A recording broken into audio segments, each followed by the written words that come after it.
days of Elijah, declaring the word of the Lord. And these are the days of your servant Moses, righteousness being restored. And though these are days of great trials, of famine and darkness and sword, still we are the voice in the desert, crying, prepare ye the way of the Lord. Behold, he comes, riding on the clouds, shining like the sun, at the trumpet call. So lift your voice in the year of Jubilee, and out of Zion's hill salvation comes.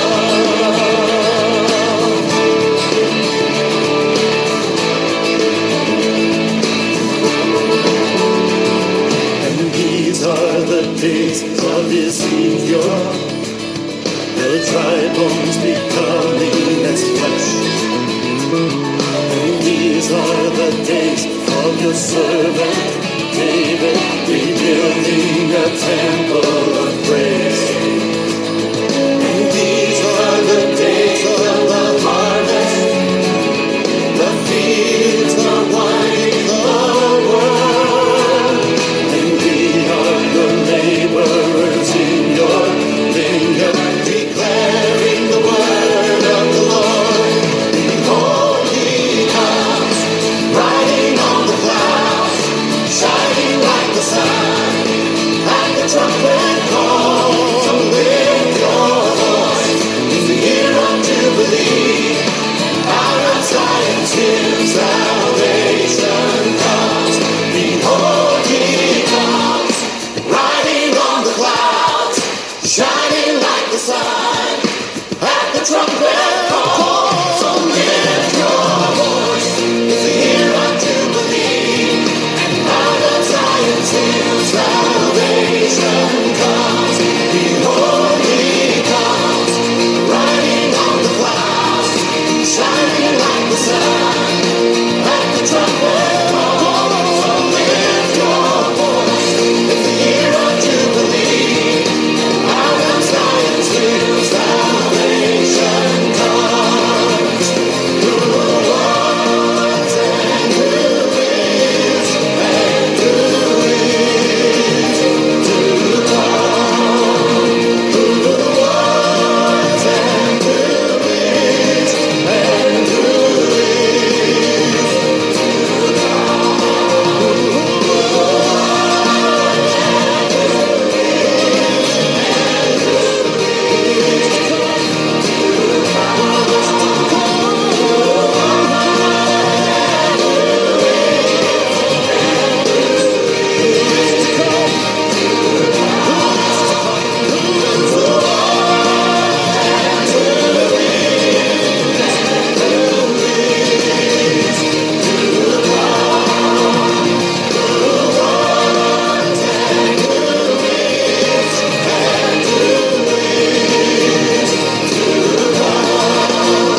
Well, all praises to our Heavenly Father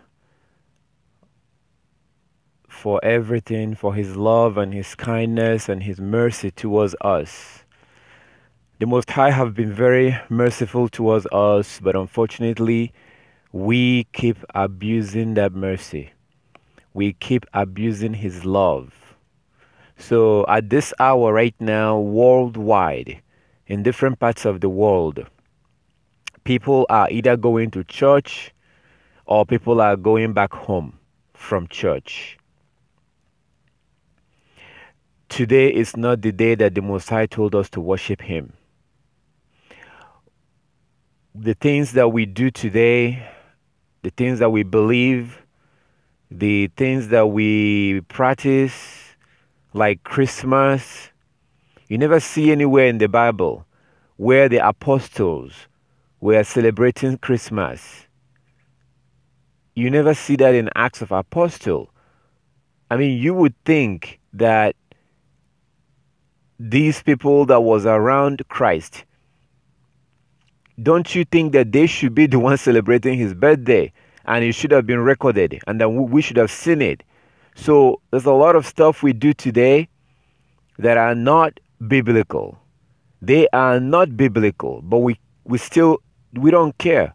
We go on to do it and we completely and absolutely ignore the things that our Heavenly Father told us to do. So today being a Sunday, a lot of people have gone to church today. This is not the day that your God told you to go to church. This is not the day that your God told you to worship Him. And we are so selfish. We, and probably you, we are so selfish and so wicked that we will punish our children when they don't do exactly what we ask them to do. But we absolutely ignore what our Heavenly Father told us to do. We absolutely refuse to worship on the day that He told us. We refuse to eat the things that He told us to eat. We refuse to do, and we keep claiming that we are under grace. We are under grace. We are under grace. When Paul asks you, are we going to continue in sin? Romans chapter 6. Romans chapter 6, are we going to continue breaking the law that grace may abound? He said, God forbid. But we don't care. So why is this thing happening? Because Satan have deceived the whole world. Satan is the one that created Christianity. Satan is the one that gave us Christianity. Christianity is from Satan. That is the reason why Christianity don't really care whether you keep the law or not. They tell you that you don't have to keep the law. That's the contradiction of what you see in the scriptures. That is a pure contradiction, because you see Christ telling you that you have to keep the law. You see Christ telling us that we have to keep the law. That was what Christ told us. We have to keep the law. That's Matthew chapter 23. In Matthew chapter 23, you can actually see Christ telling us that the scribes and the Pharisees sit on Moses' seat. The scribes and the Pharisees are teaching the law of Moses. Therefore, whatever they teach us to do, that we should do that. But today we absolutely ignore these things. We ignore it and we're just doing whatever we want. And we're claiming that we're Christian. 1 John chapter 2. 1 John chapter 2 says that by this we know that we know Him, if we keep His commandment. By this we know that we know Him, if we keep His commandment. Anyone that claims to know Him does not keep His commandment. Anyone that claims to know Him but does not keep His commandment is a liar. That's 1 John. This is in the New Testament. This is in the New Testament. In the New Testament, I'm not quoting Leviticus here. I'm not quoting Deuteronomy or Exodus. It's in the New Testament, 1 John. The book of 1 John. Take a look at it. It's 1 John chapter 2 in King James Version. So this is not some random translation that I just got out of somewhere to support what I'm saying. 1 John chapter 2, verse 2, 1 John chapter 2, 3 to 4. Hereby we do know that we know Him, if we keep His commandment. He that said, I know Him, and keepeth not His commandment is a liar, and the truth is not in him. This is the New Testament, or what you like to call the New Testament. I prefer to call it the gospel, because there's nothing like the Old Testament and New Testament. There's no rivalry going on here. There's no competition going on here. There's no the so-called New Testament. It's not competing with the Old Testament. This is a lie from Satan. This is a lie. Christ, Paul, all the apostles, they read the book of Leviticus. They read the book of Deuteronomy. They read the scriptures. What do you think is the scriptures? The book of Matthew is not the scripture. The book of Luke is not the scripture. The book of Romans is not the scripture. The scripture is the book of Leviticus, Numbers, Deuteronomy, Exodus. That is the scripture. That was what they read. These other books like Romans and Corinthians and Ephesians, these are just epistles. They are like letters. They are letters that Paul wrote to people. But Satan have now elevated us, deceived us, and elevated those letters to be more important than the actual scriptures. You see Paul the Apostle quoting the scriptures. In Romans chapter 7, you see Paul the Apostle quoting the book of Deuteronomy. Christ quoting the scriptures. Christianity is from Satan. And this deception that Satan have caused around the world through Christianity, it's not just the fault of Christianity, it's also our fault, because we choose to believe these lies. We have chosen to believe these lies. We know that these things are lies. We know that Christmas Day is a lie. We know that Easter is a lie. We know these things and we choose to believe them. We know. You know it yourself. You choose to believe it. So how long are we going to continue in this deception? How long?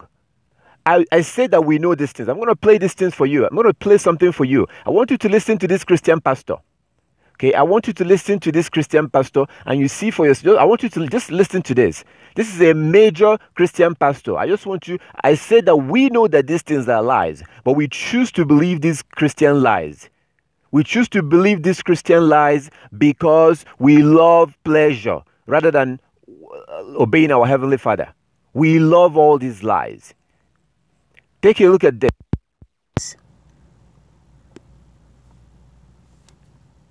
We began this sermon by quoting Genesis 1:14, and God said, "Let there be lights in the heaven to divide the day and the night, and let them be for signs or signals." When I was in Washington talking to Pastor Mark Blitz, he asked me if I'd ever considered the study of the lunar eclipse with regard to a prophetic signal. I said, no. He said, you should. So I came home, and thinking about what the pastor had said, I sat down at my computer and began to work. I knew that our Bible, this one, was written on the lunar calendar. Our calendar, the Western civilization calendar, is the Gregorian calendar from Pope Gregory of Rome. That means it's pagan in origin. It's not God's calendar. Our calendar and the calendar of this book do not match. Sun God is for Sunday. Moon God is for Monday. That's a sermon for another time. Believe me, much of what Christianity salutes is pagan to its roots. Did you hear that? Much of what Christianity salutes is pagan to its root. This is John Hagee. This is a Christian pastor telling you that much of what Christianity salutes is pagan to its root. Let me play that again. Much of what Christianity salutes is pagan to its root. Believe me, much of what Christianity salutes is pagan to its roots. For another time. Believe me, much of what Christianity salutes is pagan to its roots. The thought registered in my brain is for sun God is for Sunday. Moon God is for Monday. That's a sermon for another time. Believe me, much of what Christianity salutes is pagan to its roots. So he knows that much of what Christianity salutes, it's pagan to its roots. So he knows that. So why are they still worshiping on Sunday when he knows that sun god is for Sunday? That was when the Romans was worshiping the sun. That's the day that they worship the sun. So what's going on? Where is the change? Where is the repentance when he knows? Most Christians know this thing. Most Christians know that these things are lies, and we continue to believe them. This is exactly what Revelation chapter 12 verse 9 said, that Satan have deceived the whole world. And Satan have used Christianity to deceive the whole world. Satan have used the Western civilization, the Europeans, and the Western civilization. He has used them to deceive the whole world through their movies, through their entertainment industry, their fashion industry, their Christianity. They've used it to pollute the whole world. And we continue to believe these lies. We continue to follow these lies. And this is the reason why Christ said that when he comes back, people will come and they will say, Lord, Lord, we cast out demons in your name. We healed the sick in your name. We did miracles in your name. And he will say, get away from me. I don't know you. You who practiced lawlessness. Get away from me. I don't know you. You who practiced lawlessness. That's what Christ says in Matthew chapter 7, verse 21 to 23. Matthew 7, 21 to 23. Christianity is from Satan. And it's high time you abandon Christianity. It's high time you get away from that wicked religion. You need to start following the scriptures. You need to start living your life according to the Bible. You need to actually start practicing the scriptures. Christianity does not follow the Bible. Christianity is a lie from Satan. Christianity does not follow the Bible. It's a lie from Satan. Christ commanded us that we have to keep all the laws and the commandment of the Most High. He says in Matthew chapter 5, verse 17, Matthew 5, 17 to 19, that as long as you can see the heavens and the earth, all the laws are still in effect. As long as you can see heaven and earth, all the laws are still in effect. But today you ask a Christian, they will tell you, oh, we don't have to keep the law. Oh, we're not under the law. Which exactly is the law that we're not under? What law are we not under? The one that says don't kill? The one that says don't rape? Don't steal? Don't lie? So these are the laws you're saying that we're no longer under. Or you're picking and choosing. We're simply deceiving ourselves. We need to start keeping all the laws and the commandments. Every single one of them. Every single one of those laws. You need to start keeping them. You need to read the book of Leviticus, the book of Numbers, the book of Deuteronomy. Everything you see there, you have to observe. Every law you see there, you have to observe. And another lie that Satan has spread around the world is that nobody can keep the law. Nobody can keep the law. That's not true. You can keep the law if you want to. Satan lies that nobody can keep the law. And the thing is, Satan is doing exactly what he did in the garden. Satan never forced Eve to break the law. Satan never forced Eve to break the law. He simply deceived Eve. Why did Eve go along? Because Eve wanted to be worshipped. She wanted to be worshipped. This is the spirit you see on women today. Women simply wants to be worshipped. That was why she bought the lie. She bought the lie that Satan was selling. Here she was. She was created to serve Adam. Eve was created to serve Adam. That's why it says in 1 Corinthians chapter 11 verse 8 and 9. 1 Corinthians chapter 11 verse 8 and 9. 1 Corinthians chapter 11 verse 8 and 9. That a woman was made for the man and not man for the woman. A woman was made for the man and not man for the woman. There's nothing like 50-50 in a marriage. If you're a woman, you are there to serve your husband while your husband is serving the Most High. That's the order. That's the reason why Sarah called her husband her master. Do women do that today? Hell no. because you've bought the lies of Christianity. And that is why most marriage end in divorce. That is the reason why most of you don't have a husband, because you bought the lies of Satan, that your husband is your partner. It's 50-50. So you come into that marriage with the same spirit that Eve had. And that's why you most likely have ended up being by yourself. Do you see what Satan is doing? Can you see it? It's all lies. When he was telling that lies to Eve, she bought the lie because she wanted to be worshipped. She was made to serve and obey and serve her husband. That service is in the house. Cooking, cleaning, having his baby, taking care of those babies. That is the responsibility of a woman. But Satan have used Christianity and the Europeans to teach you otherwise, teaching you your so-called women's right.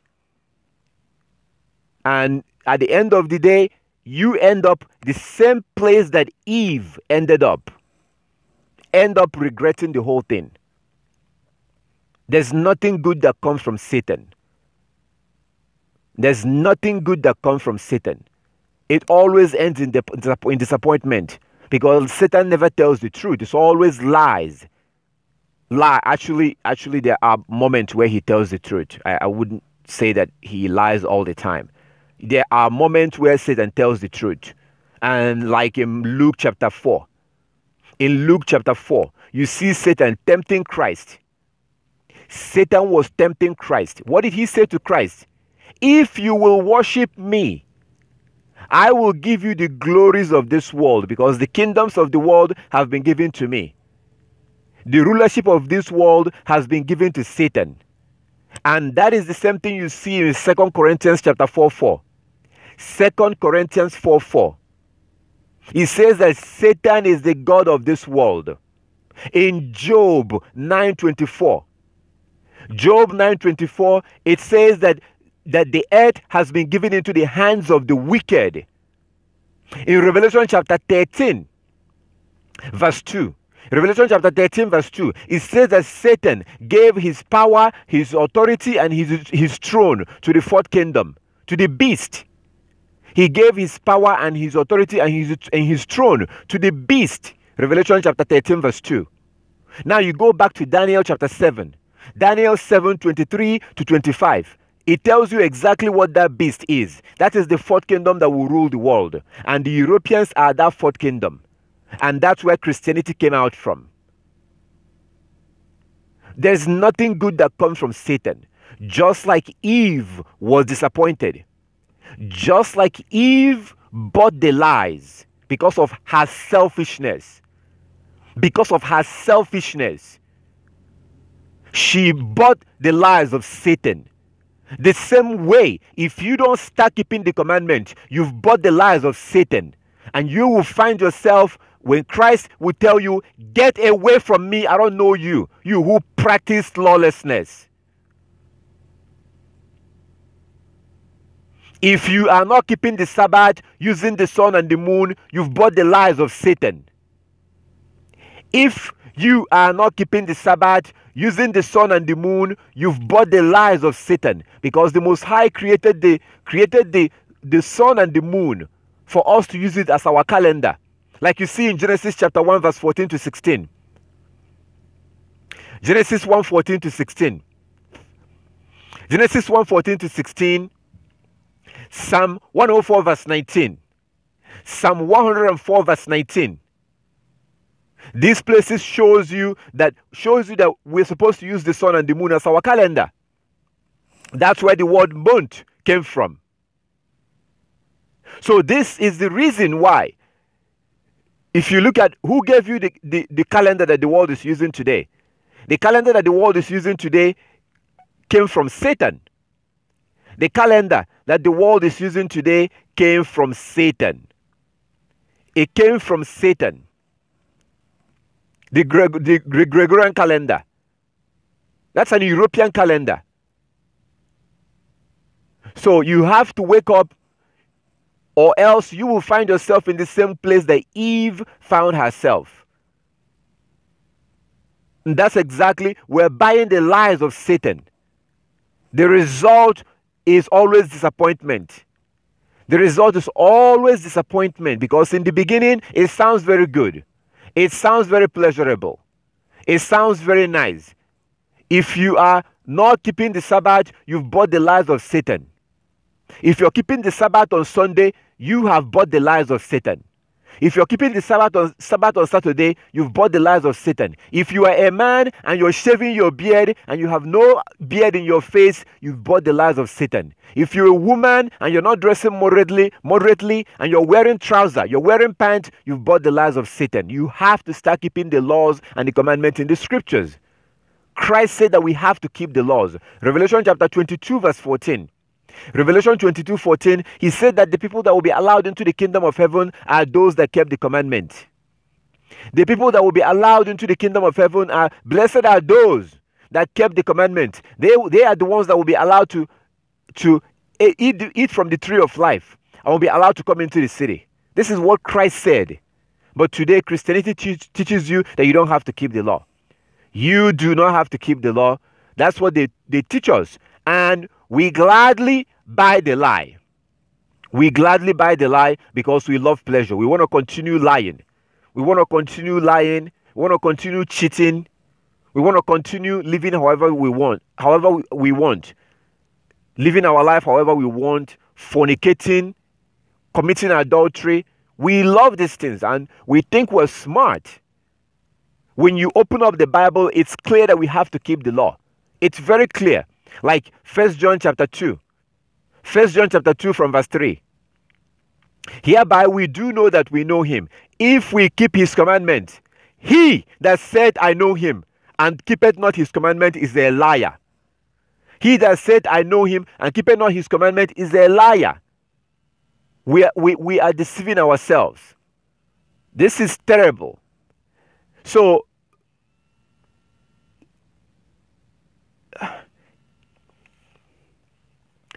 it's very important to go back and start keeping these laws and the commandments. It's extremely important.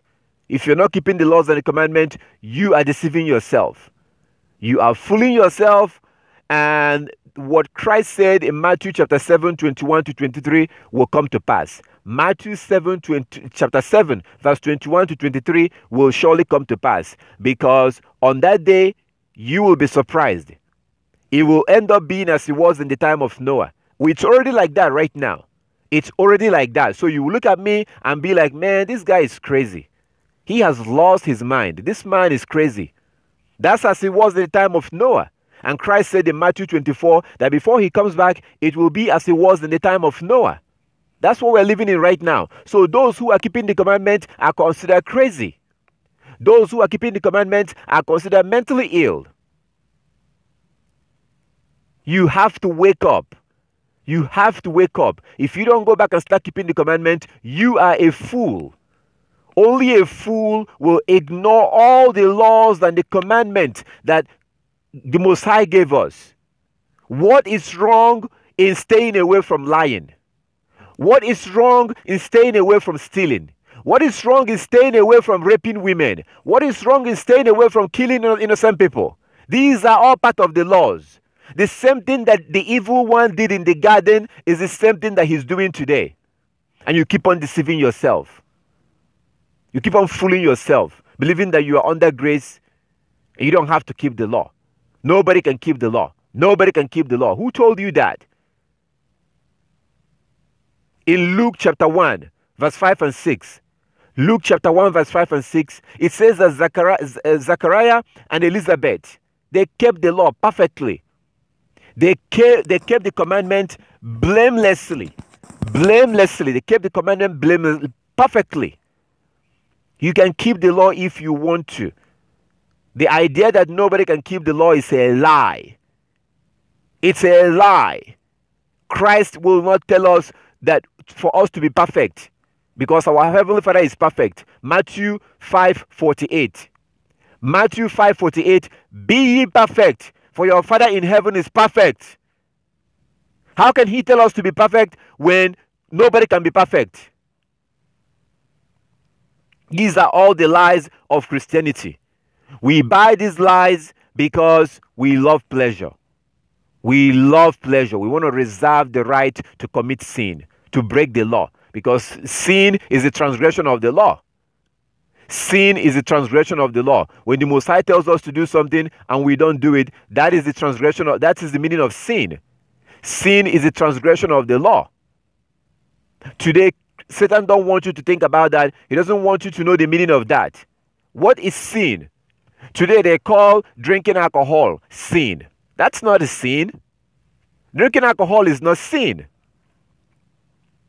If drinking alcohol is sin, then Christ, when he went to that wedding, the wedding he went to at Canaan, that wedding in John chapter 2, if drinking alcohol is sin, then all those people that drank that wine, Christ had made them to sin. You go to Deuteronomy chapter 14 from verse 22.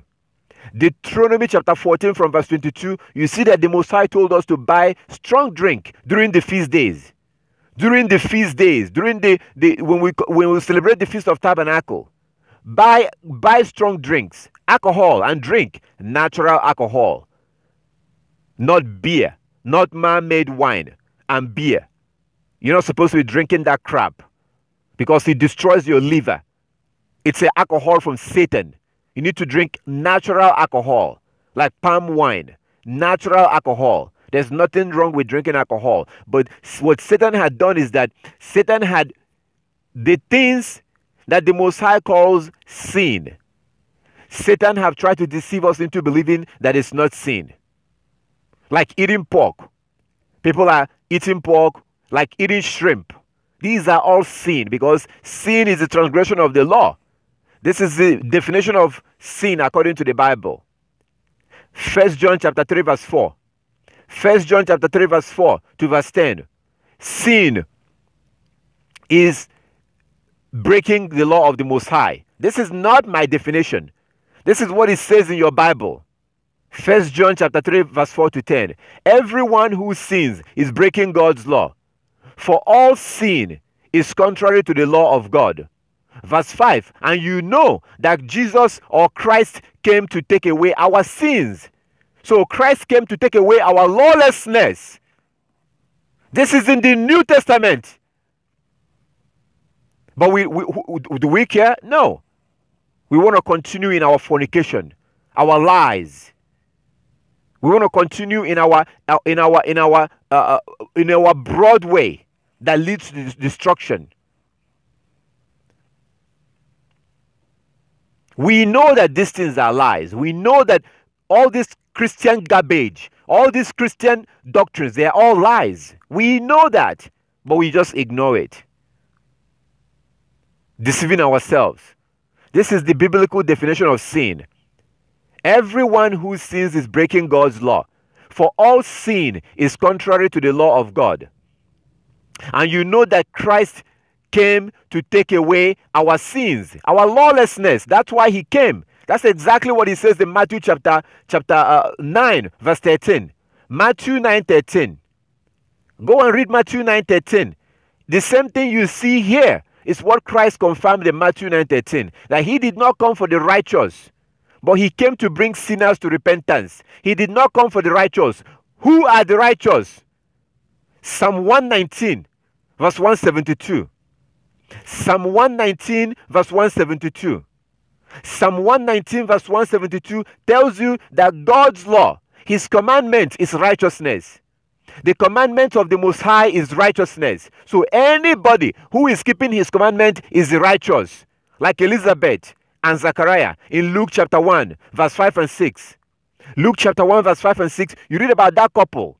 The parents of John the Baptist, they were perfect. They were righteous. The Bible described them. They were blameless in the sight of the Most High because they were righteous, because they were keeping all the commandments blamelessly. So Christ says in Matthew chapter 9, verse 13, that he did not come for the righteous, but he came to bring the sinners to repentance. He came to bring sinners to repentance. Who is the sinner? Who is a sinner? What is sin? You cannot know who is a sinner if you don't understand the meaning of sin. The Bible tells you right here the definition of sin. Everyone who sin is breaking God's law. For all sin is contrary to the law of God. And you know that Christ came to take away our lawlessness, our sin, our lawlessness. He came to take it away. Christ did not come to die on the cross for me to start raping women. Because the law says in Deuteronomy chapter 22 that if you rape a woman, you get put to death. That's a death sentence. So Christ, or maybe you think Christ, if you believe that Christ came to die on the cross so that you don't have to keep the law, I really wish that something bad will happen to you so that maybe you will have a change of mind. Maybe it's okay for somebody to rob you. Maybe it's okay for somebody to steal from you because the law says not to steal. You see how selfish we are, deceiving ourselves. The law says not to steal, not to lie, not to cheat. These are all part of the law.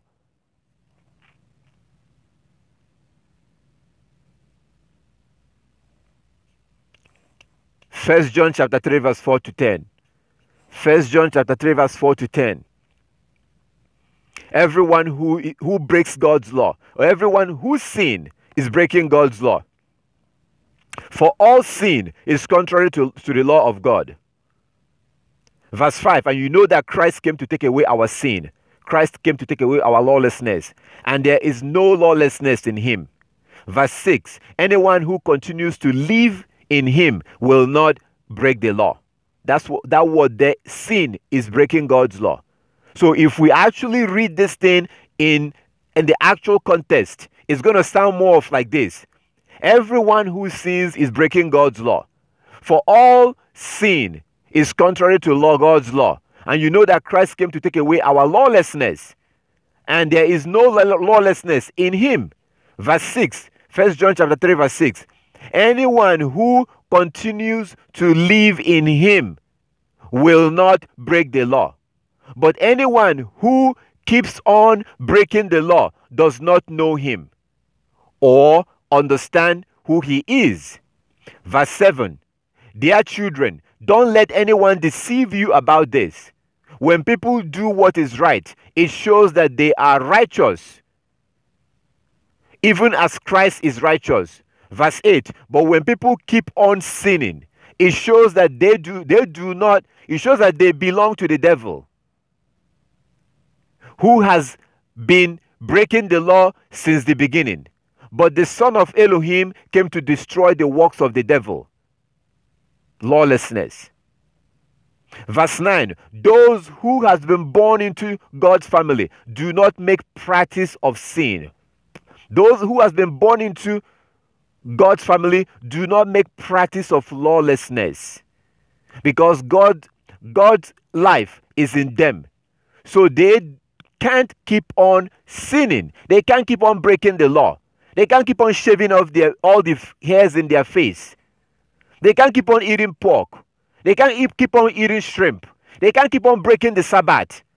They can't keep on going to church on Sunday when Sunday is not the worship day or Sabbath day. They can't keep going to church on Saturday when Saturday is not the worship day. They can't keep on fornicating. They can't keep on lying. They have to put on their fringes. They have to put on fringes in the four corners of their garment, just like Christ did.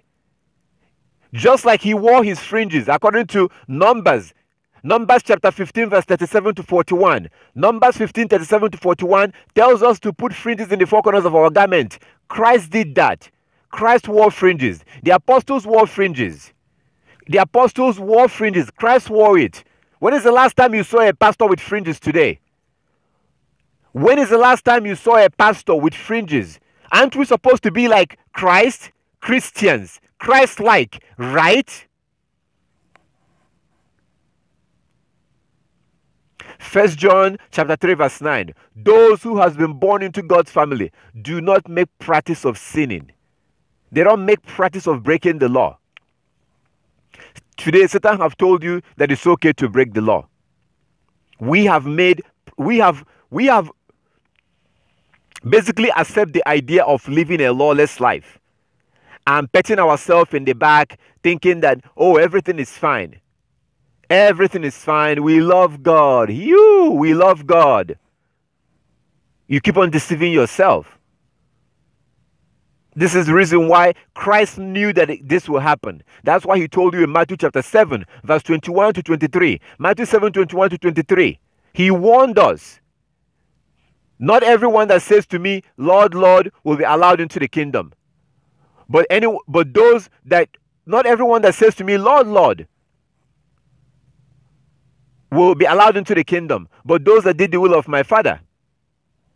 On that day, many people will say to me, Lord, Lord, we cast out demons in your name, we healed the sick in your name, we did miracles in your name, and he will tell them, get away from me, I don't know you.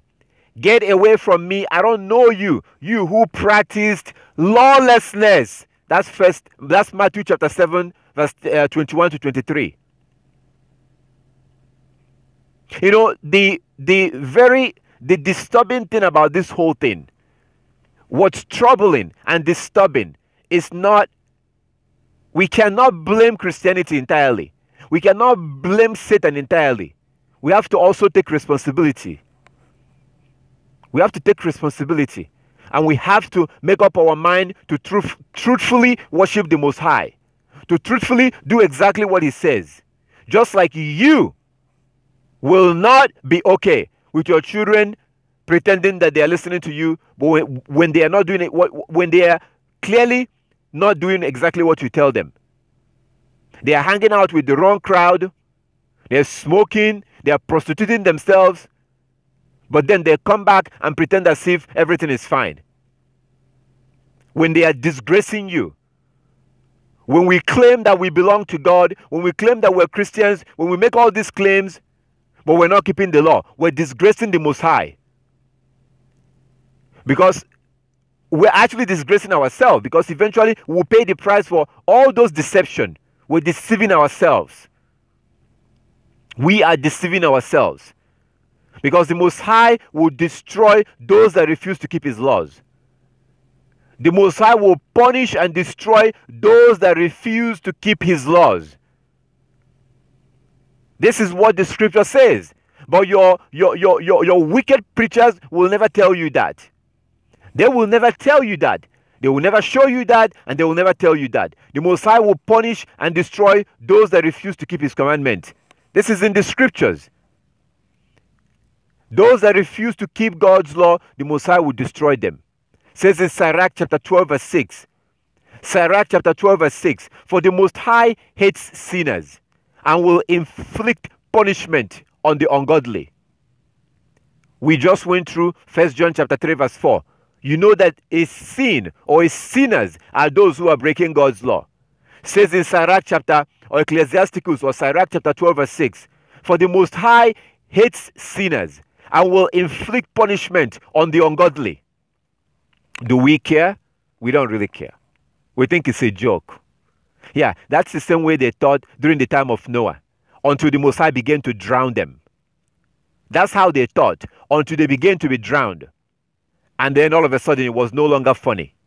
And then all of a sudden, that pork was no longer worth it. It's time for us to stop deceiving ourselves. It's time to wake up. The Most High have made it very clear. He hates those who are breaking the law. If you're shaving your beard and you have no facial hair and you're shaving your beard, the Most High hates you. If you're not keeping the Sabbath using his calendar, the Most High hates you. If you're still practicing lies, the Most High hates you. And going to church on Sunday is practicing lies, because you know that Sunday is not the Sabbath. If you're observing Christmas, Easter, Christmas, New Year's, these are all lies. If you're violating any of God's law, that is making you a sinner, and it's time to repent. We love to talk about grace, grace, grace, grace, God's love, grace, God's love, grace, God's love. This is the time of grace. This is time to start keeping those laws. And it's right there in your Bible, in the book of Leviticus, Numbers, Deuteronomy, Exodus. It's all right there. And we are selling our soul because of cheap, temporary pleasure. cheap temporal pleasure when you stand in front of your Maker on the judgment day. None of these things that we've wasted our life pursuing will count on that day.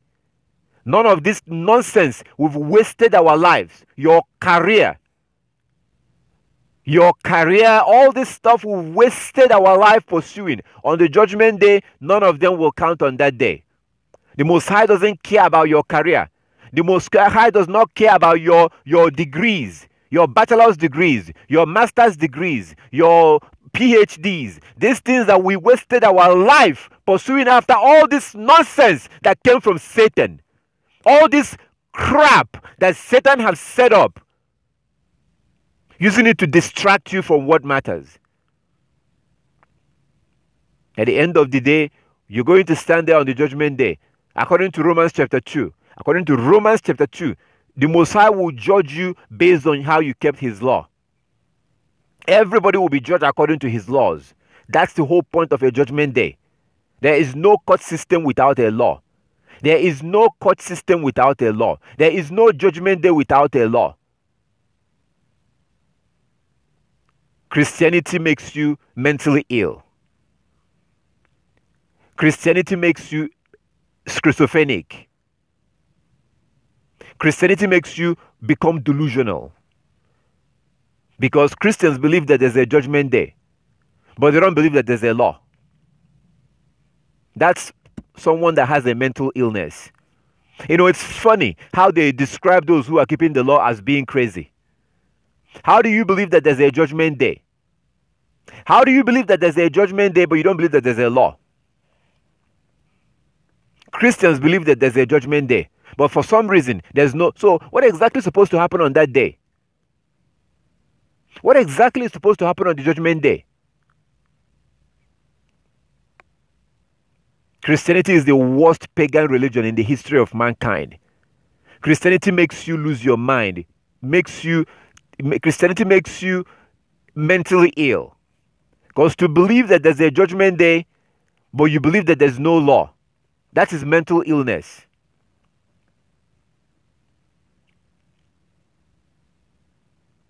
The Most High will judge us according to his law. I'm quoting Romans chapter 2. I'm not quoting Leviticus or Deuteronomy. Read the whole chapter of Romans chapter 2. That entire chapter, Paul was talking about the judgment day. The context of the Romans chapter 2 was about the judgment day. He told you that the Most High will judge everybody according to the law. Those that he gave the law and those that didn't have the law. It doesn't matter whether you've ever seen the law. It doesn't matter whether you're a Chinese, you're Japanese, whether you're a Gentile, a heathen, a Hebrew Israelite. It doesn't matter on the judgment day. The Most High will judge you according to the law. He's going to judge you based on how you kept the Sabbath. Did you lie? Did you steal? Did you cheat? Did you kill? Did you wear the fringes? Were you shaving your beard? Are you dressing like a prostitute as a woman with your pants and your trousers? Even though that's against Deuteronomy chapter 22 verse 5. That says that a woman shall not wear anything that pertains unto a man. A woman shall not wear anything that pertains unto a man. And a man shall not wear women's garment. But today you wear your trouser. And you claim that you are a child of God, while you're dressing like a whore.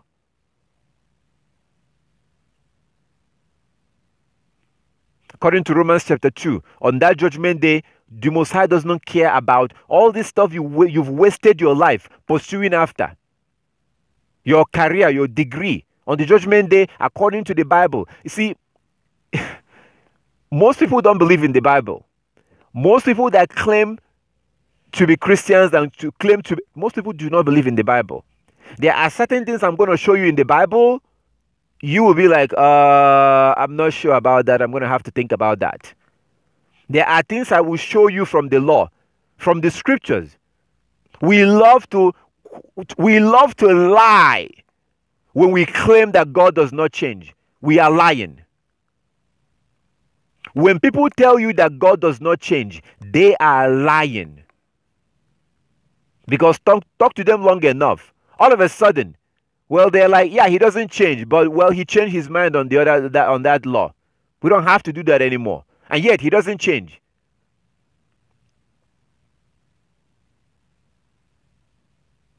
There are things in the scripture that you will see that will make you really question everything that you believed in. And that's when you realize that you don't really believe in the Bible. Too bad. Because we are the ones that are supposed to change our way and line up our way according to the scriptures. We are the ones that are supposed to line up our way according to the scriptures. It's not the other way around. We are nothing. We are nothing. The Most High will never change his word to suit us. Right now we're living in delusion. We're delusional right now. And this is exactly as it was in the time of Noah. That's the reason why the Most High had to drown everybody and save Noah and his family. And Christ says in Matthew 24 that before he comes back, it will be as it was in the time of Noah. How do we know how it was? Well, if there were people who were righteous, the Most High would have directed them to go to Noah. If there were people who were being righteous and keeping his law and being disobedient to them, the Most High would not have drowned them. He would have sent them to go to Noah to be protected. The reason why he drowned the rest of the people is because nobody was keeping the law. How long are we going to continue in these lies? How long?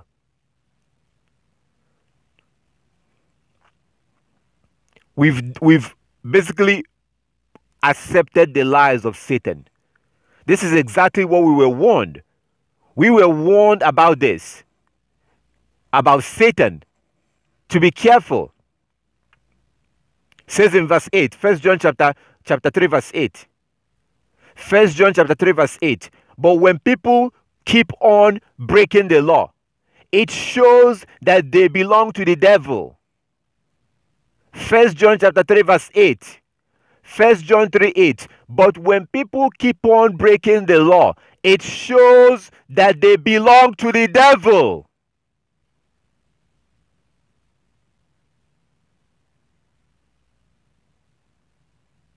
Who has been sinning from the beginning, who has been breaking the law from the beginning. Just like he approached Eve and told Eve that, she doesn't have to keep the law. That was the whole point. She does not have to keep the law. That was the whole point. The point that Satan was making to Eve is that, yeah, God said that, but you don't have to do it. Isn't that the same thing happening today? Is that not the same thing happening today? Yeah, he said it, but we don't have to do it anymore. Yeah, we're told to keep the Sabbath, but we don't have to do that. Yes, we are told to wear our fringes, but we don't have to do that anymore. We're told to dress moderately, but we don't have to do that. That's the same lies. It's exactly the same thing that we're believing today. But just like Eve, who became selfish, she became selfish. She wanted to be worshipped like a god. So she bought the lie. Just like Eve, who later regretted it. Anyone that refuses to start keeping the law will also regret it. That's exactly why Christ told you in Matthew chapter 7, 21 to 23. Matthew 7, verse 21 to 23, that when he comes back, not everyone that says to me, Lord, Lord, will be allowed into the kingdom, but those that kept the law, but those that did the will of my Father. It is the will of our Father to keep the Sabbath using his calendar. It is the will of our Father to keep the Sabbath using his calendar. That was the reason why he himself kept the Sabbath even during the creation. He kept the Sabbath and then commanded us to keep the Sabbath days. He created the sun and the moon for us to use it as our calendar. Not only did he keep the Sabbath in the beginning, he told us to observe the Sabbath. And then we have Isaiah 66. Isaiah chapter 66. If you look at Isaiah chapter 66, verse 22 and 23, Isaiah 66, 22 and 23, it says that as the new heaven and the new earth that he will create will last, as the new heaven and the new earth that the Most High will create will last, that from one new moon to the next and one Sabbath to the next, all flesh will come and worship before him. And those that came will go out and see the dead bodies of those that rebelled against him. So even in the coming kingdom of the Most High, even in that coming kingdom, we will be using his calendar. We will be keeping the Sabbath days. We will be observing the new moon days. Isaiah 66, 22 and 23. Isaiah 66, 22 and 23 talks about the future. So isn't it, if we have any kind of intelligence in our brain, can't you put this thing together? Can't you connect the dots? If he kept the Sabbath in the beginning, then told us to keep it, and then we have Isaiah 66 verse 22 and 23 telling us about what will happen in the kingdom, don't you think that maybe we should be keeping it right now? See, Satan is only going to try to deceive. Satan will try to deceive. Satan will never force you to disobey the law. Satan will never force you to disobey the law. Satan is only going to lie to you. Satan is only going to lie to you like he did to Adam or did to Eve. Eventually, Adam was infected by that lie. Satan is only going to lie to you and tell you that you don't have to keep the law. The choice is going to be up to you if you want to accept the lie or if you want to reject his lies. The choice is up to us. We are the ones that have to make that choice. We're going to have to make up our mind. But if you are not keeping the law, you are deceiving yourself. You're deceiving yourself, and it's not worth it. It's not worth it. It's very clear that Christianity is a pagan religion. It's a wicked religion that absolutely contradicts the Bible, contradicts the New Testament, because you see Christ telling us that we have to keep the law. People will come to him and ask him, they will ask him, what do I need to do to get into the kingdom of heaven? He tells them, keep the commandment. You never hear Christ telling them, accept me, believe in me. When someone comes and asks him, like in Matthew chapter 19, Matthew 19, 16 and 17, Matthew chapter 19, 16 and 17, when the young rich man came and asked him, good master, what can I do to enter into the kingdom? He rebuked he rebuked him for calling him good. And then he says, if you want to have eternal life, keep the commandment. How long are we going to keep on fooling ourselves? How long? Christianity is from Satan. The earlier you start keeping these laws and the commandments, the better for you. I'm going to try to open up the phone line. I'm going to try to take phone calls for those that do have questions. This is your opportunity to call in right now. You can call the number you see on your screen. You call that number, and I will try to take your call over here. If you do have any question, any biblical question about the law, you are more than welcome to call the number you see on the screen. This is live right now.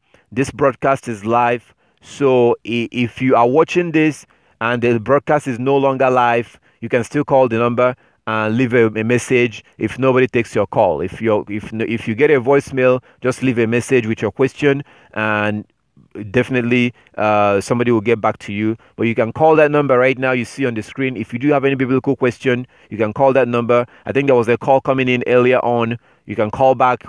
If you were the one that called, you can call back now if you do have any question, you're more than welcome to call back right now. There's no call on the line right now, so this is an opportunity. You can call in if you do have any question about keeping the law, about the laws and the commandment, about the Sabbath days. This is your chance right now. This is an opportunity to call in on the number you see on the screen. It's time for us to stop fooling ourselves. This is crazy. And the worst part of this whole thing is that we are so close to the end. You have no idea. We are so close to the end. You have no idea how close we are to that kingdom that Christ will rule. We're very close to the end. I know people always say that. People have been saying that for thousands of years. But if you understand Bible prophecy, for those of you that was with us yesterday, during the new moon worship, we went through that Bible prophecy and you saw that how close we are to the end. So, like as I said, if you do have any question, you're more than welcome to call in. I think there's a call coming in right now. Call from. Yes, who is on the line? Fabian, Mr. Fabian. Good morning. Morning, sister. Yes, I was listening, and when you said that, I called last week, actually, I left you a voicemail.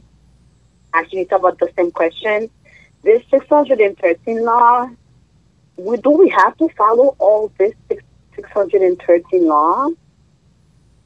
I know the commandments. You have to follow the commandments, the 10 commandments, but the 613 laws, does it really necessary to follow? Yes, it's necessary to follow all the laws. Every single law. But this 613, it's really, isn't it? Isn't it 613 laws in total? Yeah, well, I don't want to get into the number 613 because that is something that most likely came from the so-called Jews.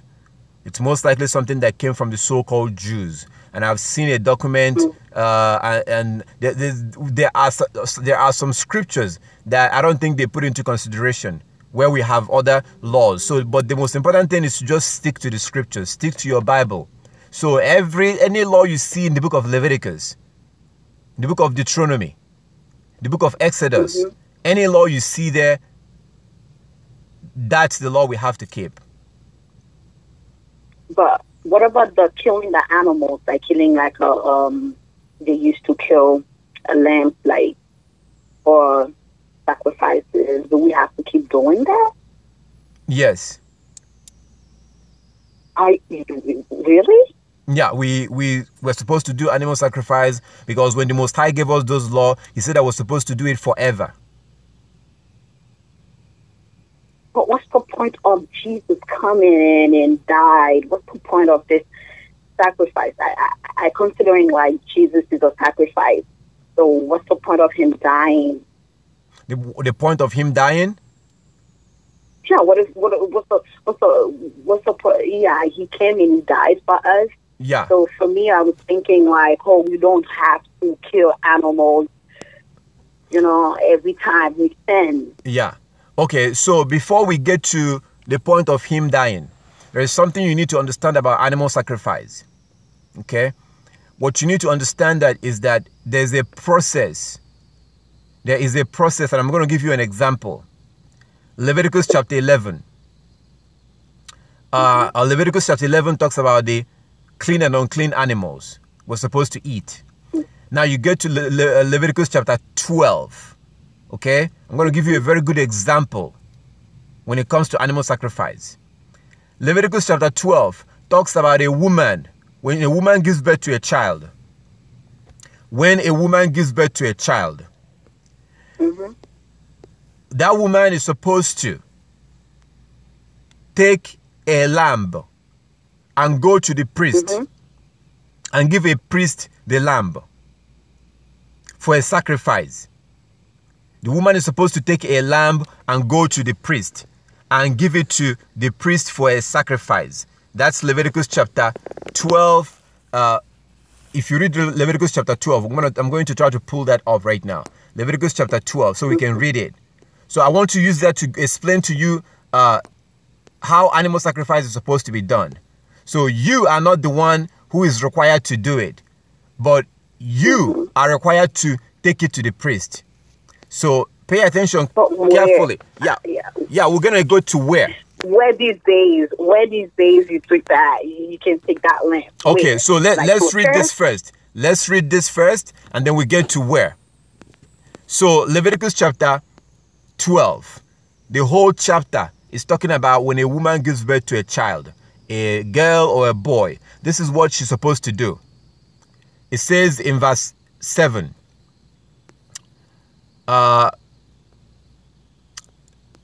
Leviticus chapter 12 from verse 6, okay? So I'm going to use this to explain to you what's going on with animal sacrifice today, as of today. Okay, so it says in verse 6, when the days of her purifying are fulfilled, for a son or for a daughter, she shall bring a lamb of the first year for a burnt offering, and a young pigeon,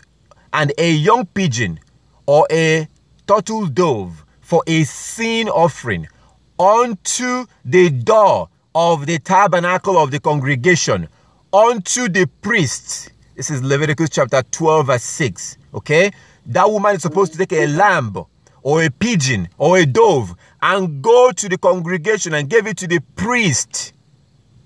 Now look at verse 7. Who shall offer it before Yah and make atonement for her, and she shall be cleansed from the issue of her blood. This is the law for her that had born a male or a female. Now, verse 8, and if she be not able to bring a lamb, then she shall bring 2 turtles or 2 young pigeons, the one for the burnt offering and the other for sin offering. And the priest shall make atonement for her, and she shall be clean. Okay, so when it comes to animal sacrifice, normally we take it to the priests. The priests are the ones that we take our animals to the priests. Okay, they are the ones that offers the animal sacrifice. So I hope you're understanding what I'm explaining, because I'm going somewhere. And this is going to clarify for you and answer your question once and for all about when it comes to animal sacrifice. So when I said that we're supposed to do it, because the Most High said it when he was giving us this law, like in Leviticus chapter 12, he knew that Christ was going to come before he gave us this law. He knew. Okay, I'm going to show you something else in Malachi. Remember that they said that we're supposed to take these animals to the priest, right? So let's go to Malachi. So in Malachi, we read about talking about the priest. Malachi describes the responsibility of the priests. Okay, so Malachi chapter 2, it says from verse 1, Malachi chapter 2 from verse 1, and now, O ye priests, this commandment is for you. If you will not hear, and if you will not lay it to heart, to give glory unto my name, saith Yah of hosts, I will even send a curse upon you, and I will curse your blessings. And I will curse your blessings. Yea, I have caused them already, because you do not lay it to heart. Verse 3, behold, I will corrupt your seed and spread dung. Please listen carefully, because this thing happened, okay? What we're reading here has happened. I will spread dung upon your faces, even the dung of your solemn feast, and one shall take you away with it. Verse 4, and ye shall know that I have sent this commandment unto you, that my covenant might be with Levi, said Yah of hosts. My covenant was with him of life and peace, and I gave them to him for the fear wherewith he feared me and was afraid before my name. The law of truth was in his mouth, and equity was not found in his lips. He walked with me. This is describing the Levite. The Levite, okay? So they are the ones that takes care of your animals. And what I'm reading here is the reason why you don't have them anymore today. Okay, that's the reason why you don't have anymore today. So what I'm reading here may not make sense, but it will make sense when I get to the end. So here, this is describing the anger of the Most High towards the priests. And that anger came to fulfillment, and that's why you don't have them anymore. It doesn't mean that you don't have to do animal sacrifice. So I don't want to get ahead of myself. Let me complete this. So it says this, talking about the priest, the Levite. My covenant was with him. Verse 5. Malachi 2:5. My covenant was with him of life and peace, and I gave them to him for the fear wherewith he feared me and was afraid before my name. The law of truth was in his mouth, and equity was not found in his lips. He walked with me in peace and equity, and did turn many away from iniquity. Verse 7, for the priest's lips should keep knowledge, and they should seek the law at his mouth, for he is the messenger of the Most High. Verse 8, but ye are departed out of the way. Ye have caused many to stumble at the law. Ye have corrupted the covenant of Levite, saith Yah.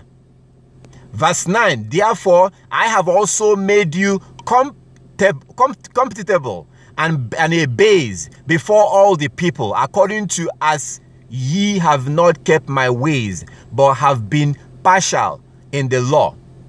So what the Most High is saying here is that the priests were supposed to keep the law. Like you see in Leviticus chapter 12, you're supposed to get your animal and you go to the priest. They are the ones that take care of the business. They are the ones that do the animal sacrifice. They are the ones that do all those things, right? But they became corrupt. Okay, the priest became corrupt. They were no longer keeping the law. They were no longer teaching the law, even though they're supposed to be teaching the law. From there, the rest of the people joined them in becoming corrupt. That is how the Hebrew Israelite was now kicked out of their land in 70 AD. The Most High sent the Romans, the modern day Europeans. They descended from the Roman Empire. So the Most High, after many times, he sent the prophet. The Most High kept warning our ancestors. We were not listening. So that's how the Romans came and destroyed the temple. And the priests, along with the rest of the Hebrew Israelite, was now scattered in the four corners of the earth. You go to Jamaica, you go to Belize, Trinidad, everywhere you go around the world, the Hebrews are now scattered in the four corners of the earth, and they are now living at the bottom. And most of them have no idea who they are. Most Hebrews have no idea that they are the Hebrews. So the Hebrews have been kicked out of their land. The priests have no idea who they are. So who are you going to go take the animal to? That doesn't mean that animal sacrifice has been abolished, because when the Most High was giving you that law, he knew that Christ will come. And yet, he told you that you are supposed to do the Day of Atonement forever. You're supposed to sacrifice a goat. You're supposed to sacrifice a ram for the atonement forever. How can the Most High give you a law and tell you to do it forever, and then turn around and then send Christ to abolish it when he tells you to do it forever? That means that the Most High didn't know what he was talking about. That means that the Most High is limited. That means that the Most High cannot see into the future. That means that the Most High changes. Oh wait, he said he doesn't change, but then he changes. What's going on here? You see why I say that Christianity makes people mentally ill? Because the Most High himself said that he doesn't change. Yes, he gave you a law and told you to keep it forever. How can he turn around and then change? The Most High have made a point in Isaiah chapter 48. Read Isaiah 48 from the beginning. He made a point to tell you that he is the God that sees the end from the beginning. He knows the end from the beginning. So how can he give you a law and tell you to keep it forever, and then he turn around and send somebody to abolish it? How can Christ tell you in Matthew chapter 5, verse 17 to 19, that as long as you can see the heavens and the earth, that all the laws are still in effect? Every single one of them. That's what he said.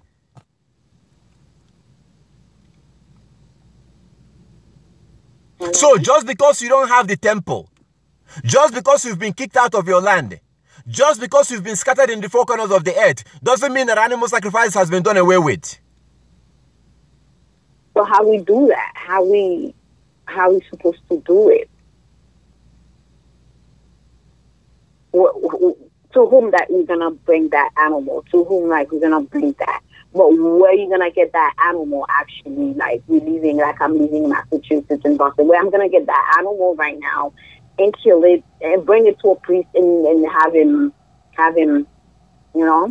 do the whole process for me, the whole thing. How I'm gonna do that? Do you pay bills? Hello? Do you pay your bills?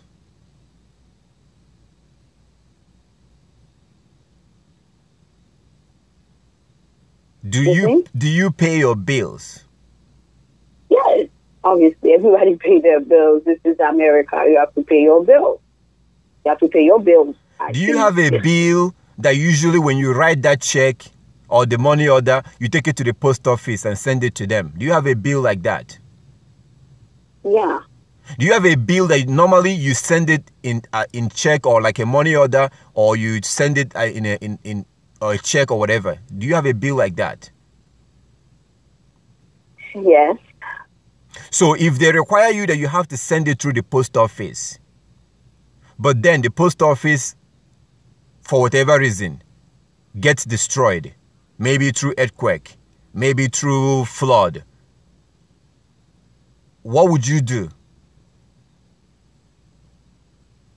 Yeah, I will send it. I will pay my bills, but So how would you, if they only take that bill through the post office, if they only accept it through the post office, but that post office that normally you go and you give your whatever your bill, your check or your money order to, if the company only takes their payment through mail, if you can only pay through mail, whatever that bill is, whatever that thing is, if you can only pay through mail, but the post office no longer functions, it's been destroyed temporarily, how would you pay it? Is there any other way you can pay it when they told you that they only take it through the post office? What would you do? there's probably other post office somewhere. I'm talking about if the post office, the place you go to send it, if you only have one post office, and it's no longer functioning temporarily, what would you do? I will call and ask what other way I can pay it. Mm-hmm. So what if you can only do it through that one system, but it's been temporarily suspended for whatever reason? What would you do? Temporarily, I won't pay it, because if I called and they say, this is the only way, and then this process is not working, I can't make the payment. So what would you do? Make the payment if this is the only way. So what would you do then? I will not pay it, and I will call them and tell them what's going on. So when the post office reopen, I'll send the money order. Exactly. That's the only way. Exactly. So you call them and you tell them, and then you say that you will wait for the post office to reopen, and then you go back and start doing it, right? Right. Okay, hold on, okay? Let's move on with this, Malachi. Hold on. Let's see exactly what you just said right now. So we see that according to the laws that we looked at in Leviticus chapter 12, it says that the priest, the woman, for example, when she gives birth, she's supposed to take the animal to the priest. That is what we do. So when we offer an animal sacrifice, we take it to the priests. They are like those people at the post office. They are the ones that takes care of it from there. That's their job. Mm-hmm. They are the one that you give the animal sacrifice, and they will do it for you. That was the system. But they became corrupt. They became corrupt, and from there, the Most High kept warning them, and eventually the Most High drove everybody out. The priests, along with the people, has now been scattered in the four corners of the earth. So it's kind of like that system has been suspended, not abolished. So whenever somebody tells you that animal sacrifice has been abolished, that person is lying. So let's go to the next chapter. Okay, listen carefully, because what we're about to read in Malachi, or you can read it yourself. You can look at Malachi chapter 3. This explains exactly what you told me, that you will wait for the post office to reopen, and then you can go and turn in your check. Look at what it says here when Christ comes back. This is a Malachi chapter 3, and this is a prophecy talking about the future.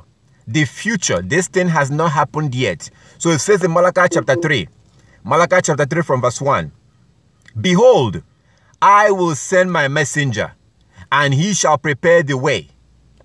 He shall prepare the way before me. And the Lord whom you seek shall suddenly come to his temple, even the messenger of the covenant, in whom you delight. Behold, he shall come, saith Yah of hosts." So this messenger of covenant that we delight in, that's Yeshua HaMashiach, that is Christ.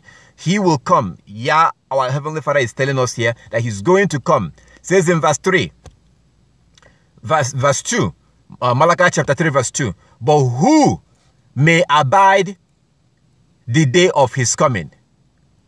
Who may abide the day of his coming? Who shall stand when he appeareth?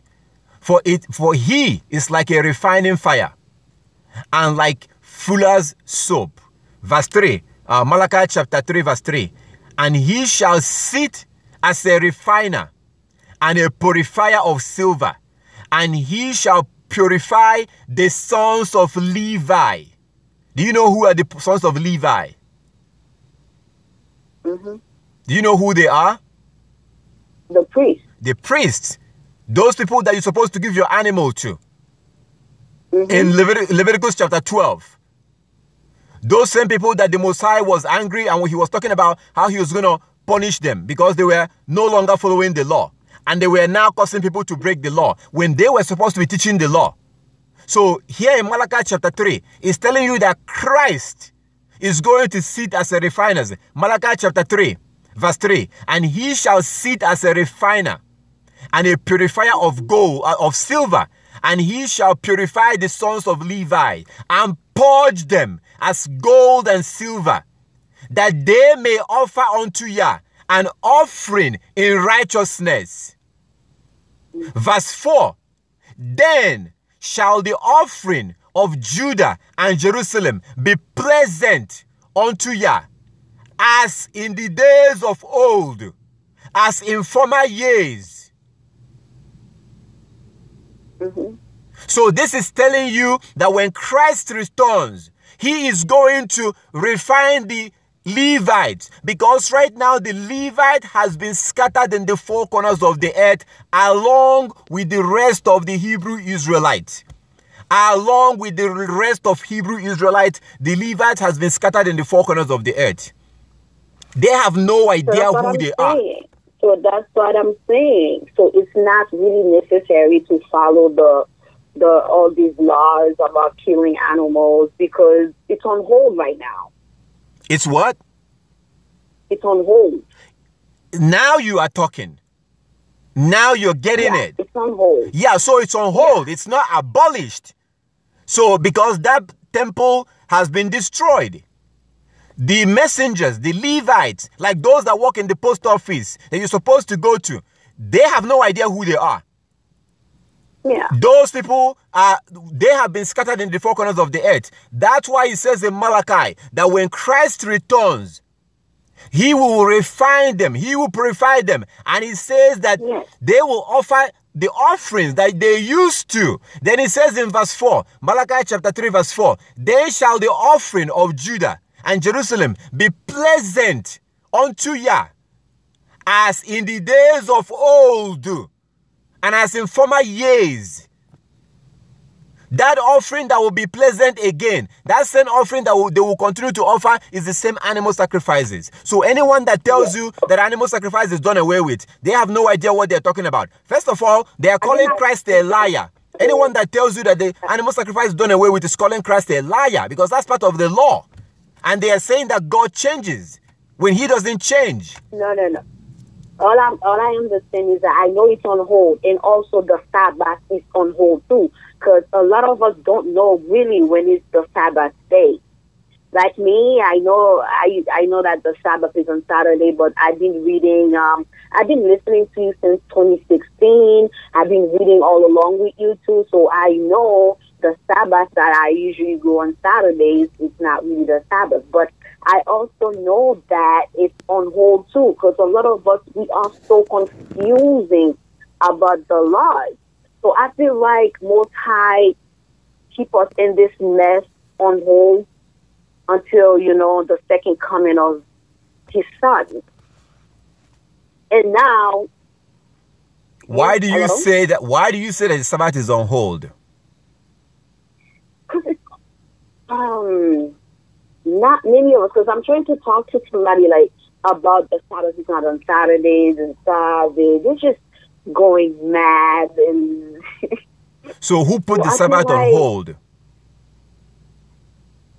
I feel like everything is on hold. Like, that's my thinking. I'm like, wow, everything seems upside down. Everybody have different religions. I have friends who's on Catholic. I have friends who's on Baptist. I have friends who's on everywhere, but they are good people. Sister. They are good people. Sister, you said that you feel like all the laws are on hold. Yeah. Let me ask you a question. Okay. Is it okay for somebody to rape you? Because there's a law that says that we shouldn't rape women. Of course. Why is it that somebody cannot rape you? I feel like the Lord, God is hiding the Sabbath from us. He's hiding the truth in purpose. Like, I think he's doing that in purpose. Like, he's hiding things from us. You don't Sister, realize? you are blaspheming. I'm sorry. And also you said something about going to school. It's against the Most High. Like, a woman should stay home and take care of the house. The guy is the head of the household. I read that in the Bible. I'm not gonna fight that. But then again, we have to go to school in mind, because you need a pilot. For you to become you need a pilot, right? To drive an airplane, isn't it? So for you to get a pilot certificate or license, you have to go to school to become a pilot. You understand? Hello? Yes, I'm listening. Yes. So when you say school, when you take loans, like I have some loans myself too. When you take loans and this and that, it's against the Most High. But then again, we need all of this. We need the pilots. We need the engineering. We need those people. So, and they want us to go to school to get this certificate or the license. They want us to go to school to get it. So obviously, you have to go to school, isn't it? Well,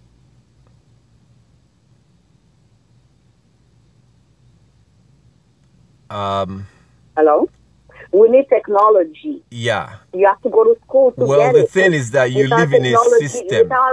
Without technology, I wouldn't listen to you right now. Yeah. So obviously somebody went to school or something and created technology and then boom, boom, bam, Yeah. So the thing is, let me ask you, are you keeping the Sabbath? I'm sorry, no, I'm not. But I go to church why is it that you're not keeping it? I go to school I go to church on Saturdays. So okay. So why is it that you don't keep the Sabbath? I'm reading the Bible, and I'm reading the Bible, and I also know that the Saturday is not really the Sabbath, but I still choose that day to go and glorify God. Is that the day that he told you to glorify him? It's not, but yeah. Okay, why aren't you keeping the Sabbath? Because you said something about going to work and going to school. Why aren't you keeping the Sabbath? Yeah, because of all this in personal life, you're going through things in life, sickness, divorce, kids, and this and that. There's a lot going on. Mm-hmm. But you still pray. You still have that relationship with God. Do you believe that God hears your prayer? Yes. Are you familiar with Proverbs 28 verse 9? What? Are you familiar with Proverbs 28 verse 9? I feel like God is helping me because I'm going through a lot in life. Actually, I have breast cancer, and God's been helping me all this time. Are you familiar with Proverbs 28 verse 9? What is? No. Do you have a Bible around you? Yeah. Can you look at Proverbs 28 verse 9 and tell me what it says? Proverbs 28 verse 9. 28 verse 9. 28 verse 9. Yeah. 28 verse. If anyone turns a deaf ear to my instruction, even their prayers are despicable. So do you think that God hears your prayer? For what I'm going through for the past 3 years, I feel like he's helping me. Okay. Do you think he hears your prayer? Yes. So that means that Proverbs 28 verse 9 is not true. I'm not gonna say it's not true. Do you know that Satan helps people? Excuse me? Do you know that Satan helps people? I'm a what? Do you know that Satan helps people? Oh, he helps people too? Do you know that he gives people money? Oh, he helps? Yeah. Okay. But I don't think about Satan. I think about God. I think about Jesus. When I'm praying, I focus on the Holy Spirit. So if you don't think about Satan, he's not going to come after you. Like, if you think about God, then God will bless you if you think about him.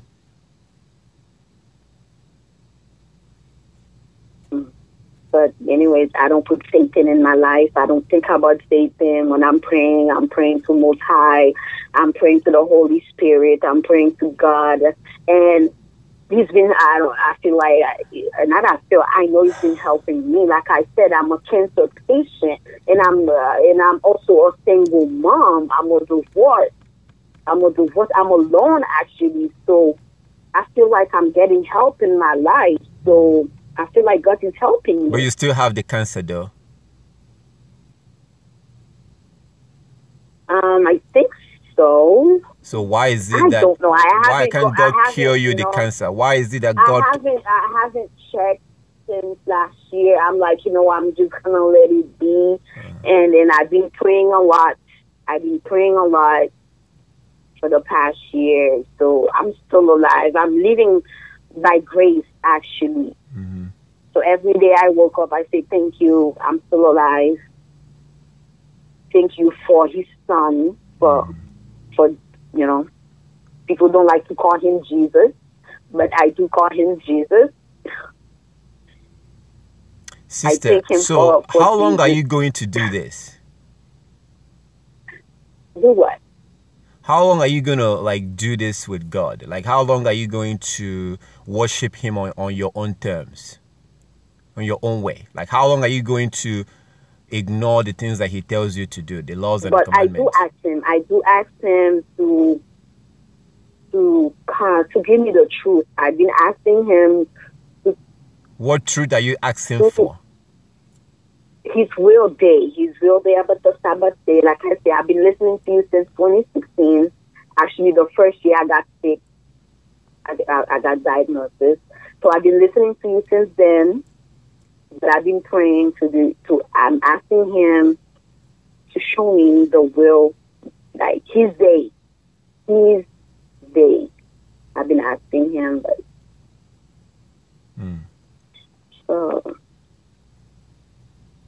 So my question is, how long are you going to worship God this way?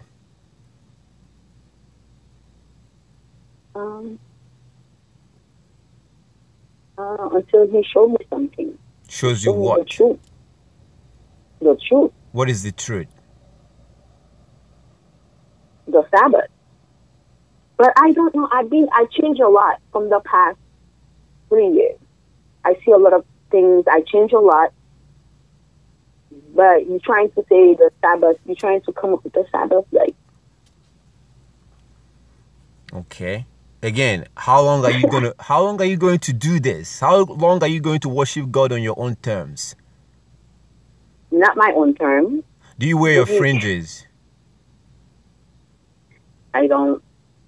Why? I don't know how to sew, how to put fringes in your clothes. I don't know how to do this. There are videos on YouTube where other sisters have made videos and put on YouTube that will show you how to do it.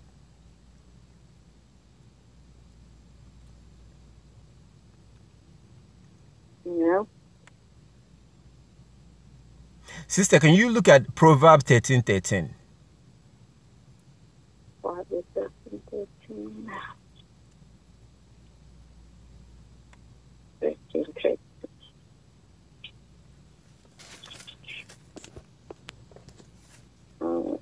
It says, whoever scorns instruction will pay for it, but whoever respects a comment is rewarded. Could you read that again? Sorry. Whoever scorns instruction will pay for it, but whoever respects a comment is rewarded. Okay.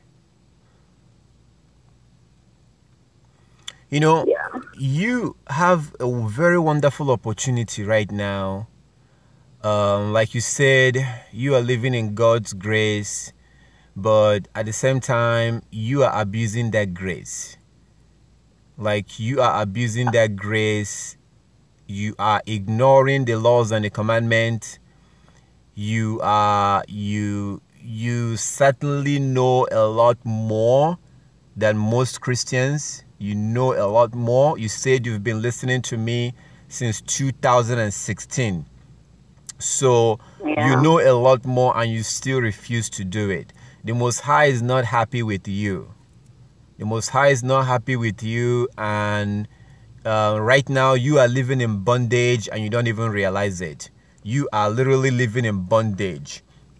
And things are going to... Excuse me?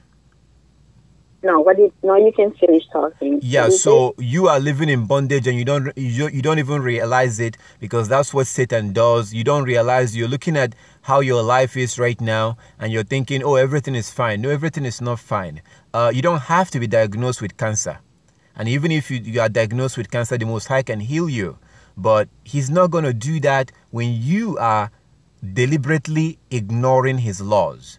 And having known what you've known since 2016 till now, you've known a lot. You're not wearing your fringes. You're not keeping the Sabbath day. How long are you going to do this? Like you are really, really doing something very dangerous. Because the longer you do this, the more God's anger becomes hotter and hotter against you. I really feel sorry. Like I really feel you have to do something. You have to actually, this is not a joke.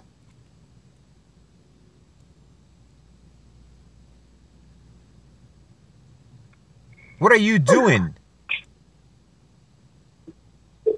With the,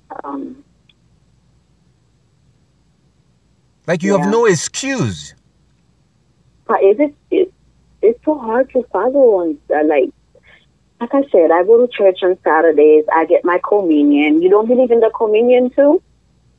Eating the bread and the drink. Sister, I don't want to get into... You guys don't... I don't want to get into Christian doctrines right now, because that's going to be. But it says somewhere. It says that somewhere in John. Yeah. If we don't eat, it says somewhere. Yeah, in John. Mm-hmm. So yeah. So you see. So what do you? I'm asking you. What do you think about that? Because we do that. You see how you focus. You see how Satan have directed your attention on things that the Most High did not even command us to do, and that's what the Satan wants you and I to start talking about right now. I know exactly who Satan is. I know exactly what he does because he's busy doing his work. I am busy doing my work. My work is opposite from Satan's work. Satan's work is to draw you away and distract you. No, listen, but it says hold that on. in the Bible. It's not Satan's word. Hold on. It's God's word. Okay, hold on, okay? Yeah. Satan's job is to draw you away and distract you away from the Most High by distracting you from His commandment. My job is to bring you closer to the Most High by bringing you through His commandment. So if you want to learn about taking communion and eating bread and drinking wine on the worship day, if you want to learn that, we will deal with that some other time. Not right now. What we're talking about right now is more important. We're talking about your salvation. You're wasting time. You are playing with fire. The Most High is not happy with you. He is not happy with you, and you are. The more you play this game that you're playing on yourself, the more you do this, the more God's anger is going to be hotter and hotter against you, because you know a lot more than other people right now. You could have been doing all of these things already, but you're not doing it. You're not keeping the law, and you don't have any reasonable reason.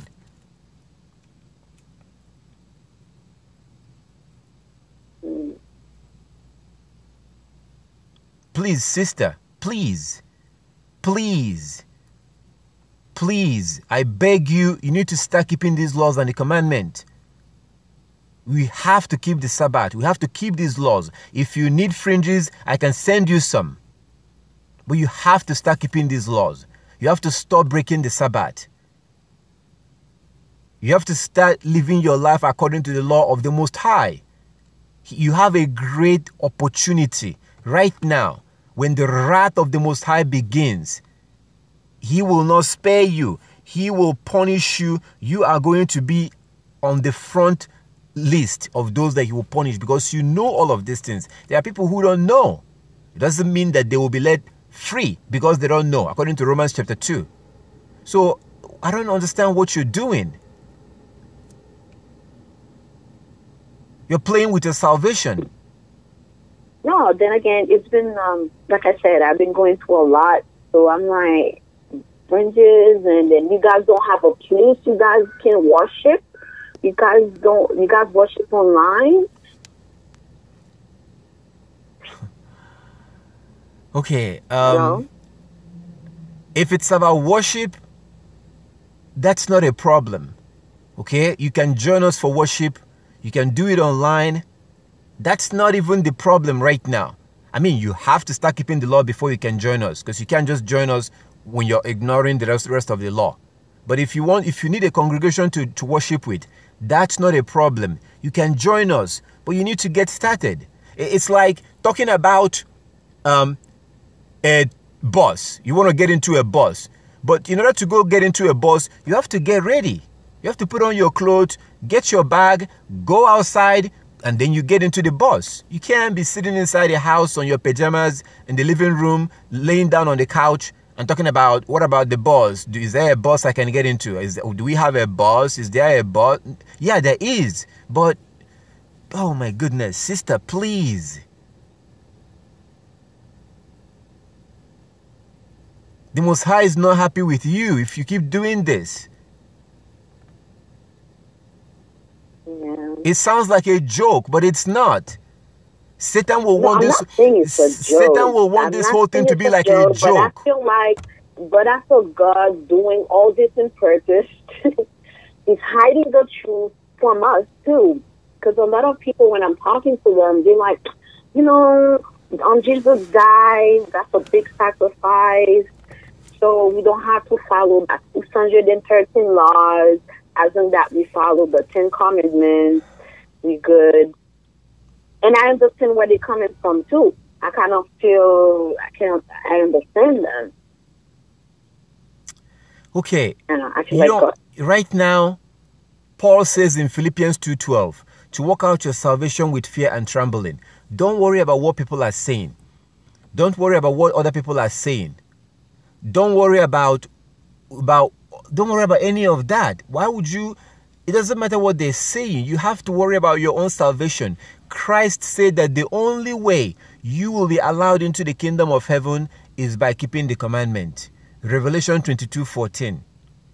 Revelation 22:14. The only way you're going to be allowed into the kingdom is by keeping the commandment. There is no other way. And right now, you are not keeping those commandments. And Satan don't want you to keep it. Don't want you to keep it. Satan wants you to be talking the way you're talking right now. You don't have any reasonable reason. Satan wants you to, he doesn't want you to take this thing seriously. And you have a golden opportunity right now to start keeping these laws. And if you don't, the wrath of the Most High will come upon you. And your punishment will begin here on earth. This is what I'm concerned about. This is my concern. You're talking about cancer. Did you know that the Most High said that those that refuse to keep His commandment, He will inflict them with diseases? Those that refuse to keep His commandment. Yeah, I read that too. Yeah, So that's those that refuse to keep His commandment, He will make them to become sick. This is not a joke. You have to do something. This is exactly as it was in the time of Noah. People didn't take the law seriously. They did not take the law seriously until they began to be drowned. So as we are doing this right now, living in this last day, it seems like a joke. Those who are talking about the law are like crazy people, and until it's too late. The Most High did this before with water. Now He's doing it with fire, nuclear destruction. All these bombs that America, Saudi Arabia, Russia, these nations, He will make them to begin to fight amongst each other. And the only people that He will spare, the only people that He will protect are those who are keeping the commandment. You are just you have no reason. You need to start keeping the laws. You have to. And I will do whatever within my power to help you in any way I can to start keeping those laws. It's not complicated. You need to start right now. You need to start observing those laws right now. Like today. Yeah. So that was my... Yeah. So... Like I said, you guys worship online. Because I remember, one of your videos saying you guys worship online. Yes. On Skype. And you can join us if you start keeping the commandments.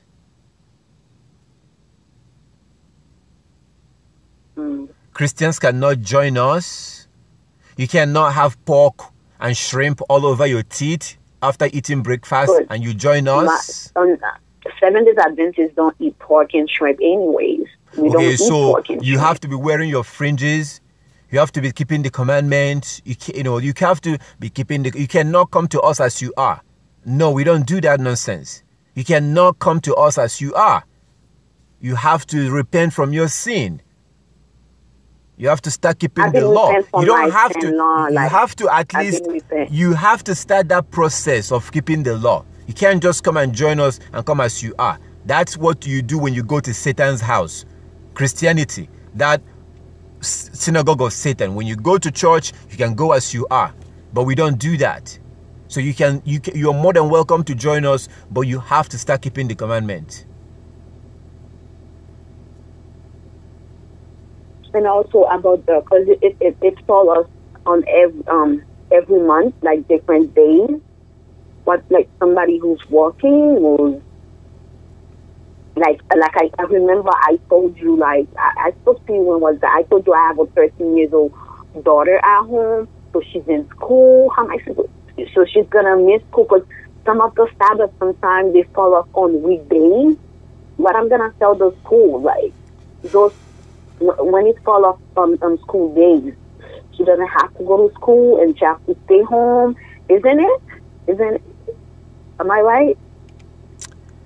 So what are you going to tell your God on the judgment day as the reason why you didn't keep the Sabbath? Are you going to tell him about the school? The school? It's because of the way we are living. It's not me. It's just the way we are living. The way it's just hard. I remember I talked to you about this before. It's just hard to follow. Okay. So what I'm gonna tell the school? Do you still have that Bible with you? Do you still have that Bible that you read from with you? Yeah. Can you go to James 4:4? James 4:4.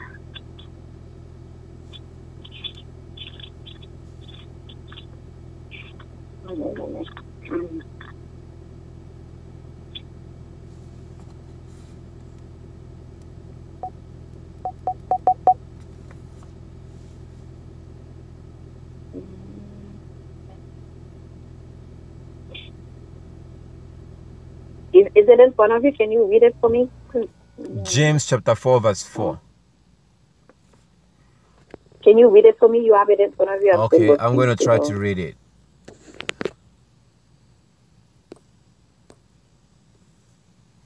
Mm-hmm.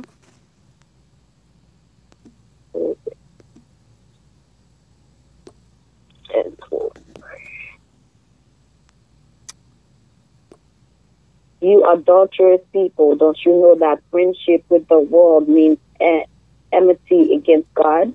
Mm-hmm. Therefore, anyone who chooses to be a friend of the world becomes an enemy of God. Okay. So... Yeah, I read that before, actually. I have my pen underlying this. But like I said, it's the way the world is now. We have to go to work. I have to pay my rent. Mm-hmm. I'm a single mom. I have to do this. I have to do that. So I understand it's trying when you're friends with the world, it's against the Most High. I understand. But then again, I have to survive. I'm still living in the world, right? I still have my rent. I still have to go to work and feed my kid and feed myself. You understand? I don't understand.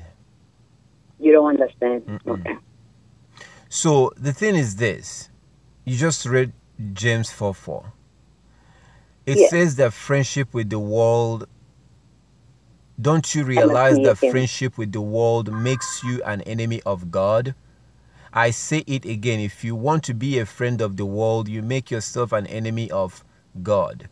Okay, so the thing is that those people that insist that you must go to their school on a Sabbath day, those people that insist that you must go to work on a Sabbath day, these are the children of Satan.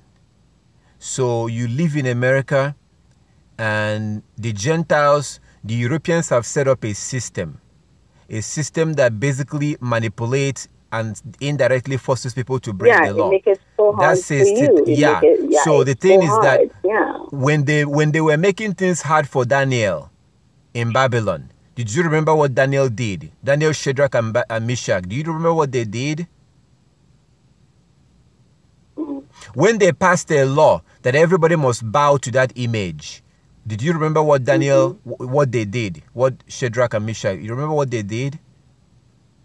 Mm-hmm. No, do you remember what they did in Babylon? No, can you remind me? Oh, they refused to bow down, and they were basically facing death. They refused to bow before the... So, so if your excuse doesn't count, I understand what you're... Okay, maybe I'm going to say that I understand what you're going through. But the thing is that excuse will not count, because then that's unfair to all the people that lose their lives. All the people that lose their lives resisting the system. The system that you live in right now is a satanic system. The American system is a wicked satanic system. The American system is from Satan. These people have to get out of it. I'm aware of it, but have to get out of it. Okay, so you live in a system that is satanic. The American system, the Western system, these are the children of Satan. They have set up a system that makes it difficult for you to keep the commandment, that makes it difficult for you to keep the laws. They are the seed of Satan. Okay, so the thing is, just because they're making it hard for you, that's not an excuse to disobey the Most High. So you now have to begin to do things. If you want to, you need to look for another job. You need to find a different way to make money. You need to, if you truly want to keep the law, if you want to, I haven't, like, okay, let me tell you. Can you hear me clearly? I want to tell you something right now. Mm-hmm. Okay, you don't sound to me like someone who is serious.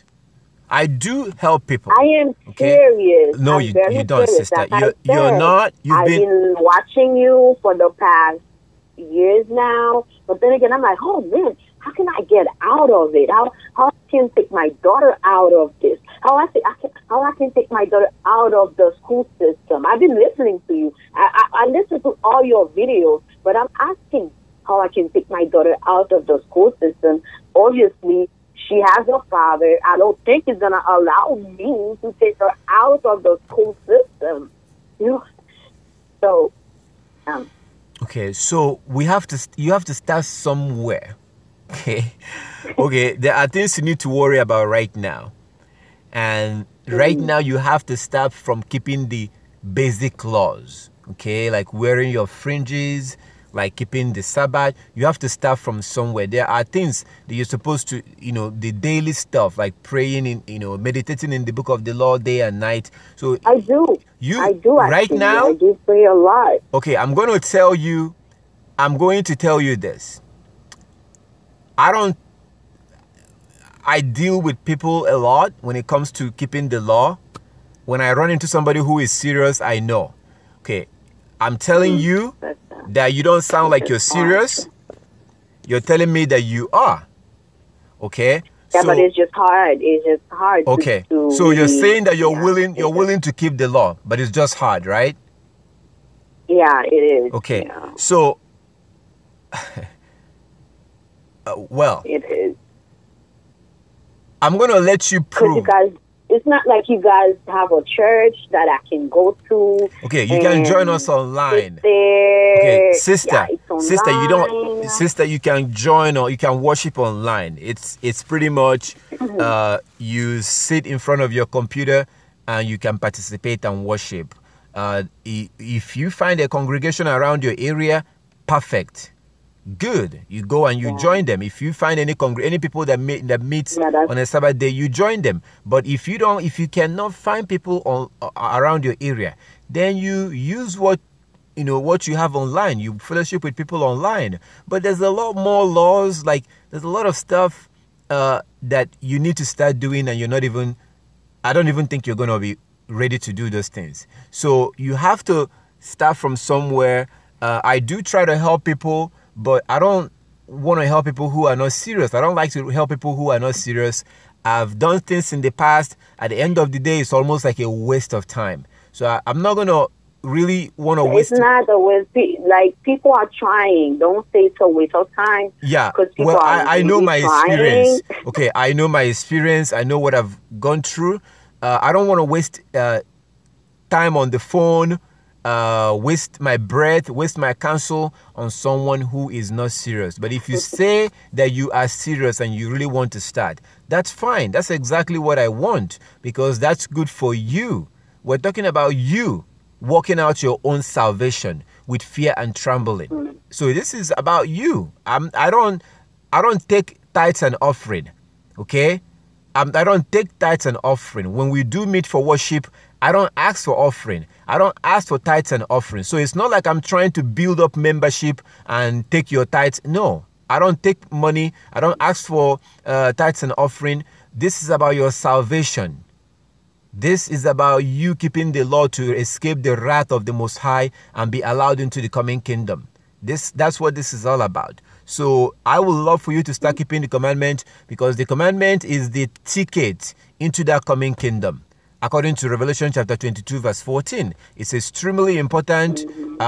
You have to. So what we're going to do is we can talk again. We'll talk again, and then we'll see. We'll see. Let me ask you something. Do you wear pants? Yes. You still wear pants, right? Yeah. Would you be willing to get rid of those pants? Sometimes I feel like the pants is not really the issue. You see, that's why I said that you're not serious. So you keep talking Yeah, about. so pants. Okay, hold on. Okay. I feel like the way I dress. Okay, sister, hold on. Let's do this. Okay, let's talk one after the other. Okay. Okay. So you keep talking about the system, the school, the system. It's so hard. It's system. Is there any system that is holding those pants whenever you want to take it off, that won't let you take it off? You see, so the thing is it's you. You keep blaming all this system and everything and all that, but the thing is that you haven't made up your mind. I asked you this question. Okay, I asked you this question for a reason, because I've told you before I asked you this. I told you that I can see that you're not serious. You're not ready. You don't want to keep the law. You don't want to keep it. It's not that it's being difficult, just that you don't want to do it. So go ahead. No, you say you don't feel like what? I feel like, wearing pants, I put color, like when you put color in your nails, I feel like don't stop God from helping you, from showing you the way. I don't see it that way. Because if it was really like wearing pants or wearing braids will stop God from helping us, we'll all be dead. We will all be dead right now. That's what my thinking. That's my thinking. You understand? Are you familiar with Deuteronomy chapter 22, verse 5? Yes, I read that. What does this say? Actually, a lady from my church had me read a whole bunch. Actually, a lady, she's talking about pants too. She's like, you need to stop wearing pants, but she's a 7 Days Adventist. And I told her, wearing pants doesn't stop me from intimate with God, intimate with the Father. Okay, so what does Deuteronomy chapter 22, verse 5 say? I don't remember, but I read something about women cannot wear men's clothing and stuff like that, isn't it? I read something like that. Okay. So do you know that that is God's law? Do you know that that is God's law? Excuse me? Do you know that that is part of the law of God? Or is it? It's part of the 613 laws? Yeah, do you know that? Yeah, she told me, yes. Okay, so why would you say that a law that is part of God's law, you don't feel like keeping it is really necessary? That's what you just said. As long as you dress modestly, like you don't wear tight pants. Like I used to wear tight pants, but 3 years ago, when I baptized, I don't wear tight pants. I still wear pants, but not tight. And I try to cover a little bit of skin. Modestly, that's how I see modestly come from. Like, I don't know where you're trying to. Okay, so you are talking about something that our Heavenly Father told us not to do. It's like me wearing dress and skirt, and then I would say that I don't feel like dressing like a woman really stops God from blessing me, or that it doesn't matter. What would you think of that?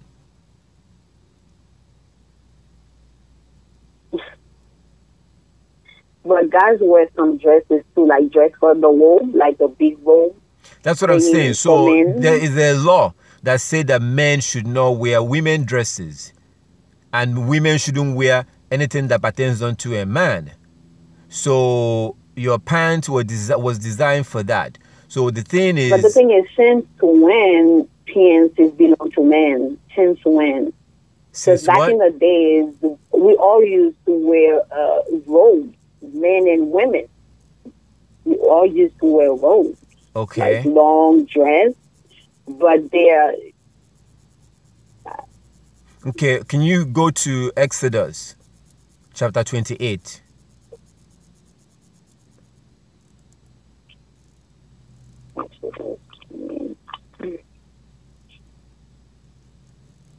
verses what? Exodus 28. Start from verse 40. 14? No, 40. Oh.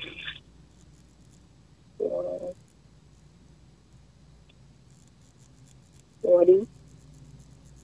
Make tunic sashes and caps for Aaron's sons to give them dignity and honor. Yeah.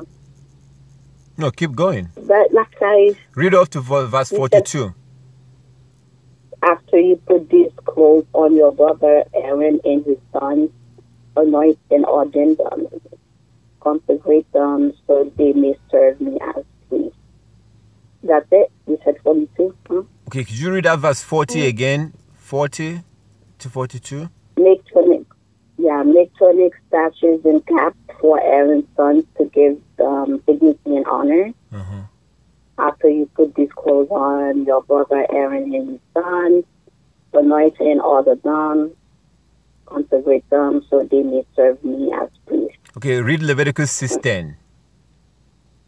Leviticus 6:10.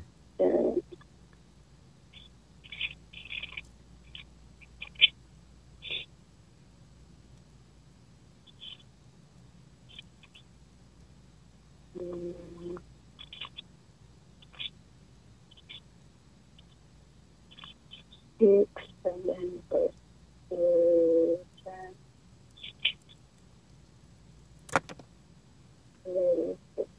The priest shall then put on his linen clothes with linen undergarments next to his body and should remove the ashes of the burnt. Is it that? Yeah. Okay, so what translation is that you're reading? It says Leviticus 10, Leviticus 6. No, verse what 10. translation? What Bible is that? What translation of the Bible is that? I have the NIV. Yes. Okay. So in those two places that you read, in that Exodus chapter 28 from verse 40 to 42 and Leviticus chapter 6 verse 10, it's talking about breeches, talking about trouser, What they're talking about the priest, though, they're talking about priest.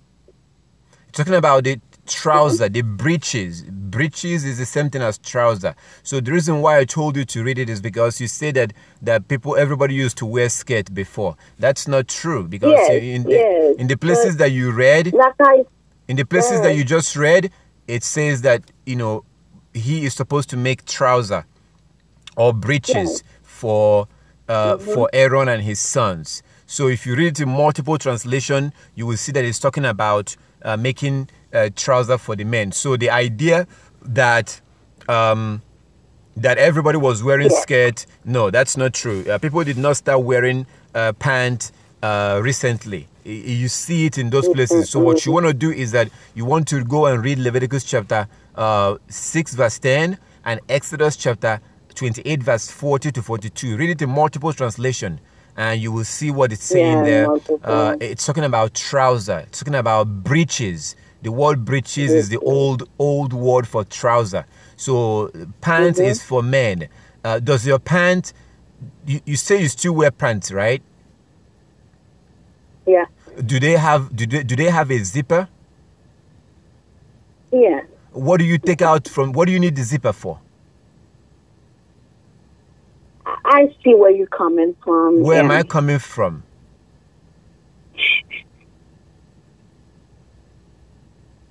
Your pant has zippers, right? Because you told me that it doesn't matter. Everybody used to wear skirt, and pant is supposed to be for women or whatever. So your pant has zippers. What is it for? Because that zippers means something. What does your own zipper means in your pants?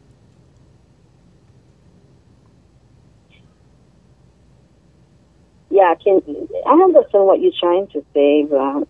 Yeah, I'm trying to say that pant is for men, and they put that zipper there so that we can stand up and open up that zipper and we can use the bathroom. That's what it's meant for.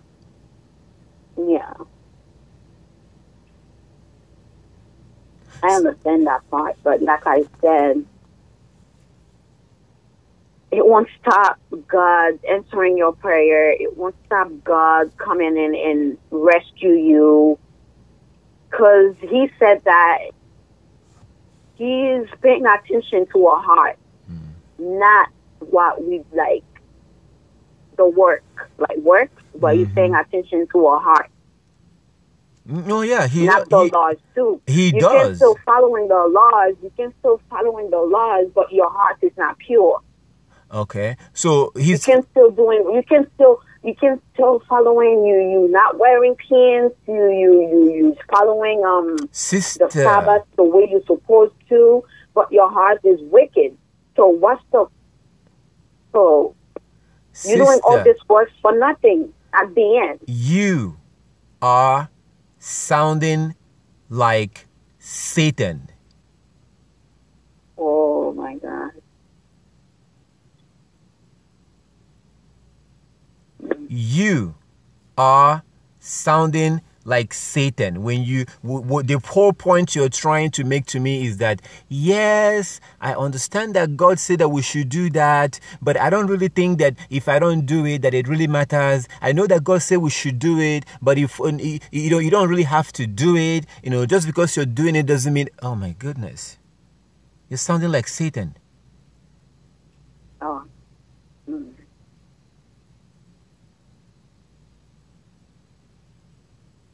You're talking exactly the way he wants you to talk. You've bought his lies. You don't realize that the Most High hates you. Not me. Do you realize that?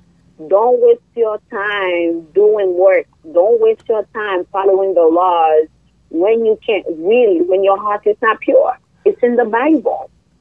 Sister. So basically, God is paying attention to our heart. Okay, can you go to Jeremiah chapter 17, verse 9?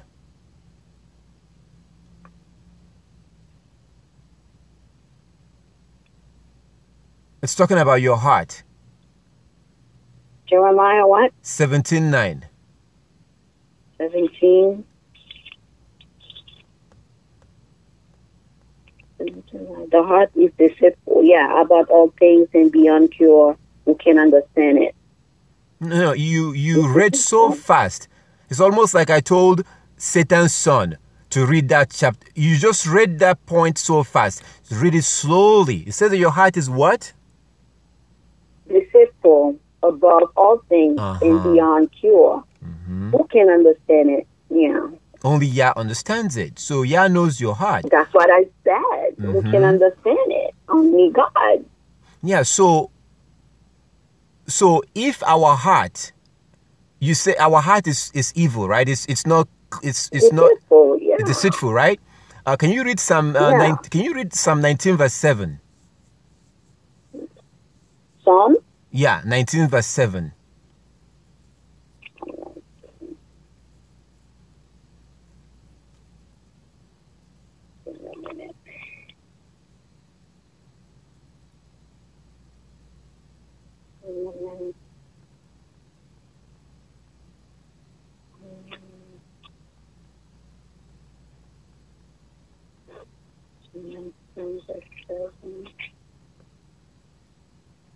The law of the Lord is perfect, refreshing the soul. The statutes of the Lord are trustworthy, making wise the simple. What is it? What does it say in the beginning? The law of what? It's perfect. The law of the Lord is perfect, refreshing the soul. Okay. So the law of the Lord or the law of Yah is perfect. It says in that translation, refreshing the soul. That's what it says in that translation. Let's see what it says in King James. Let's see what it says, because it says something else in King James. Something a little bit different in King James. Where is Psalm? We're going to go to Psalm So it says something, because we're talking about our heart that is deceitful. So Psalm 19 verse 7 said something about our heart, about what everybody's heart is wicked and deceitful. Look at what it says in Psalm 19 verse 7. I'm reading from King James. This is King James. Psalm 19 verse 7. The law of Yah is perfect, converting the soul. The testimony of Yah is sure, making the wise simple. So, our heart is deceitful. Our heart is wicked. But the only thing that can convert our heart is the law. That's the reason why I may think about robbing you, but I'm not going to do it because of the law that says don't rob.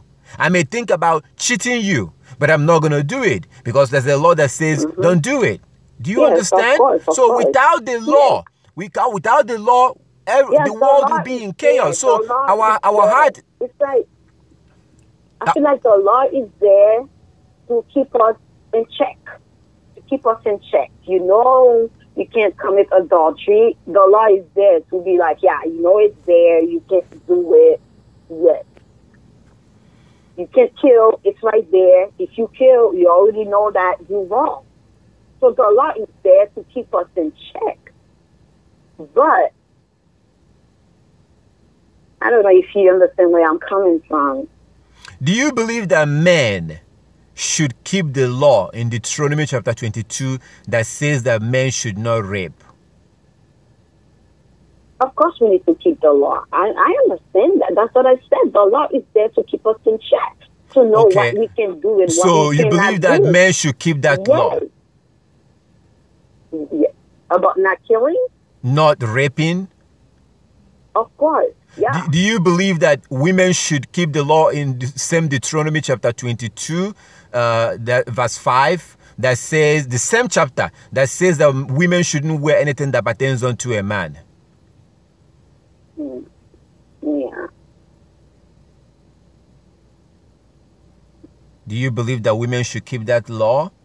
Because you believe that men should keep the one all the way down at the end of the verse, the chapter, towards the end of the chapter, that says that men should not rape women, and if they do, they will be killed. In the beginning of the chapter, in the same chapter, Deuteronomy chapter 22, it says that women should not wear anything that pertains unto a man. Do you believe that women should observe that? I understand where you're coming from. No. Do you believe that women should observe it? Yeah, it's in there. Are you going to get rid of your pants? But I'm saying it's not keeping God. It's not keeping him from not answering my prayers. That's what I'm saying. It's not keeping him from not helping me. So, sister, if there is a man out there who rapes women, do you think that God should hear his prayer? Because raping women shouldn't stop God from hearing him. Do you believe that God... if he confesses sin and he repents, God will... Of course, look at Paul. Paul was a killer. Okay. In the Bible, Paul was a killer. He was a killer. He was killing Christians. So what makes you think that God will ignore you disobeying a law that is in the same chapter? You're disobeying it, but God will hear your prayer when you haven't repented. What makes you think that? Okay, I understand, but like just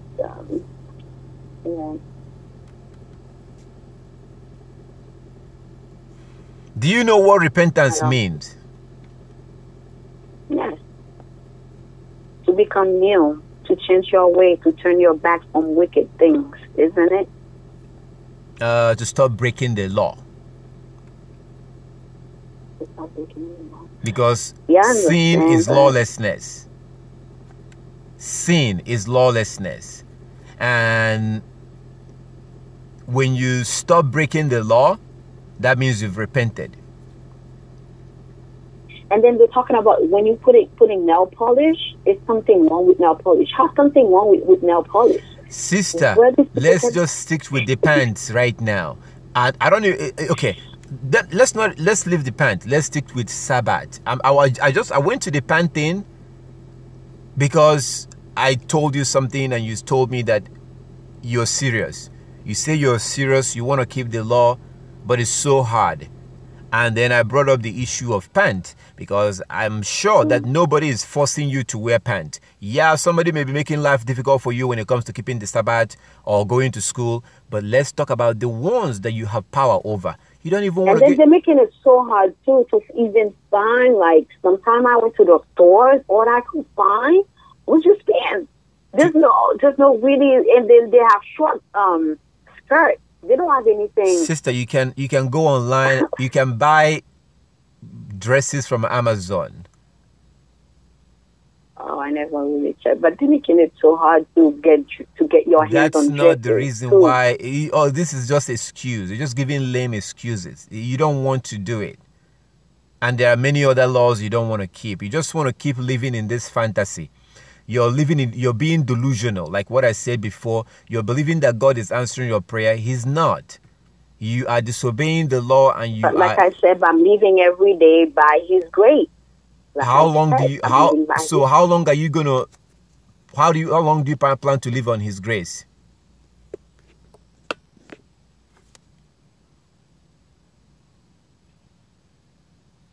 Living by His grace. What are you trying to say? Even how long do you plan to live? Right?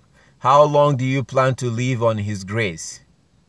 As long as it takes. It said that you need to live by grace. So you're trying to say living by grace, is something wrong with living by grace? Yeah, something is wrong when you're living by grace and you know exactly that you're okay. Go to Romans chapter 6. Verse 1. Just read one verse. Romans chapter 6.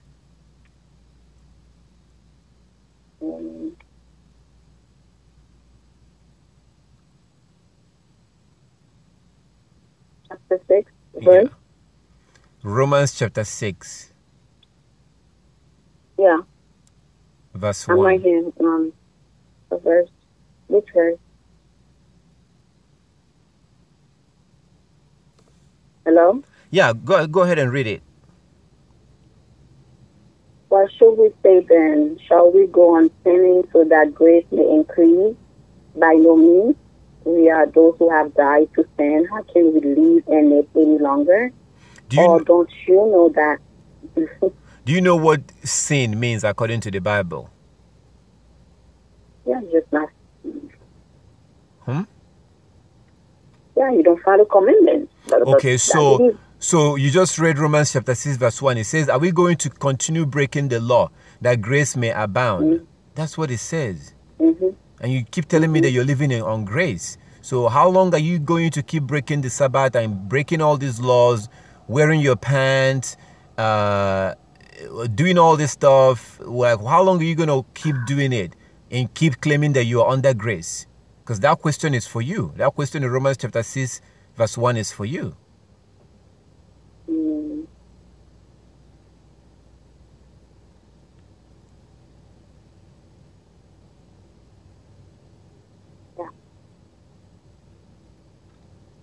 I'm trying. So normally I would offer to help,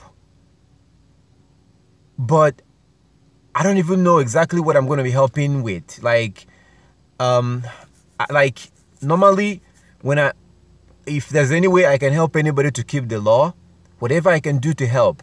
If it means sending you fringes, if it means whatever I can do, but I can't even offer anything right now because, like, I give you an example.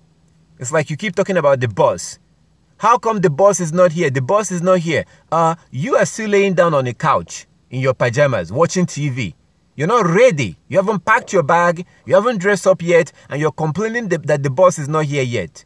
When the bus gets here, you're not going to be ready. So I can't even help you. All the stuff that you've pointed out, like dresses. I mean, I can send you dresses. I can put dresses in the mail for you. I can send you fringes, but I'm not going to send you those stuff. Why? Because I know you're going to just put it away. You're not going to use it. You will not use it. You're not going to put on your fringes. You're not going to wear your dresses. You're not going to keep the Sabbath. I know you're not going to do these things. How do you know I'm not going to keep the Sabbath? How do you know all this? You don't know that. Okay. You don't know. I don't know. So you're saying that you will? Yeah. So you're going to start keeping the Sabbath? Like I said, I work. Okay, so that means that you're not going to. I'm going to keep the Sabbath, but what about my daughter have to keep the Sabbath? Because I go to church with my daughter every Saturday. So how am I going to pull her out from the school? Okay. The Sabbath? All right. So she can... Okay, sister, let's start with something that you have power over. Okay, I understand. Okay, I have power. I can keep the Sabbath. I can. You can. But I'm not saying my daughter can right now, especially when it's fall off like in the weekdays, sister. She can't. Okay. But I can start with me. Okay. I can start. No problem. With me. Okay, let's do this. So you do understand that we have to keep the law in order to come into the kingdom, right? Yes, of course. Would you like to start keeping the laws? Yes. Yes, okay. So I would like us to start with something that you have power over. So right now, maybe you cannot start keeping the Sabbath right away. So I want you to start with something that you can do. Would you be willing to get rid of your pants, your trousers, those trousers and pants that you wear? Would you be willing to get rid of them and stop wearing them? Because that's against the law in Deuteronomy chapter 22, verse 5. Yeah. Would you be willing to do that? But I don't wear pants much. I do wear a long skirt too. But I when I'm saying I wear pants, it's not like a everyday thing. Mm-hmm. I do wear long skirts. The thing is that men are not allowed to wear women dresses at all. Just like women are not allowed to wear anything that pertains to a man at all. So I would like us to, if you truly believe in what you're saying, I would like you to start with something that you have power over. Why am I mentioning the pant? Because I know that if you will be willing to repent from that particular lawlessness, if you will be willing to repent from that, if you will be willing to keep the law in Deuteronomy chapter 22 verse 5, I know that if you will be willing to do that, trust me, the rest is going to be easy. Like the Sabbath thing and everything. If you will be willing to give up whatever the hell pleasure you get by wearing that pant and having men stare at your behind, if you will be willing to get rid of that, repent from that sin, the rest of the laws, you will be able to keep them. Because this is the one that you want. This is the one. Nobody is forcing you to wear pants. So if you truly want to keep the law, that should be the one that if you are willing to keep this one, the one that you have power over. If you're not willing to keep the law that you and only you have the power over that one, how can you we can't even talk about the Sabbath. Those are the one. So let's start with if you truly believe in what you're saying, let's start with the one that you can do. And it doesn't sound like you're going to be willing to do that. I will. When? What do you mean? Keeping the Sabbath? No. Let's start with the small one. The one that you have the power over. What do you mean? Throw out my pants and stuff? Yeah. Like I said, I have a combination of long. I have a combination of skirts and pants.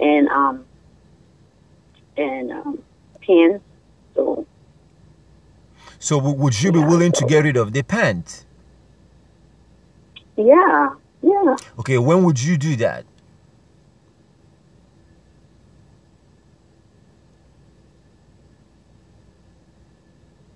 How many pants do you have? What should I do? Just throw them? How many pants do you have? I'm sure you probably don't know because I have a lot of clothes, but I don't have women, like I don't wear. Yeah. So how many pants do you have? like you said, I can't count.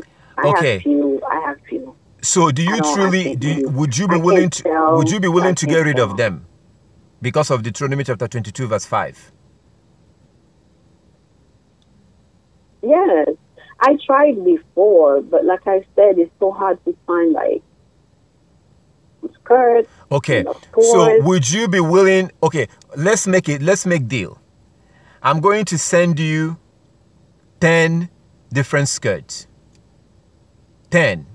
I'm going to try to buy some tomorrow. I may buy like 5 tomorrow.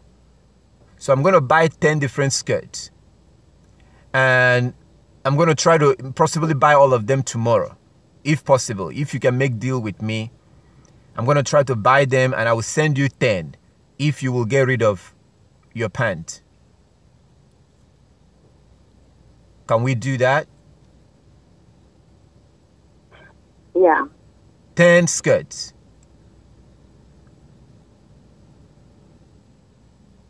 Can we do that? Yes, I said yeah. Do you live in an apartment or do you live in a house? Apartment. Okay. I asked you that question because I would like you to burn those skirts. I'm sorry, the pants. No, usually I can't. What should I do? Burn them? Yes, I would like you to burn them. That's why I asked where you live. I don't have it. I can't do that because there's no place I know I can burn anything. Do you know anybody that you can go to their house and go to the backyard and burn it? I have my brother there. I can, but I won't burn them. I'll usually drop them somewhere and give them away. You can't give them away. It's like me saying that I'm going to go give my pork away.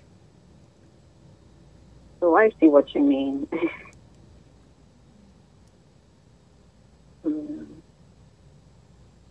So it needs to be burned. I don't have any place. I don't have any place that I can go. Will you just say your brother's house? Burn.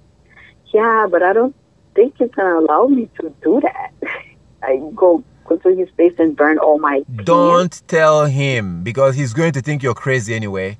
See, that's the thing. That's what I'm saying. Whenever you start keeping the law, people will think you're crazy. So you're not going to tell him. You just go to the backyard, go there and just put the clothes on the ground and put some gasoline on it and set it on fire.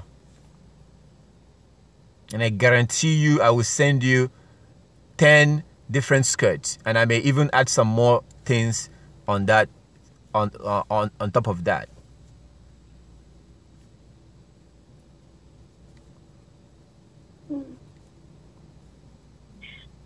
Yeah. I don't guarantee you I'll burn them, but I might get rid of them.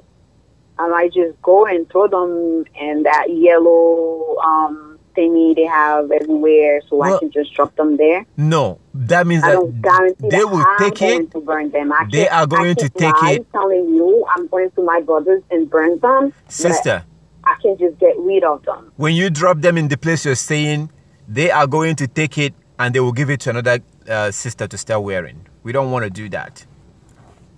Yeah. You can burn them if you want to. Like I said, I can guarantee you I'll burn them. Because you complain that you don't, that the problem is that you complain that the problem was that it's hard to find skirts. I've promised I will send you 10. It is. I was looking. Okay, I will send you 10. And sometimes the issue is that problem is over now because you're getting 10. And I might even send more after that. But they're not my style. Sometimes you feel like when you're wearing something that's not your style. Okay, you're not happy I'm going to send it. you. I'm going to send you something that is like universal. It's a skirt. They're going to be really nice, and they're going to be like your universal. So we start from there. Let's start from the ones that I trust me. You're going to be able to wear them. All right. Thank you.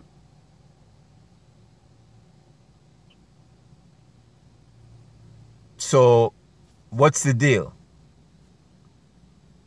Like I said, I can get rid of them, but not burning them. Why wouldn't you want to burn it? Yeah.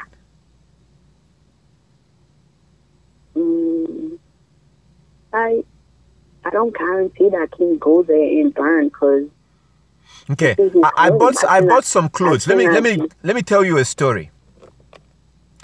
I bought some Gentile clothes, and my plan had been to possibly sell it to my people, but I know that will not be okay because there's a way that Hebrews are supposed to dress. So I decided, that's not a good idea. I'm not going to take something that I'm not supposed to eat and give it to you for you to eat. I'm not going to take something that I'm not supposed to wear and give it to you to wear. So that's not right. So we're talking about Deuteronomy chapter 22 verse 5 here. Deuteronomy chapter 22 verse 5. So if you are the one that told me that you want to keep the law. So if you do, then you're not supposed to give anybody that pant, your trousers. You're supposed to throw them away. You're supposed to destroy them. And having skirt was the issue. I said, I'm going to send you some. And I will even throw in some tassels or some fringes in there. So in that way, you can, it will be complete. If you truly want to keep the law, there's no other way to get rid of them other than to burn it. Like I said, I don't have any spot that I can burn them. If that's what I'm trying to tell you, I don't have any place that I can burn them. Okay. Yeah. All right. So you don't have any place you can burn them. Do you have scissors? Mm-hmm. Yeah. Okay. Of course. Would you be willing to cut them in pieces with scissors?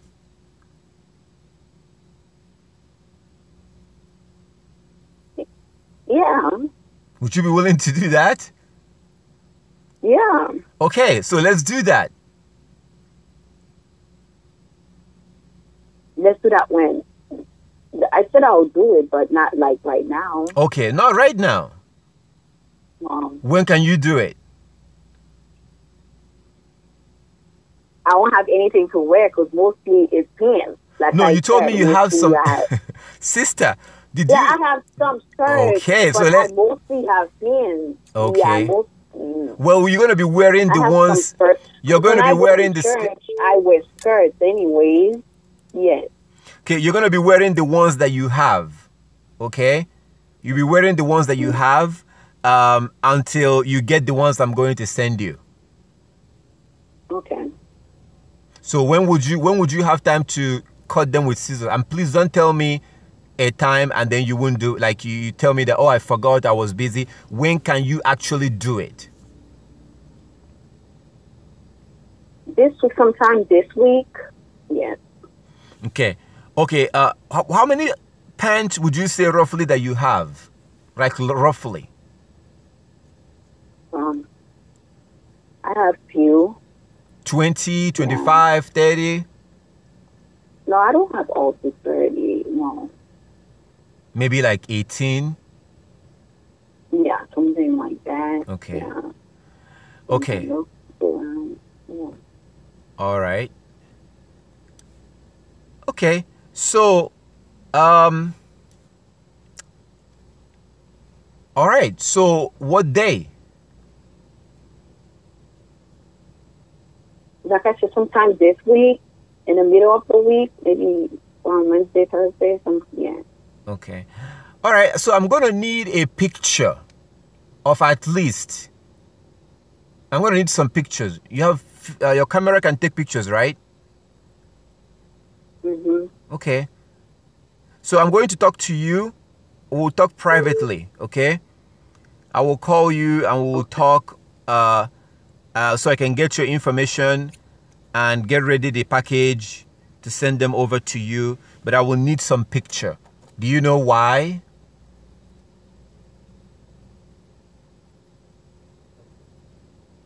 I'm listening. Do you know why I will need some pictures? Yeah. Why? proof, isn't it? Why would I need your picture? The picture of the clothes when you cut them. Yeah, to prove that I really can't. So why would I need the picture? Like why? Why is it that I keep my word? Yeah, because I don't really trust you. Yeah. Do you understand why I cannot trust you right now? Mm-hmm. Do you understand? Not really, no. You don't understand why I shouldn't, why I don't trust you? Yeah, because you said, I told you I'm going to cut them, but you said because of, you want to see if I'm keeping my word. So you don't trust me, and I understand you don't trust me because I've been wearing pants my whole life. I would love, no, my not trusting you, it's not because you're wearing pants. No. The reason why I don't trust you is not because you're wearing pants. It's because you don't want to stop wearing pants. You are going round and round and round. You don't want to keep the law. You know we have to keep it, but you're not ready. I want to keep the law. I want to keep the law. I'm praying about it every time. Why was it so hard to get rid of pants? Especially when it's cold out like that, when you're wearing pants or you're wearing a sweatpants, it's much easier. In summertime, I'm okay wearing skirt, Can you, on a day like this, can you see me on YouTube right now? I'm on the phone, but I can, yes. Okay, I was going to show you something. Let me use the laptop. So let me say something. Let me ask. Oh, she's using it. Oh, you want to show me something? Yeah. Can I use this here? I'm gonna, bring it. I need a forward. What?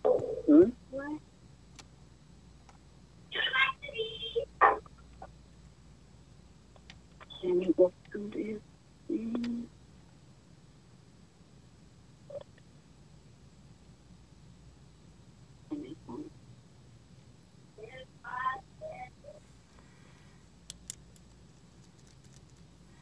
So what I was going to show you is that when you go online, I'm sure you would tell me you don't have money. I'm sure you would tell me I'm sure you would tell me you don't have money to buy them. But when you go online, there are this really nice long stockings. It's like stockings that it's very thick and long. No, I have some. That thing will protect you from cold. Like, it's really effective. It's very good. So it's very long. I do have some stockings. I have some thick stockings. Okay. Yes. Okay, so that can take care of the issue of the cold. Yeah, I have some thick stockings. I've been wearing, to go to church, some cold days, like this. That will definitely take care of the cold. Yeah. All right. So do we have a deal on this pant and skirt thing? Yes. You're going to deal with the pants. I'm going to deal with the skirt. Okay? All right. Okay, so we'll talk to work on the information and the address and stuff, okay? All right. Sister. Yes. You really, really need to understand how important this whole thing is. This is about your salvation, and you really have to become a lot more serious than you are right now. Like, you have to really, you're almost there. You've been listening to me since 2016. So you do understand all of these things, and I'm going to beg you, please take this thing seriously. This is about your salvation. You have to start keeping the Sabbath. You have to wear your fringes. These things are extremely important. When you begin to do these things, people will think that you're crazy, okay? Your brother, your sister, they will think you've lost your mind, and people will begin to say that you've joined a cult. If you look at in the book of John chapter 10, you see that they say that Christ was crazy. They say that he was crazy. So even Christ, people were saying that he was crazy. So when you begin to keep these laws, people are going to say that you've lost your mind, you've joined a cult, you know, they're going to be saying those things. But you don't mind them, because this is about your salvation. And on the judgment day, you are going to stand there on that day, and you're going to answer for yourself. So on that day, you're not going to be claiming or blaming anybody or saying that somebody told you this or told you that. That will not fly on that day. You're going to have to answer for everything that you are doing now. So please, you have to be more serious. Please take these laws very seriously.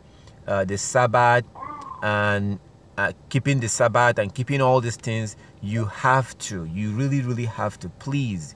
And I'm really serious, and I'm very concerned, because I know that the Most High, you know, the more you know and you're not being serious, the more his anger is going to come upon you. Please, sister, please take this thing seriously. You take the laws seriously.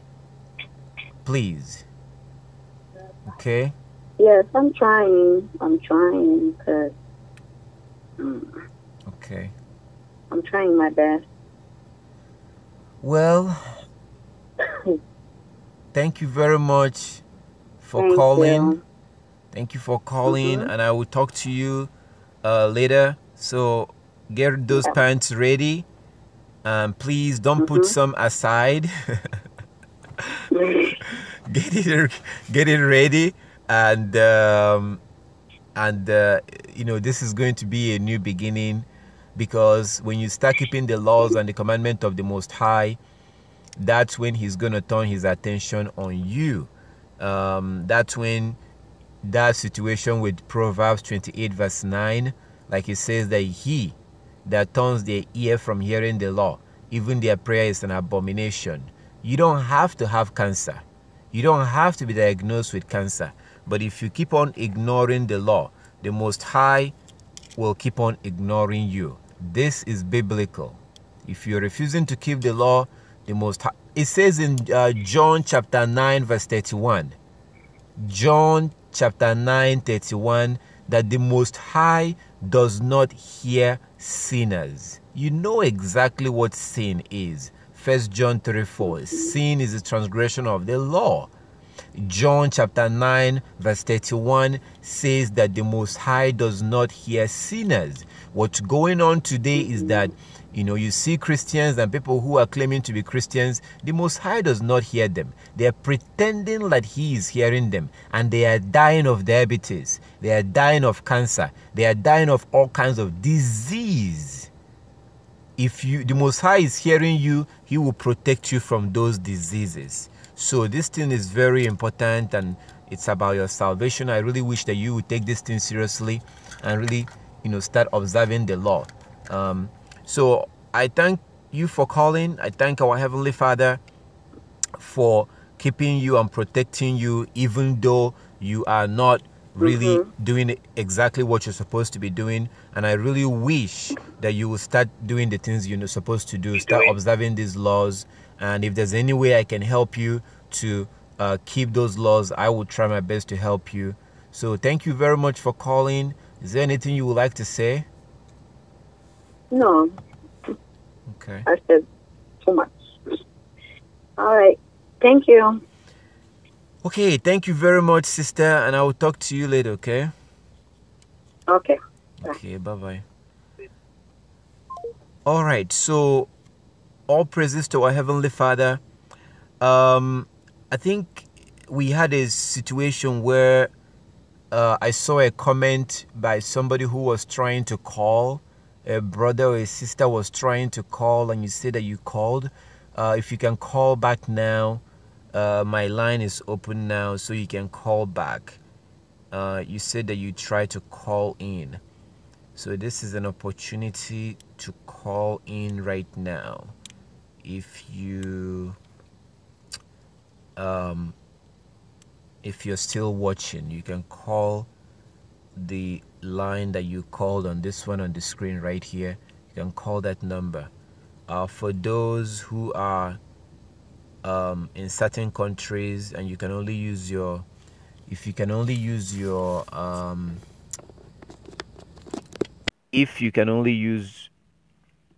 WhatsApp, then you can also call that number. It's also available on WhatsApp. That number is connected to WhatsApp.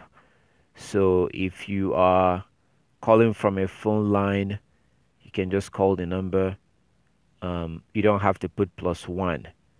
+1 is for international calling. So, but you are more than welcome to call right now. For the person that called earlier on, I apologize that I didn't take the call when you called, but this is an opportunity to call back right now. We are talking about our salvation. We have to keep these laws. We have to keep these commandments because our salvation depends on them. According to Christ in Revelation chapter 22 verse 14, Yeshua HaMashiach said that those who will be allowed to come into the kingdom are those who are keeping the commandment. They are the ones who will be allowed to come into the kingdom. So that's why we have to keep these laws. Okay, so it looks like there are some questions that came in from WhatsApp.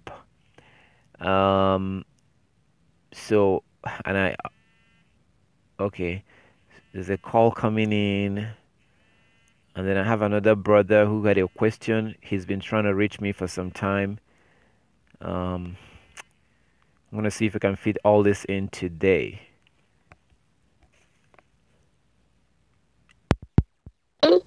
Yes, hello, sister. How are you doing? Yes, hello, sister. How are you? I live in Jamaica. Okay. But I would like to find out more about the laws so I could keep them. Okay. If needs be. Okay. So the laws, like what you would like to find out more about the laws. Well, when it comes to the laws, yes. Right? The most important of all the laws will be the Sabbath, because according to Exodus chapter 31 verse 12 to 18, the Most High said that the Sabbath is a sign that identifies those that belongs to Him. So keeping the law is easy. It's not that difficult. Satan have tried to deceive us into believing that keeping the law is difficult. It's not that difficult. It's easy if we want to keep it. If you really, really want to keep it, you can keep it. But it's something that you're going to have to decide. It's easy to keep if you want to. Okay. I use a 1611 Bible, so I don't have all the books like Sirach. I don't have that book. I was wondering if I could get the entire Bible to read from. Okay. So there is an app. There's an app on Android. It's NRSV, New Reverse Standard Version. You are on WhatsApp, so I can send you the link to that app. It's a free app, and that app has the Apocrypha. It has the Apocrypha. It's a Bible app, okay, but it has the regular Bible, but it also has the Apocrypha. It's called NRSV, New Reverse Standard Version. SV, and that Bible, is it free? And that And that includes the book of the Fourth Maccabee? Yes. Yeah. Okay. Okay. So how many additional books are there, excepting the one that are in the book with the 66? Do you know? You have the book of Maccabees. The book of Jubilees. So the book of Maccabees and Sirach, and the rest of them are in the Apocrypha. But the book of Jubilees is not in. That's not in the Apocrypha. The book of Enoch is not in the Apocrypha. But there are apps that there's an app for the book of Jubilee that you can download. So if you want, I can send you the link to those apps so you can download them on your phone. If you're able to download apps on your phone, you can download them on your phones. The additional books. Yeah, like the Jubilee. I don't want to have all of them so I could read it. Yeah, my own timing when I have it. Yeah, so you can download the app. You can also download the actual books from online. You can download the PDF. So I'm going to try to send you the link. I will send you the link to those apps, or the link to the. I'm going to send you the links on your WhatsApp. All right. That would be good. Okay. So I'm gonna go now. All right. Okay. So are you keeping the Sabbath yet? Because you said you wanted to learn about the laws so that you can start keeping them. Well, I haven't started because the Sabbath for us in Jamaica today is the December.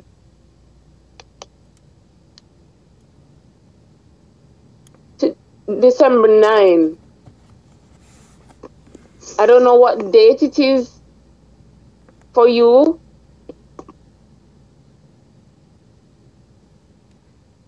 Okay.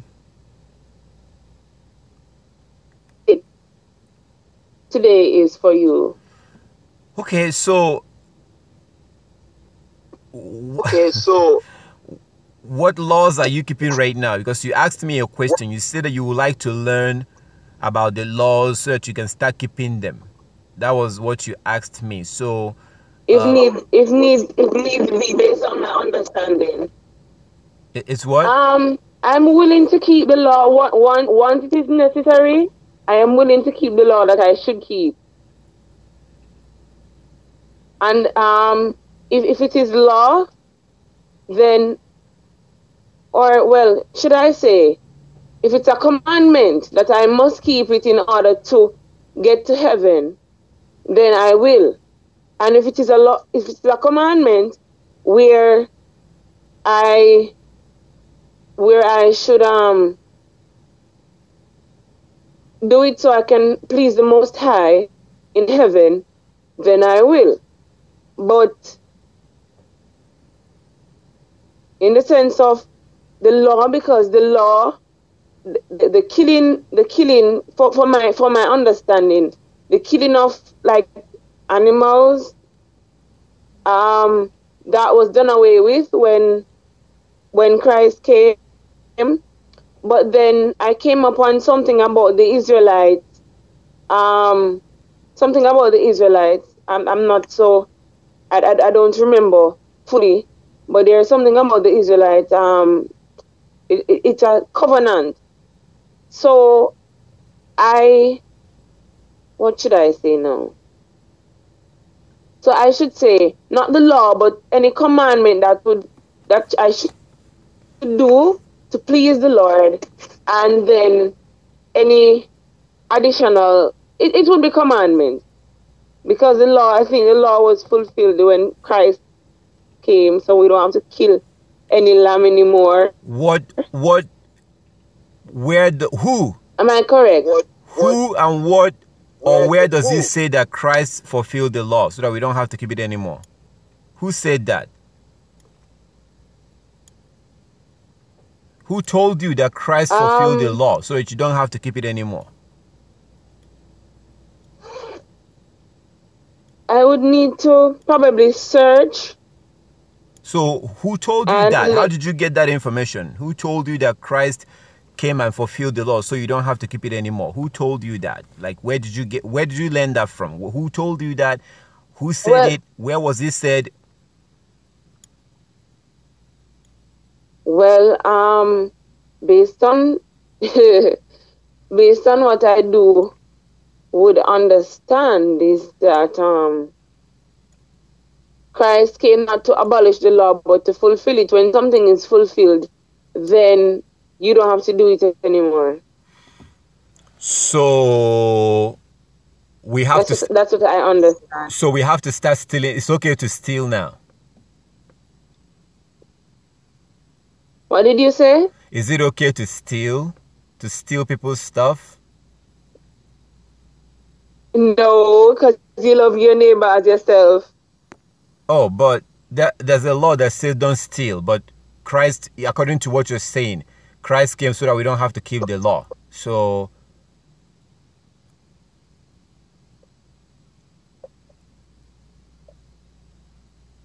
you don't steal because you wouldn't want anybody to steal it from you. You treat each other the way you want to be treated, and because you love your neighbor as yourself. Well, so if you want somebody to show you love, that law that say that we should love our neighbor as ourselves, that law is also done away with because that's part of the law. So that particular saying is that we don't have to do that anymore because Christ died. So I don't have to love you. That's part of the law, right? No, man, the loving the neighbor is in the New Testament.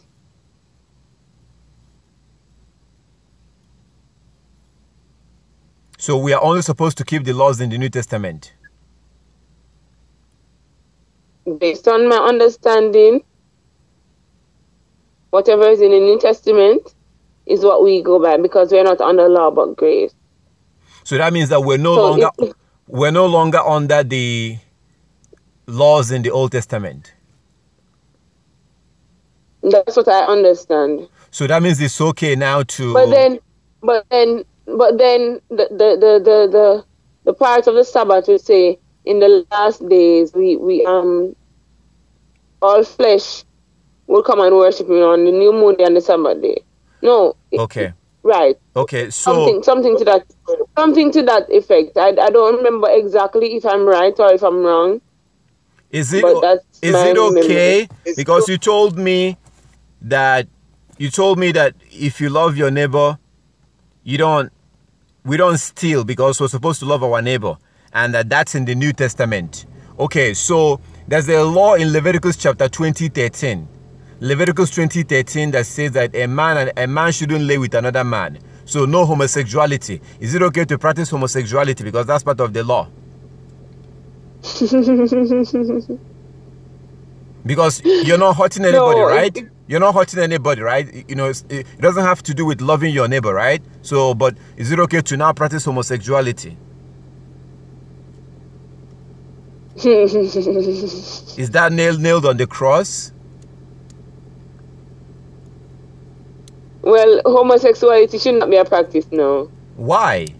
Christ nailed the law on the cross, according to what you said.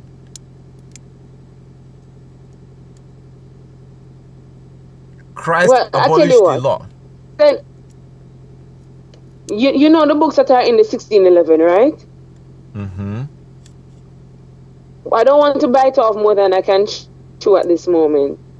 Because, I mean, Rome wasn't built in a day.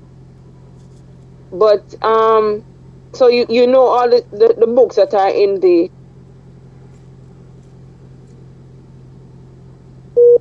What books are in the New Testament that are not in the... What books are in the New Testament that are not in the 1611?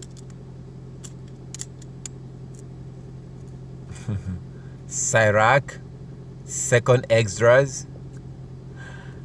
Sister. Yes? I see that you have like can you see me on YouTube?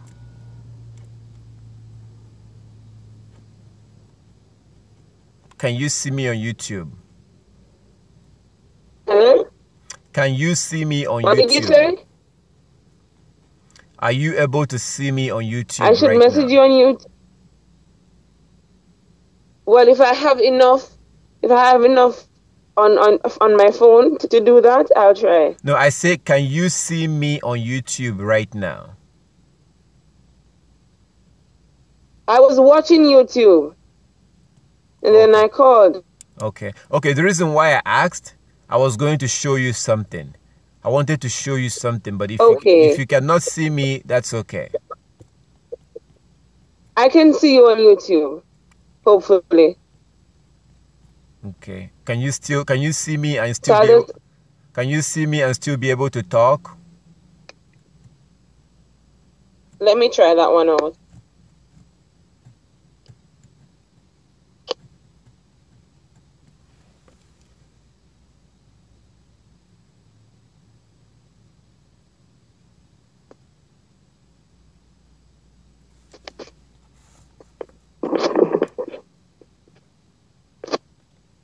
I'm seeing you now. So you can see me on YouTube right now. I'm seeing you now. Yes. So you can see me on YouTube right now. All right. Yes. Okay. I'm going to show you something. All right. Yes. Okay. I'm going to show you something. All right. Yes. Okay. I'm going to show you something. All right. Okay. I'm going to show you something.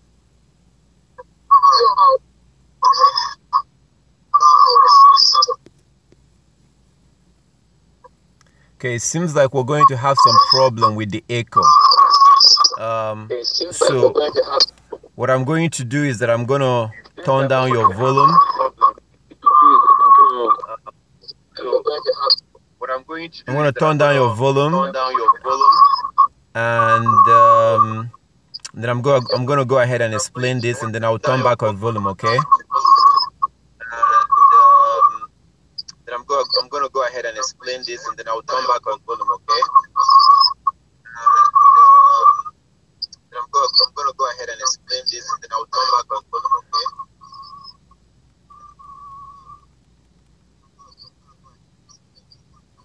okay? Okay. So let's do that. So Matthew, I hope you can hear me. In Matthew chapter 5. So Matthew chapter 5, it says,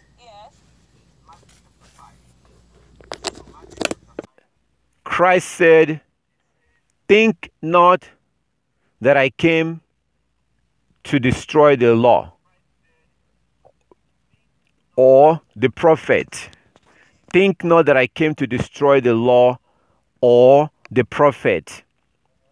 The reason why I'm showing you this is because I really want you to understand. If you can see me on YouTube, you see the 2 point that is highlighted. The law or the prophet. So Christ was telling you, don't think that I came to destroy the law or the prophet. So he's talking about two different things. The law or the prophet. So he's not telling you about one thing. He's talking about, think not that I came to abolish the law or the prophet. That's what Christ was saying here. I'm trying to get this thing because I'm still hearing the echo, and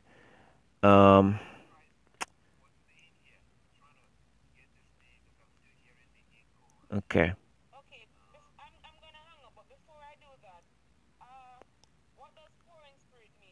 Okay, hold on, okay? Before we get to that, I really have to explain this to you, because this is the reason why you believe you're thinking that Christ nailed the law to the cross or Christ fulfilled the law, but you have to understand Matthew chapter 5, and these are the words of Christ. So Christ said this. He said in Matthew chapter 5, think not that I came to destroy the law or the prophet. I am not come to destroy, but to fulfill. So he's talking about two different things. He was talking to you about the law and the prophet. It's very important to understand that. These are two different things. Do not think that I came to destroy the law or the prophet, a man or a woman, a girl or a boy. These are two different things. Do not think that I came to abolish the law or the prophets. So as you continue to read, remember that he's talking about two different things. I am not come to destroy the law, but to fulfill. You cannot fulfill the law. The law is infulfillable. The word to fulfill cannot apply to a law. You can break a law. You can destroy a law. Break, destroy, transgress. These words apply to the law. The word fulfill cannot apply to the law. It applies to the prophets, the prophecy. The prophets prophesied prophecies that can either be fulfilled or not fulfilled. So Christ was talking about two different things. These are the words of Christ. Do not think that I came to destroy the law or the prophets. I did not come to destroy the law, but to fulfill the prophecies. He came to fulfill the prophets, the prophecies. Then he says in verse 18, for verily I say unto you, till heaven and earth pass, not one jot or one tittle shall in no wise pass from the law, till all be fulfilled. Verse 19, whosoever shall break one of these least commandments, and shall teach men so, he shall be called the least in the kingdom. But whosoever shall do and teach them, the same shall be called great in the kingdom. Christ came to fulfill the prophecies, like Isaiah chapter 53. So, sister, hold on, because I'm going to turn back your volume. I want to be able to hear you very well. Okay, hold on. So, Christ came to fulfill the prophecies. Example, Isaiah 53. He fulfilled Isaiah 53 when he came and died on the cross. That was when he fulfilled Isaiah 53. We still have other laws that hasn't been fulfilled yet. When he comes back, he's going to fulfill those laws. We have Daniel chapter 7, from verse 9. It has not been fulfilled yet, because it says that Christ is going to come in the cloud. So Daniel chapter 7 from verse 9 has not been fulfilled. And Christ told you right here in Matthew chapter 5, verse 18, for verily I say unto you, till heaven and earth pass away, not one jot or one tittle shall in no wise pass from the law, till all be fulfilled. There are so many prophecies that hasn't been fulfilled yet. The 12 tribes of Israel that are scattered in the four corners of the earth has not been gathered yet. Christ has not come back the second time yet. So that means that all the laws are still in effect, according to Matthew 5:18. So anybody that tells you that the laws are done away with, that Christ fulfilled them, that person they either don't know the Bible, or they are lying, or they are either a son or daughter of Satan, or they are an adopted child of Satan, because only Satan will tell you that we don't have to keep the law, when you clearly have Matthew chapter 5 right here. So the idea that the law is done away with is absolute nonsense. Christ told you that as long as there's heaven and earth, all the laws will be in effect until all is fulfilled. There are many laws that has not been fulfilled yet. Example, Daniel chapter 7 from verse 9. Go and read it. It has not been fulfilled yet. Christ has not come back the second time. The Israelite has not been gathered. Oh my goodness. I'm going to come back to you. gonna come back to you. Okay. So, do you know of any church? Okay. Do you know of any church that I could go to keep the Sabbath in Jamaica, or do you know of any church that I could go to because Jamaica? Get off the YouTube, okay? Turn off your YouTube. Just stay only on the phone because I'm hearing echo.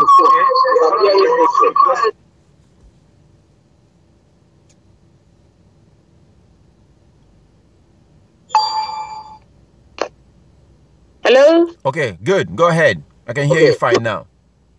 Do you know of any church in Jamaica that actually, I don't know if you would know, but if they actually keep the Sabbath and that I can go to? Because there's a church, one church I've seen in Jamaica with some scriptures that are not in the Bible, and they teach from those scriptures. But it's not said to say they keep the Sabbath, so I don't know what to do because the foot washing, how would you approach that? Would you actually just go and wash feet with them? And what would you do? If you are able to see a congregation, I think your YouTube may still be on. I just want us to have a clear line of communication and not be able to... can you hear me? Yes, I can hear you. Okay, good. Okay, so if you are able to find a congregation in Jamaica where you are, that's fine. Okay, if you are not able to find a congregation, then that still doesn't stop you from keeping the Sabbath, because if you look at Exodus chapter 16, in Exodus chapter 16, you see that when the Hebrew Israelites came out of Egypt, they had no church, they had no tabernacle, they were observing the Sabbath in their tent. Our Heavenly Father told them in Exodus chapter 16 to stay home. So if you're not able to find a congregation, then you have to stay home. If you are looking for a congregation, if you are willing to keep the laws and the commandments, you are more than welcome to join us. You can join us. We do have people in different countries, different places, different states. So what about the communion? How would I take the communion? Okay, so the communion, if you find a congregation that takes communion, you can take communion. If you don't find a congregation that takes communion, you're not going to go to hell for that, because taking communion is not part of the law. Okay, the things that will get you into the kingdom is the laws and the commandment that the Most High gave us. That is what Christ said. Communion is like a tradition. Okay, Christ is more interested in you keeping the laws and the commandment of God. Communion is good, okay, but it's not part of the law. That's the least you need to worry about right now. You should be worried about the Sabbath, wearing your fringes, and reading your Bible once in the daytime, once at night, learning as many laws as you can. You have to focus on the law. Taking communion is okay, but it's not part of the law. You're not going to go to hell because you did not follow a tradition, because you did not take a communion. The word of the Most High is what's going to get you into the kingdom.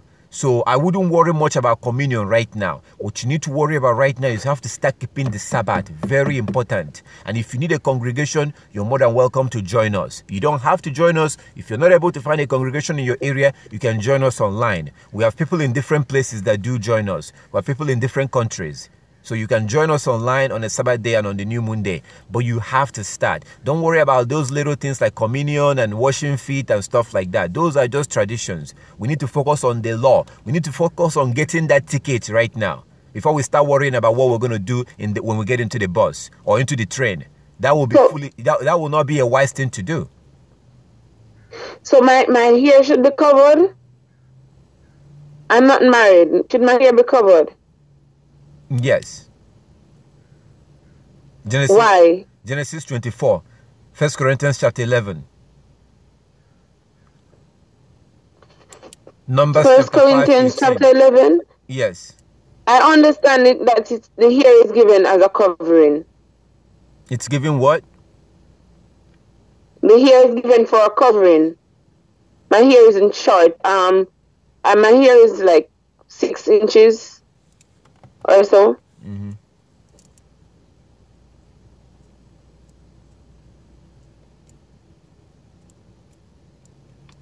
Well, you have to read. Are you able to read that place right now? 1 Corinthians chapter 11.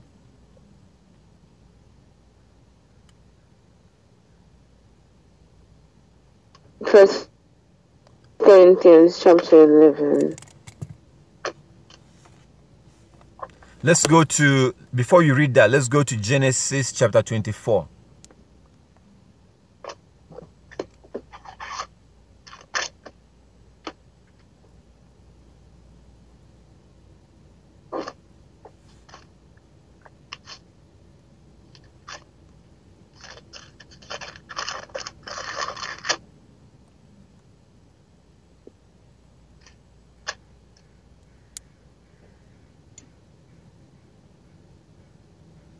Genesis chapter 4, I'm there.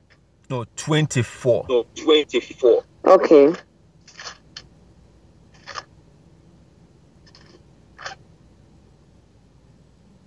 I'm there, 24. Okay, so this is talking about Rebecca. This is talking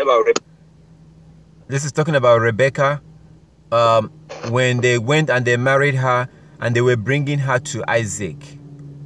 So it's a long chapter. It's up to verse 67. It's a very long chapter. When they married her and they were taking her to her husband, and she looked out and saw him coming or walking in the field, and she asked them, the servant, a question. So Genesis chapter 24. So I want us to start from the beginning, so in that way you can kind of have an idea of how Hebrew women dresses, because when Paul tells you what he told you in 1 Corinthians chapter 11, he is telling you that based on what he sees in the scriptures, like the Old Testament, what they call the Old Testament. So look at Genesis chapter 24, start from verse 64.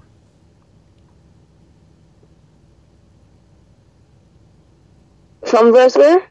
64. Genesis 24 from 64.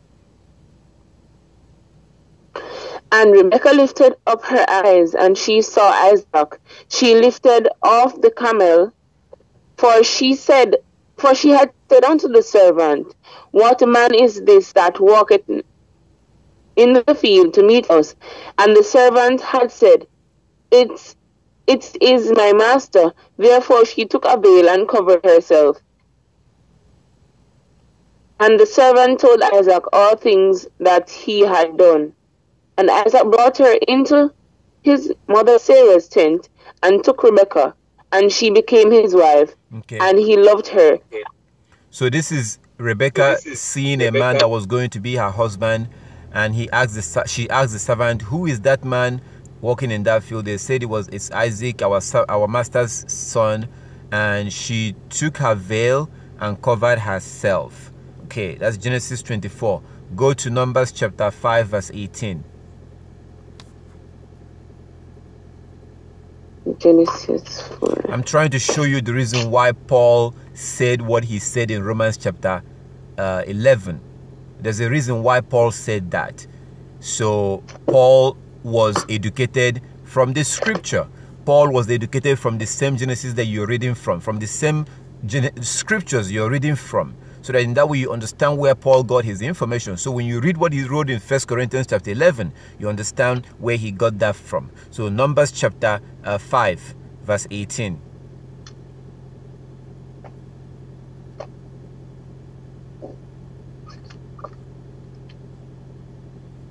Numbers chapter 5 from 18.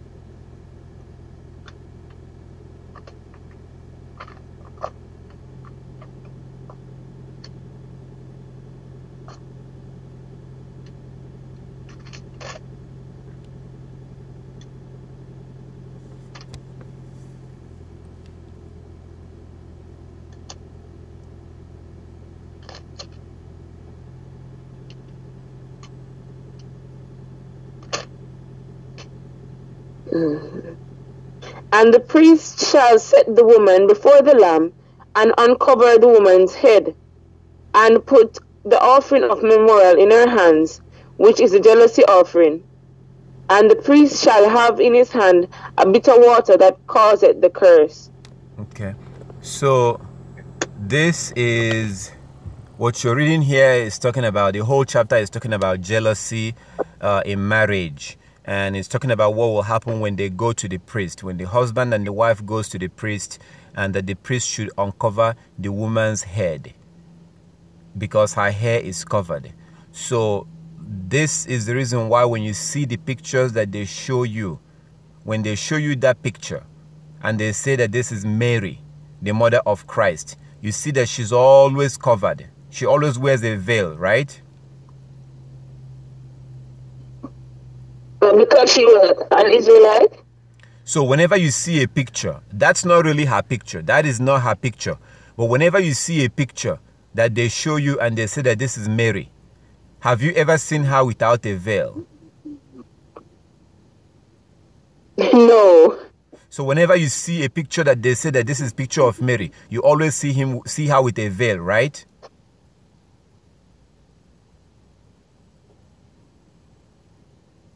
Yes, it's on my memory. Okay, so that is the reason why you see that picture, because the Catholics know exactly what Hebrew women looks like. They know exactly what Hebrew women looks like. And that's the reason why the Muslim women, the Arab women also wears veil. Because those Arabs are Hebrews also. They came from Ishmael. So typically, Hebrew women wear veil. You can also, I don't know if you want to keep going, but if you want to keep going, you can go to Ruth, the book of Ruth, Ruth chapter 3. If you go to Ruth chapter 3, you will see that Ruth was also wearing a veil. And the story you read in Luke chapter 3 was her, it was like a casual day. But Hebrew women normally wears veil. So when it tells you to, when you understand this, and then you go to 1 Corinthians chapter 11, then you will be able to understand what Paul was talking about.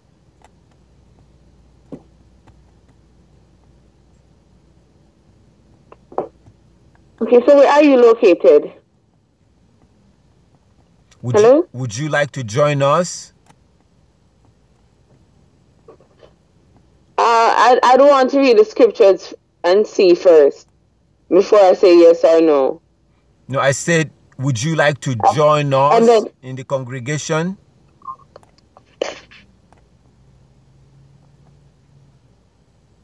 Okay, so you are always welcome because you're asking about congregation. You asked about congregation in your area. Listen. Yeah, it looks like your phone is disconnecting. So, but you're more than welcome to join us if you are not able to find, if you're not able to find a congregation in your area. You're more than welcome to join us, but you're going to have to start making progress towards those commandments. You're going to have to start keeping them. Seems like we have issue with the phone. The connection is not very good.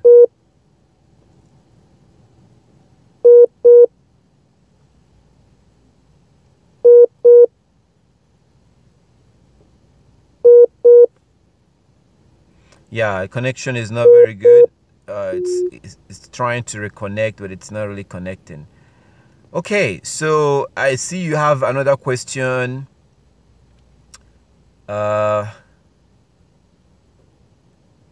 Maybe we'll deal with this question later on, because you asked a question that says, how do I know I am filled with the Holy Spirit? That's a good question.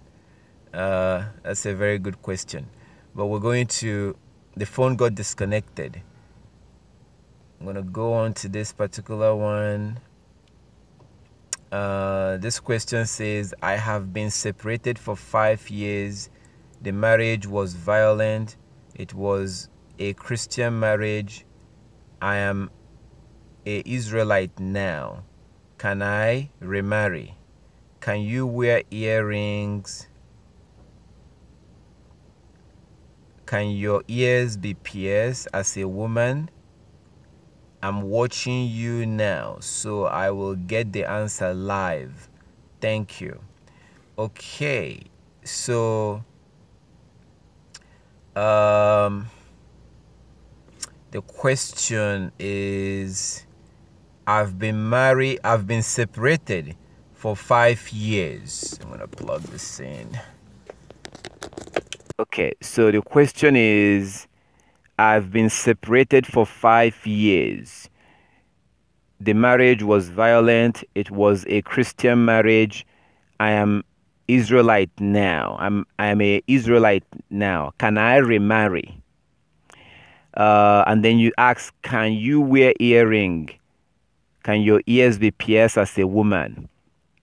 So I'm assuming you are a guy, because my question is going to, I want to know if you are a man or a woman.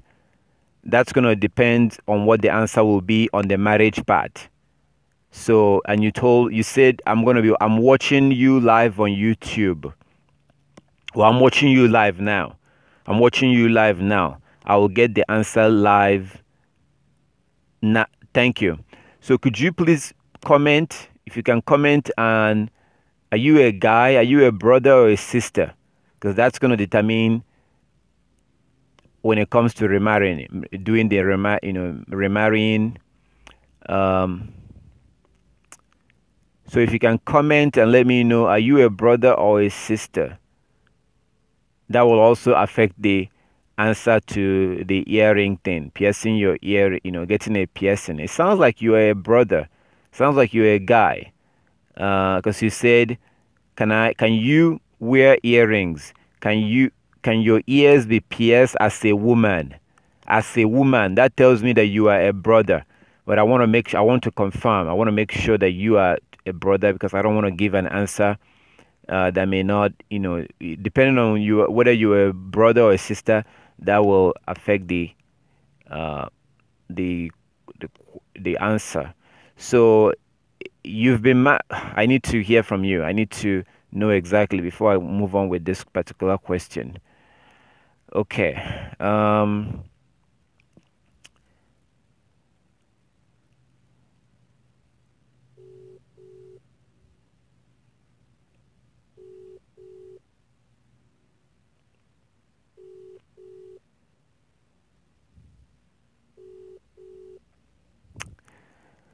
Okay, we have a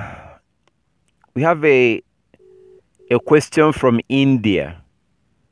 There was a question that came out of India, and the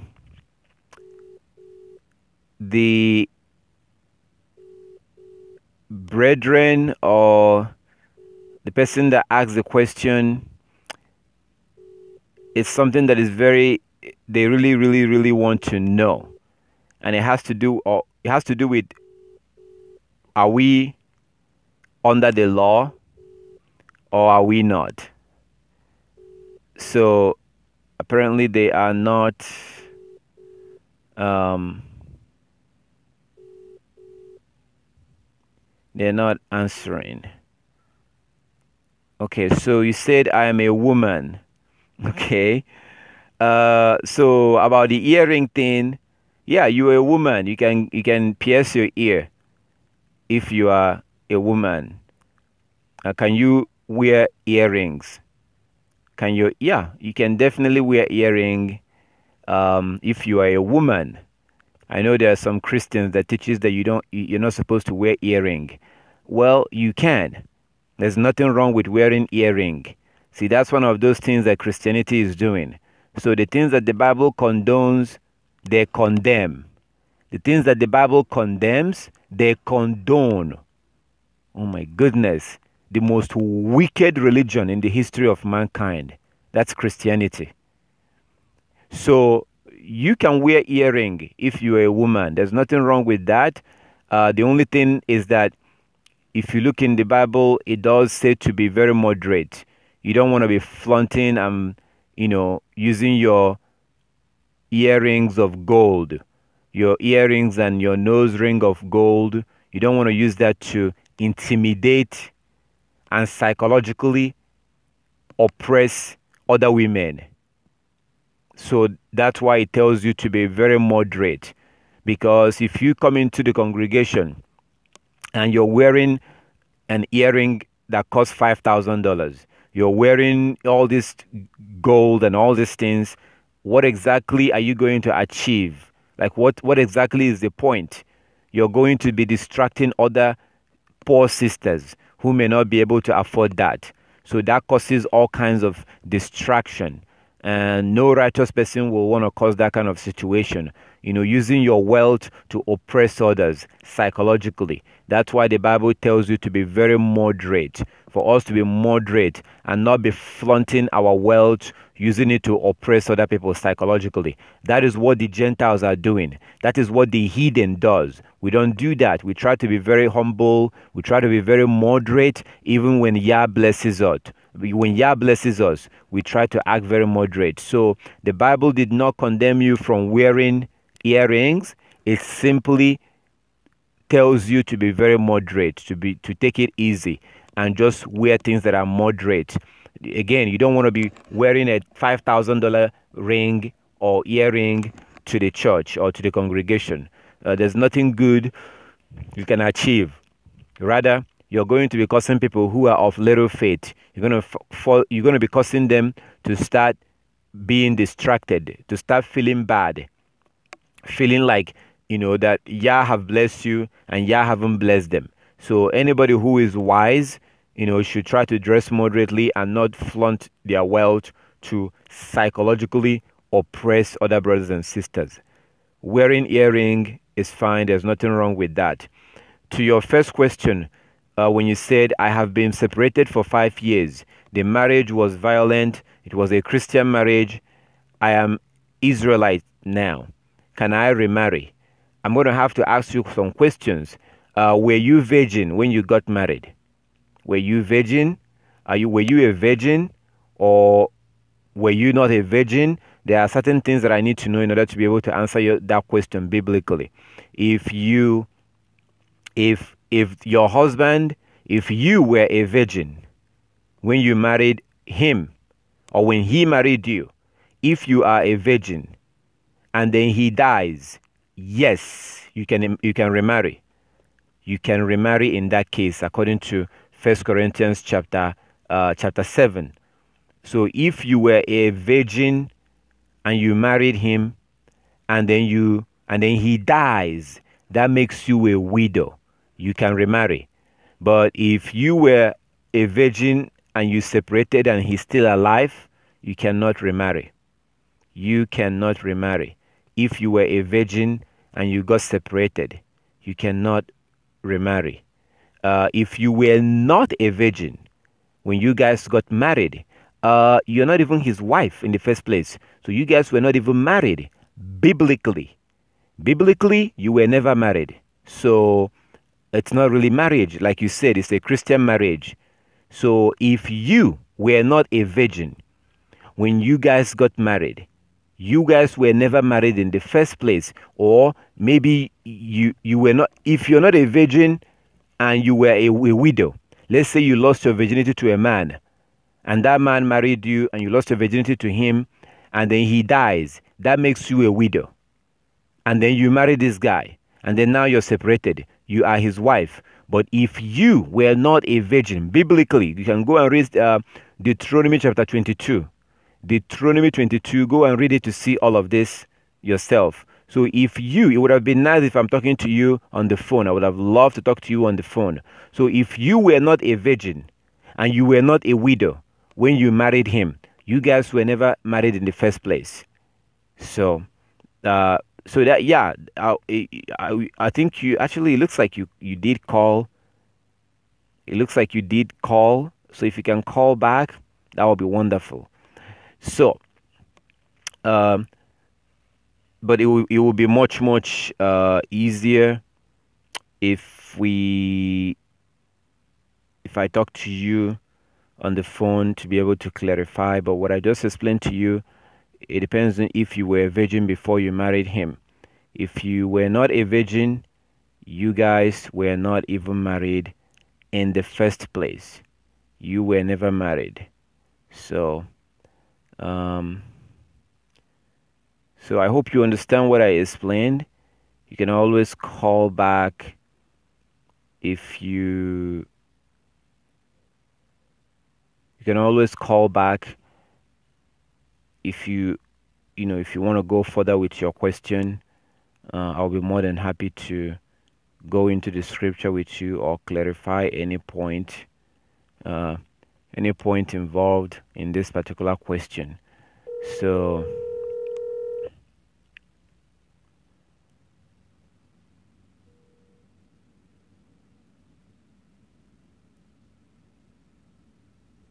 okay, I'm trying to.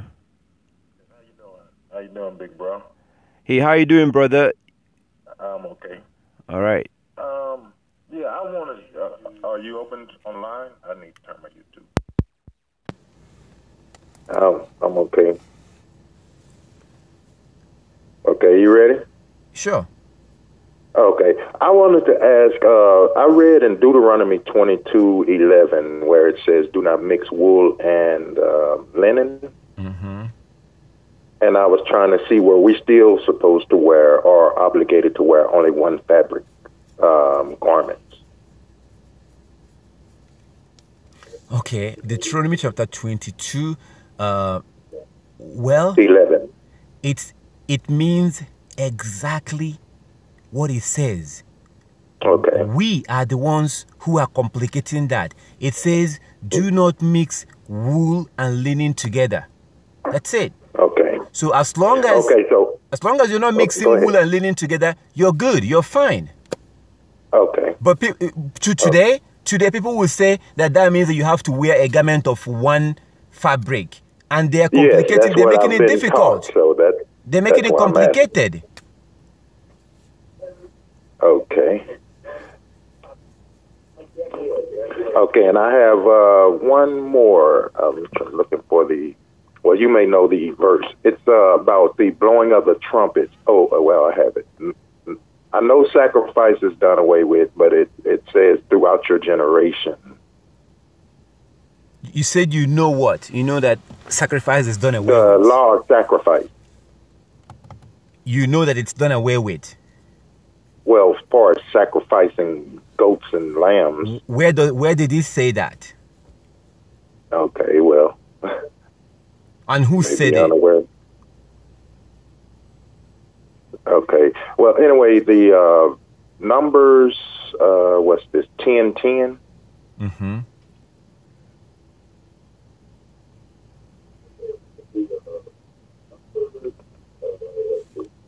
Okay, you there? Yes.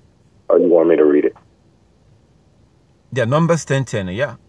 About. Okay, it says, also in the day of your gladness and in your solemn days and in the beginning of your months, ye shall blow with the trumpets over your burnt offerings and over your sacrifices of your peace offerings, that they may be to you for a memorial before your God. I am the Lord your God. Now, as far as blowing the trumpets, is that the beginning of every month?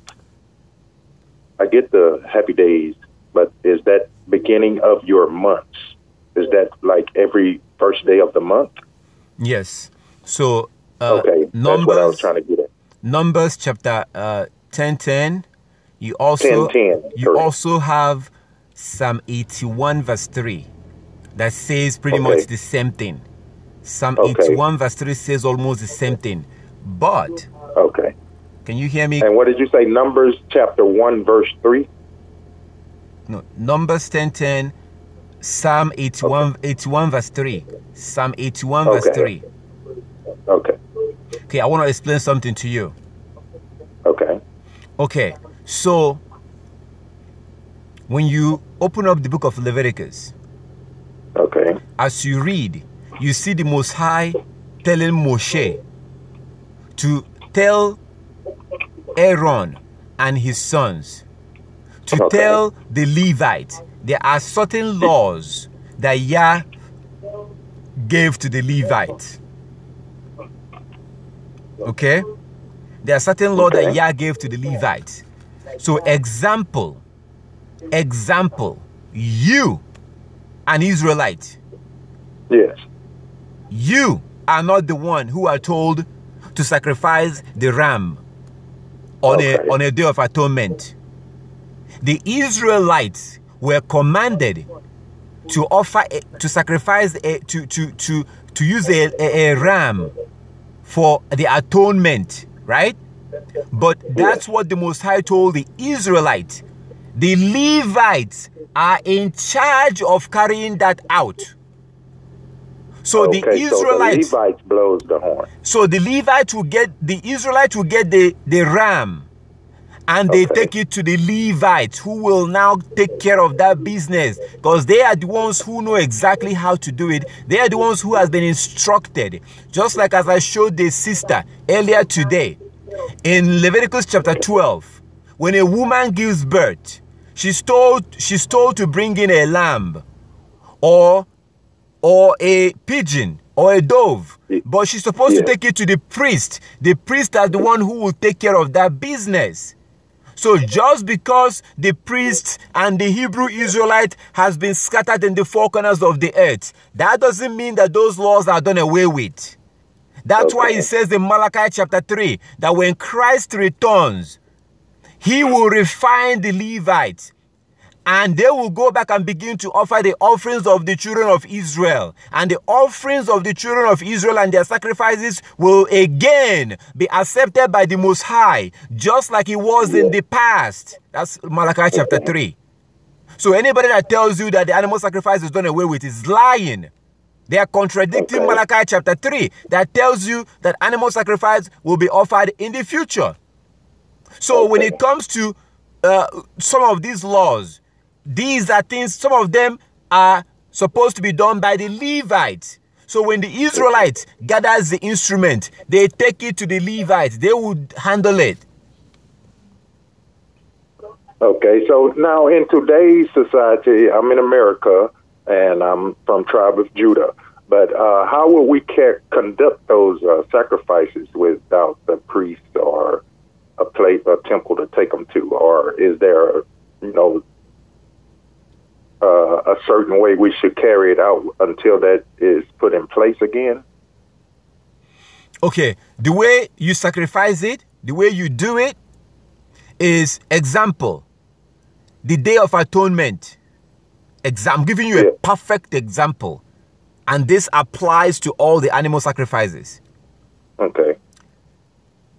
On the Day of Atonement, if you read Leviticus chapter 23, it tells you that you're supposed to offer a ram. That's something that we get and we take to the priest, and they will do it.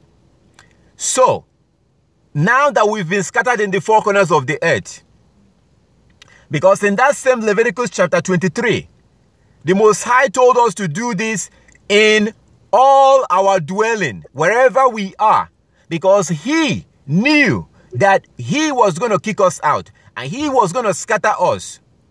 So he told us that wherever you are to do this. Like the Passover, like the Day of Atonement, like Feast of Tabernacle. We dwell in tent.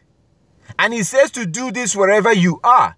So what you do today, example, Day of Atonement. On a Day of Atonement, we are told to offer the sacrifice. We are told to afflict our soul. We are told to stay home, not to go to work. So what you do today is that you do the ones you can. You don't need a priest to afflict your soul. You don't need a priest to stay home on that day. You don't need a priest to pray. You need a priest for the animal sacrifice. Well, you don't have the priest because we've been scattered. Our sanctuary has been destroyed. Our enemies are trampling in our land, just like Christ said in Luke chapter 21. So what we do now is that we do the ones we can. We take off on that day. We rest on that day. We afflict our soul. When Christ, Yeshua HaMashiach, returns according to Malachi chapter 3, he will refine the Levite. They have no idea who they are. He will gather the Israelites and refine them, and everything will go back to normal. Right now, we do the ones that we have power over, like taking off on that day, like afflicting your soul. You don't need the priest for those ones. The ones that for the animal sacrifice, that is the job of the priest. But it doesn't mean that it's been abolished, because your God told you to do it forever. Okay, that pretty much answers it. I was reading that, but now that I think about it, it is the Levites that does that. So Okay, I appreciate you. Thanks. Thank you very much, brother, and always feel free to call. Okay, thank you. All praises to Yah. Thank you very much for the question. That's a good question. Okay. Yes. Alrighty.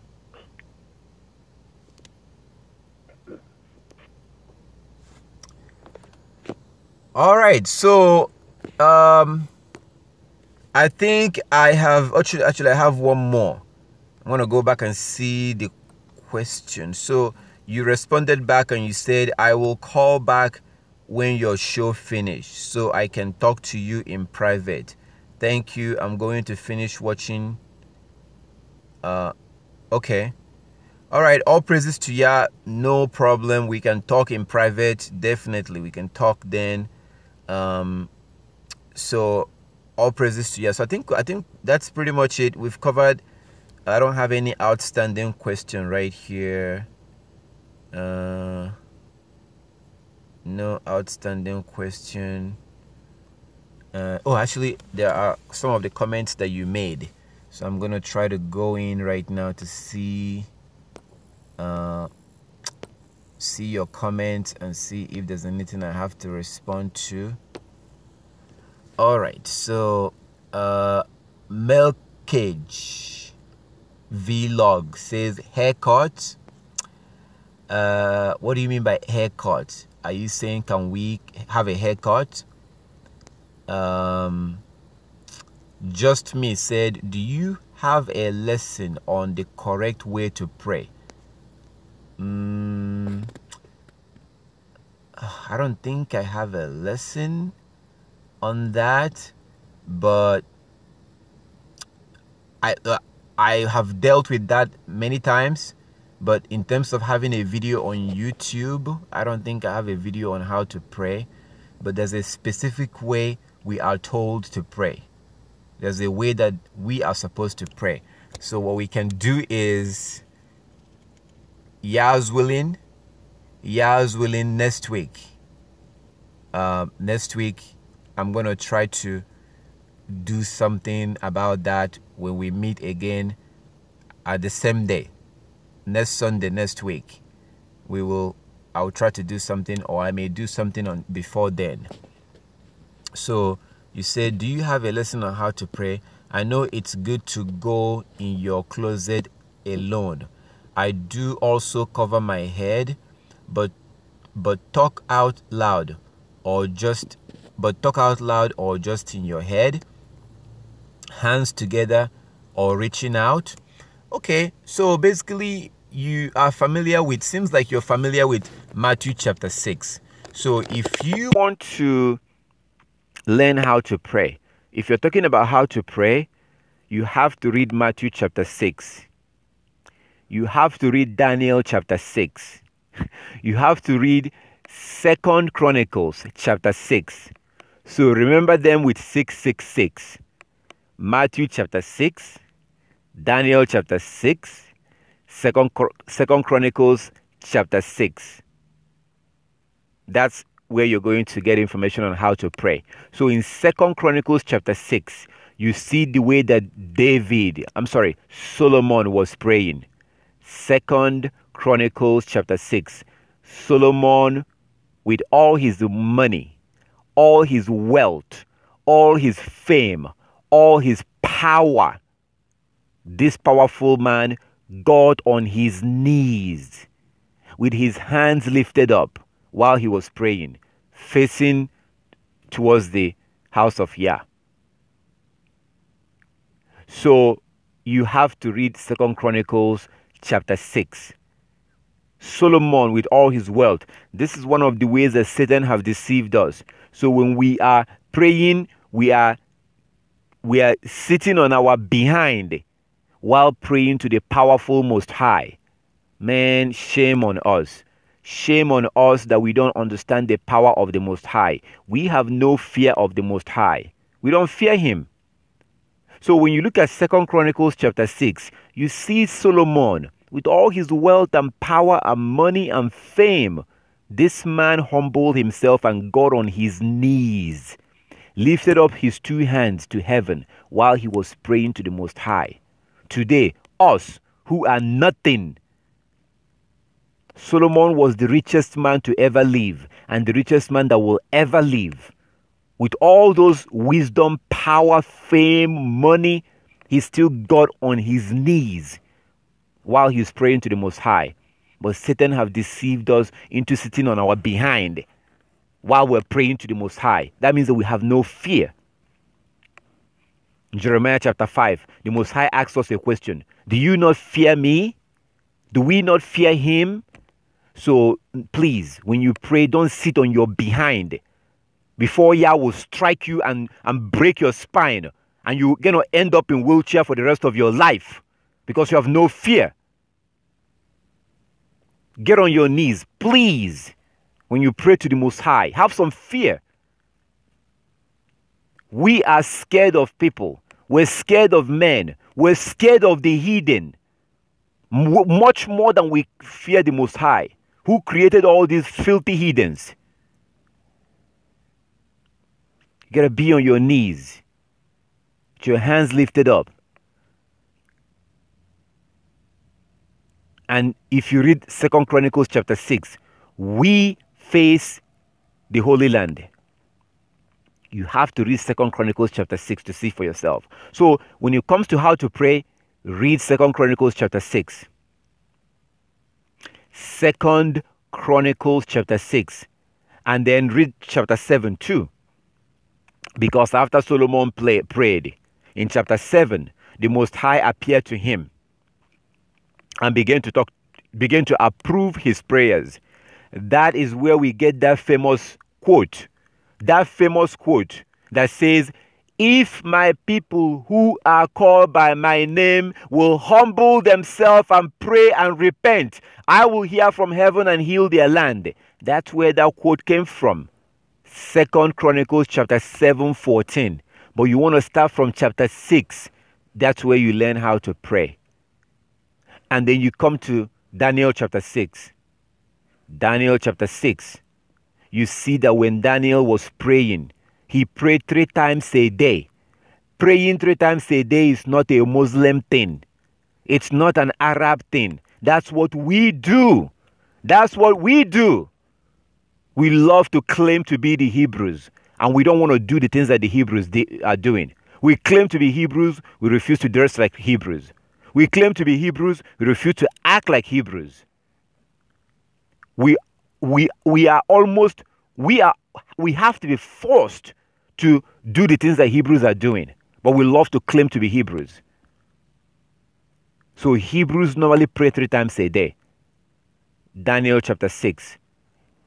Daniel, he still humbled himself down.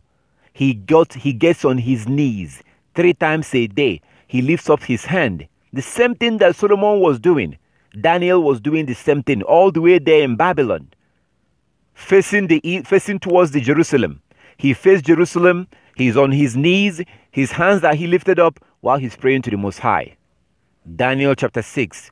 Then we come to Matthew chapter 6. Matthew chapter 6, you see that Yeshua HaMashiach. Write all this down. 1 Chronicles chapter 6. 1 Chronicles chapter 6 and chapter 7. Daniel chapter 6. And then Matthew chapter 6. So Matthew chapter 6 is so important because that's where Yeshua HaMashiach, our Savior, told us when you pray, do not let people hear you. So you want to stay, you want to pray to your Heavenly Father in secret. Don't pray to him in public like Christians. The way we used to pray as Christians, that's the wrong way. I don't need to hear you talking to your Heavenly Father. You don't need to hear me talking to my Heavenly Father. Today we pray for the sake of, we want to show off. We want to show people that we can pray. So when it comes to praying, you do exactly what Yeshua told you there. Try to pray in secret. Just like in 1 Samuel chapter 1. 1 Samuel chapter 1. You read about Hannah, Samuel's mother. Hannah, she got on her knees and she was praying in spirit. And the priest, Eli, thought she was drunk. And Eli was asking her, when are you going to stop drinking? And she was like, my Lord, I did not drink. Your daughter is just, in sorrows. But she was praying in the spirit. Eventually, she became pregnant. Yah gave her a child. She prayed in spirit. Nobody heard what she was saying. Yah knows what's in your heart. That's what Yeshua was telling you in Matthew chapter 6. And Yeshua told us how to pray. He told us exactly what to say. And that's how you pray. So read Matthew chapter 6. Read Daniel chapter 6. Read 2 Chronicles chapter 6. That thing that they call the Lord's Prayer, that is the way that Christ told you to pray. So please never sit on your behind while you're praying to the Most High. Because after knowing this thing, after knowing this, and you still sit on your behind, I will not feel sorry for you if the Most High strikes you with thunder, or strikes you, or make you catch a stray bullet that will render you paralyzed. And then you're going to end up wishing that you can get up and actually get on your knees. We're playing with fire. The Most High does not play. We're talking about a God that drowned the whole world and saved Noah and his family. That's not a fairy tale. That particular flood actually happened. You see these wicked Gentiles, they are now admitting that, yeah, we can find evidence that it happened. The flood actually happened. You're worshiping a God that drowned all these people. We're playing with fire. We're not fearing our Heavenly Father, because we're worshiping Him through the ways of the heathen, through Christianity. So when you pray, you have to get on your knees. Get in private. Pray 3 times a day. And most importantly, meditate in the book of the law day and night. Day and night. That's Psalm chapter 1 verse 1 to 3. The book of Psalms. The book of Psalms chapter 1. Psalms chapter 1 verse 1 to 3. And also Joshua chapter 1 verse 7 to 9. Joshua chapter 1 verse 7 to 9. We're supposed to read the book of the law, Leviticus or Deuteronomy or Numbers or Exodus, whichever one. Spend 2 minutes. Spend 1 minute. Spend 3 minutes, 5 minutes, even 10 minutes. Just spend some time and open up the book of the law. 1 time in the daytime and 1 time at night. We are supposed to meditate in the book of the law day and night. We are supposed to try to go back and behave like our ancestors, because we have strayed so far away from the Most High. We have to get back to these laws and the commandments. It's very important, because that's your ticket into the coming kingdom, according to Revelation chapter 22 verse 14. So that's how you pray. And remember those words that Yeshua told you in Matthew chapter 6. He told you exactly how to pray. And failure to pray that way will be a rebellion. Failure to say the things that he told you to say will be a rebellion. Because he said that Yah knows what's in your heart. The Most High will not answer your prayer because you're praying, because you're asking for something. And he's not going to not do something for you because you did not ask. Are you kidding me? Do you know how much the Most High have done for you that you didn't even ask for? Did you ask to be born? Did you ask to come from your mother? Did you ask to come from the family that you came from? So read that Matthew chapter 6 carefully and pray exactly the way the Most High wants you to pray. All right, so let's move on. Yeah, your hair too. Cover your hair if you're a woman. If you're not a woman, please, if you're a man, don't cover your hair when you pray. And lift up your hands, get on your knees, face the holy city.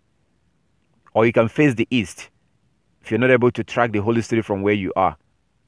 All right, let's see. The next one says, coming kingdom of heaven, do all garments have to be of one fabric?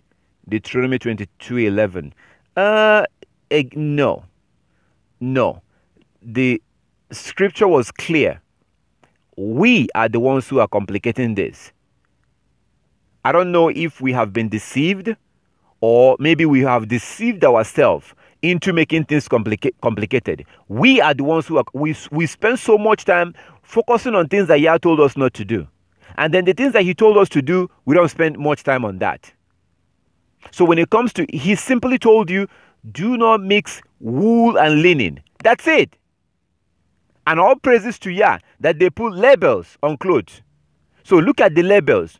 Do not wear a shirt that is wool and a pant that is linen. Do not wear a pant that is linen and a shirt that is wool. That's it. That's all. As long as your shirt is not wool and your pant is linen, or your pant is not linen and your shirt is wool, or your upper dress is not, that's it. Simply don't mix wool and linen together. If you don't do that, you're fine. Haircuts. Okay, so please, I would like you to clarify what you mean by haircut. And then I keep seeing this one, G. Yahuda. It says, letter of Jeremiah, chapter 1, 19 to 22. They light them candles, yea, more than for themselves, wherefore they cannot see one. Upon their bodies and heads sit bait, swallows and birds of the cart also. Okay. Okay, I've already seen that. I'm a woman. So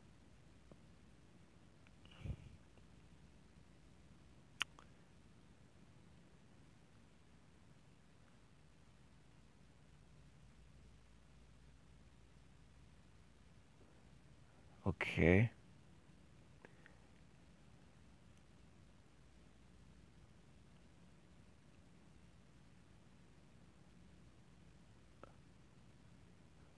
Okay, I'm trying to see. I want to make sure I don't miss any question, because it's not really fun when you have a question and you're really looking forward, like you really want to deal with that, and it just gets ignored.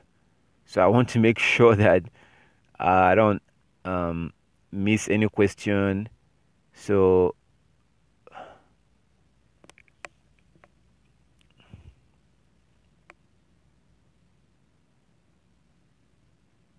okay, what book, chapter, and verse is that in?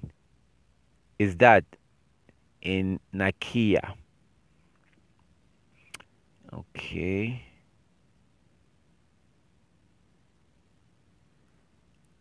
My skin and nails have never been healthier since I gave up makeup and nail polish. Plus, I am not giving my hard-earned money to the beast system. All praises to Yah.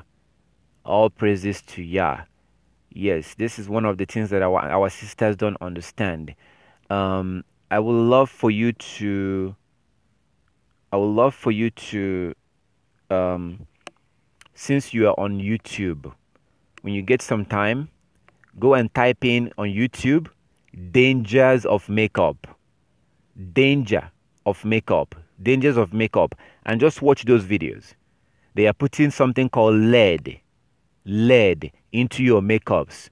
So for these sisters that don't want to give up all that makeup and stuff, go ahead. All right? Keep on putting the makeup in your face. Go ahead. Keep on killing yourself. Just type in dangers of makeup and sit back and watch those videos that you're going to see there. This makeup actually make your face to get wrinkle much, much faster. Ever wonder why women are having so much cancer? You see that they're putting lead, a heavy, dangerous, heavy industrial chemical. They put it in your makeups. And you're going to hear the hidden describe these things for you. Because if I do it, it'll be like, oh yeah, you are against makeup. So it's not a good idea. So all praises to your sister that you are no longer putting all this nonsense in your body.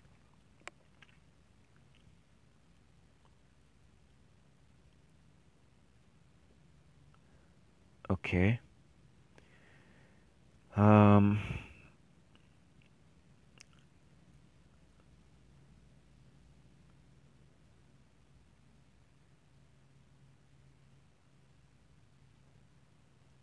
Okay.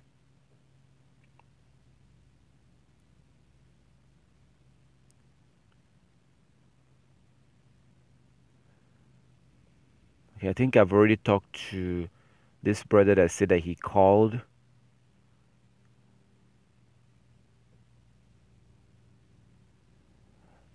Okay.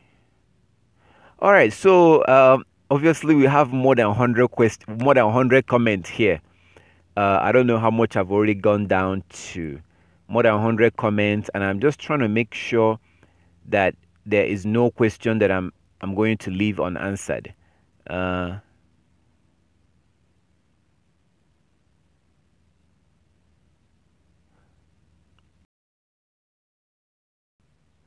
Yeah. Okay. All right. So, this is Yah's willing. I'm going to try to be here on Sunday mornings, not because of Sunday, but that's because Sunday morning Sunday is typically a time that most of our people will try to go online to watch some preaching. Those of our people who are too lazy to go to church, which is good. I like the fact that they're too lazy to go to church. I love that. I hope that more people will be too lazy to go to church. People should not be going to church. People should not go to church. I think that will probably be the title of next week's meeting or next week's broadcast. You shouldn't go to church. So because people will try to go on YouTube, our people are so lazy. When it comes to being lazy on Christianity, that's a good thing. When it comes to being lazy in paying your tithes, being lazy in going to church, that's a good thing. You shouldn't be going there in the first place. So that's the reason why I come here on Sunday morning. So that, who knows, maybe all those people that go on YouTube and try to look for some preaching that they will watch, they may stumble into something like this. Who knows? I don't know. Maybe the Most High will use this to open their eyes. So that's the reason why we come here. I come here on Sunday. It's not because I'm trying to observe Sunday. Hell no. Sunday is from Satan. It's a Sunday when the wicked Gentiles worship the sun. And I'm simply basically doing this just for my dumb down brothers and sisters who have eyes but they cannot see, and have ear but cannot hear. Hopefully, maybe Yah will use this to wake them up. So Yah's willing, I'm going to be here next Sunday. So basically, if you have been separated for 5 years, I've already dealt with this. All right. So if I miss any question, Yah's willing, we will deal with that next. We will deal with that next week. Yah's willing, I will be here at the same time next week, and I will try to connect this broadcast into the Coming Kingdom app, so that you will also be able to watch from the app. You cannot watch this one from the app. On our other broadcast, that you can watch from the app, from the Coming Kingdom app. So I'm going to try to see if I can connect this particular broadcast into the Coming Kingdom app, so that you can also be able to watch from there. So all praises to the Most High. I think there's a question, right? Is this a question? Is repenting forgiveness of sin?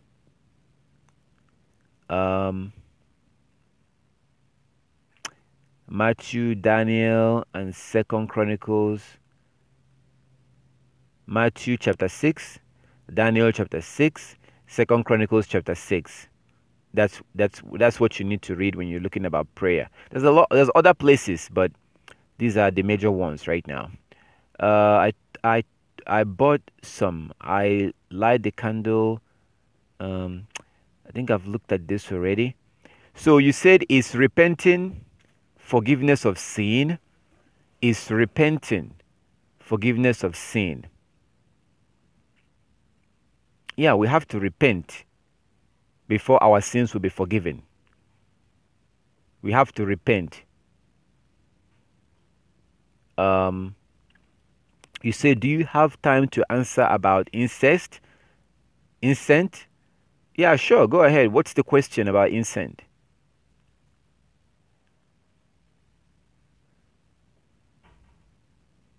You can call in. You can call the number you see on the screen, or you can type it in here. Yeah. So if you do have any question between now and next week, you can always call the number you see on your screen, and or we can simply deal with it next week.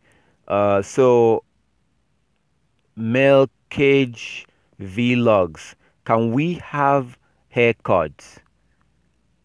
Yeah, men are supposed to have haircuts, not women, but men.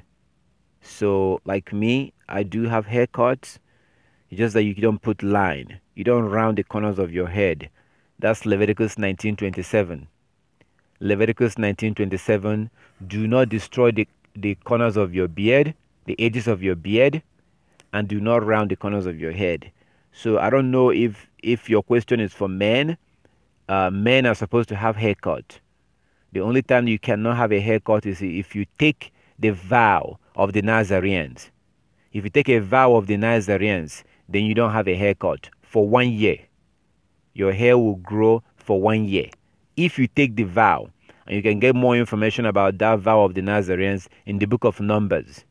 In the book of Numbers. So the only time you cannot have a haircut as a man is if you take the vow of the Nazarenes. Other than that, we're supposed to have a haircut. We should have a haircut. Men are not allowed to have long hairs. Men are not allowed to have a long hair. All right. So this question is it okay to light frankincense and myrrh incense? It's okay, but I will be very cautious, because there are certain kind of incense that the Most High told us not to make. And it's okay to light incense. There's a certain ones that He told us not to light. So you may not be able to know which one that is. But there's nothing wrong with lighting incense. There's nothing wrong with that. As long as you don't light up the one that He told you not to light up. But incense is fine. That's fine.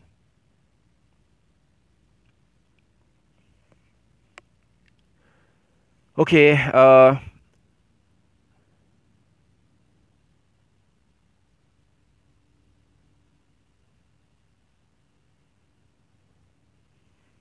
so is this like a comment? Is this a question? Tamia K, is this a question or a comment? It sounds like a comment to me. According to Numbers chapter 15:38, we are to put a border of blue on our garment. Blue, Hebrews 85:04. Tachelet is the color violet. If so, we are being deceived when we use blue instead. Okay. Is it true? It is true. It is true. It's the Father's favorite incense. Yeah, so there's one that He told us not to light up. And when we light that one, we're not supposed to light an incense, like we're not supposed to do that. So I don't use incense myself. I don't do that because I don't know, like I don't do it. But as long as you stay away from the ones that He told us not to use, you're fine. All right, so I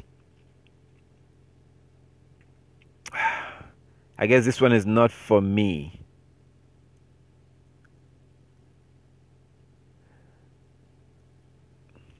So when there's a particular incense that Yah told Moshe to make, basically He told them to put something together, and they put it together, and He told them that we're not supposed to do that.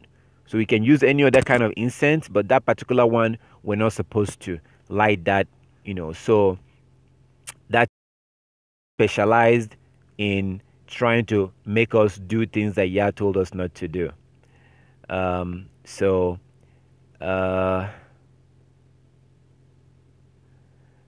it says,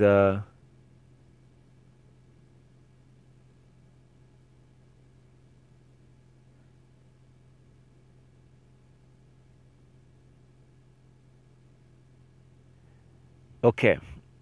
All right. That's a good answer. That's a good answer for from hot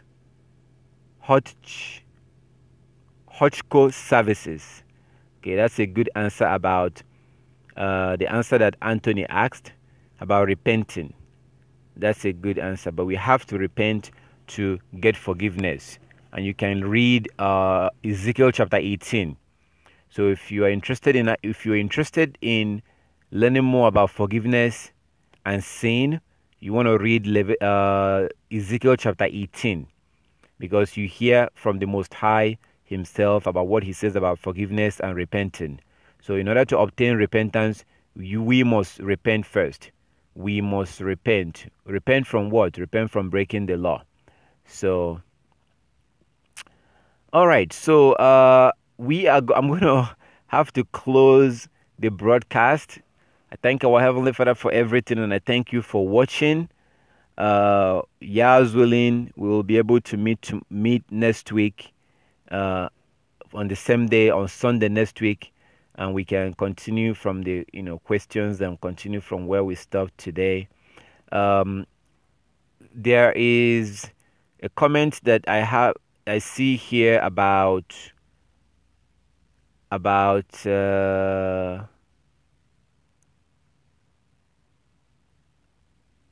fringes.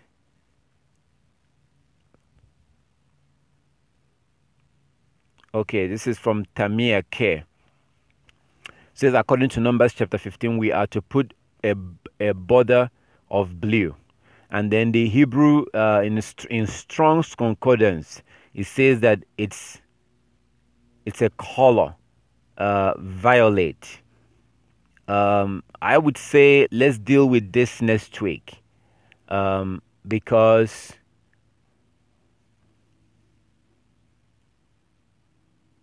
this particular, if you look at it's something that we'll have to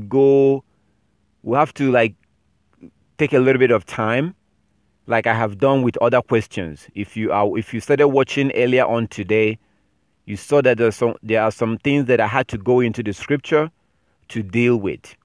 So the particular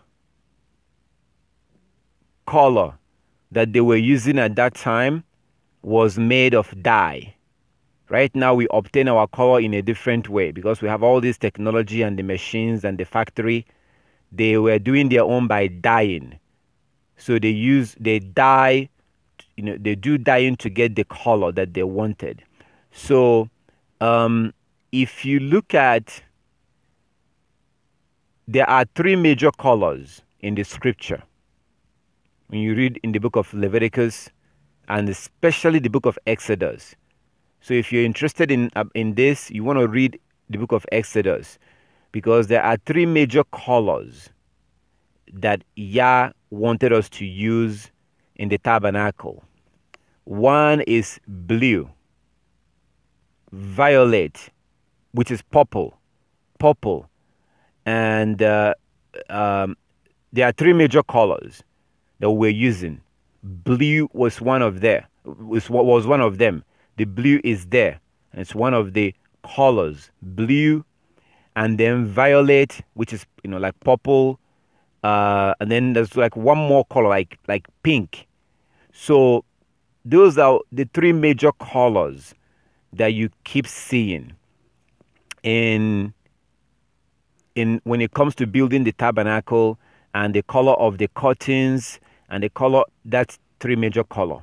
So when you actually begin to study this, and I would love for us to maybe go through it next week, if you begin to study this, you see that two of those colors, like the one that you see in the Bible that we have, says to put a ribbon of blue.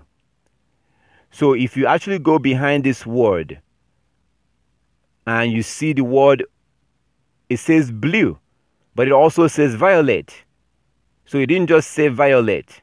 It's not like it says violet and we ignore it and we're using blue.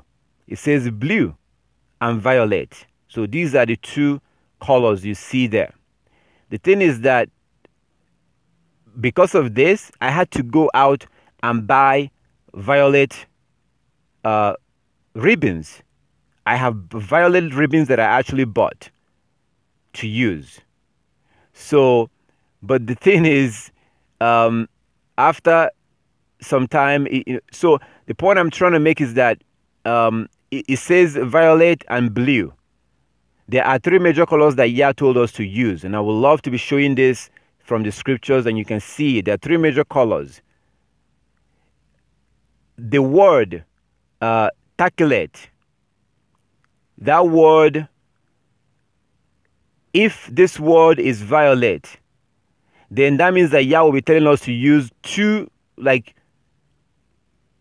identical color plus blue. That doesn't make any sense. There are three distinct colors that he told us to use for the curtains of the sanctuary. For the tables, covering the tables and the curtains, there are three colors. Now, if what you're presenting here is right, if you go and look up this word in Hebrew, you're going to come to a conclusion, and you will see that what this means, that we're using something that pretty much is like two identical colors. And if we are supposed to use two identical colors, then what's the point? Why not just use that color? Yeah, I would say use that color. So this is where blue started coming. That's where the blue comes in. So I don't know, what I'm explaining here is kind of like, but this is something that I have, so we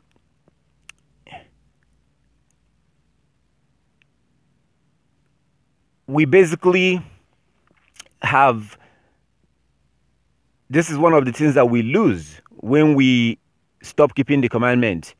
We lose some of these things. But the more you study this, which I really will advise you to study, when you study it, you will find out that some of the things that they've digged out, the clothes, they digged out from the ground that came from about 2,000 years ago. You can see the color, what that blue looks like. You can actually see it. So maybe next week, I will try to have those pictures so you can see for yourself. So this is something that I have dealt with. And in the beginning, I thought just like you. So I wasn't just thinking the way you're thinking. I actually went out and bought violet ribbons, which I still have.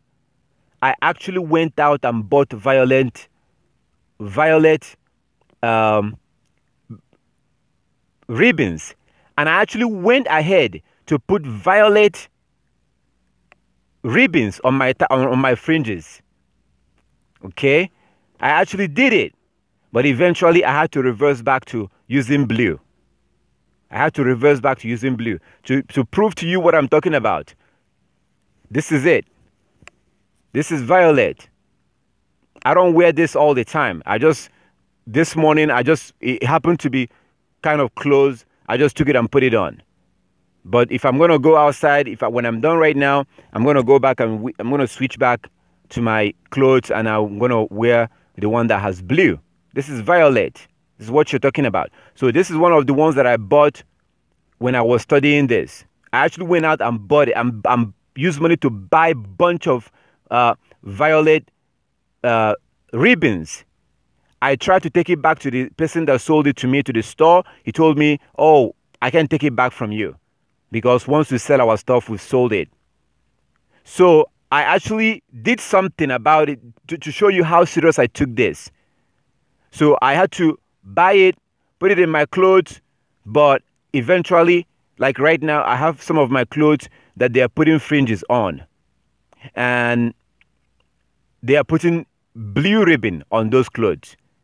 They are putting blue, and that's because of the reason that I just gave you.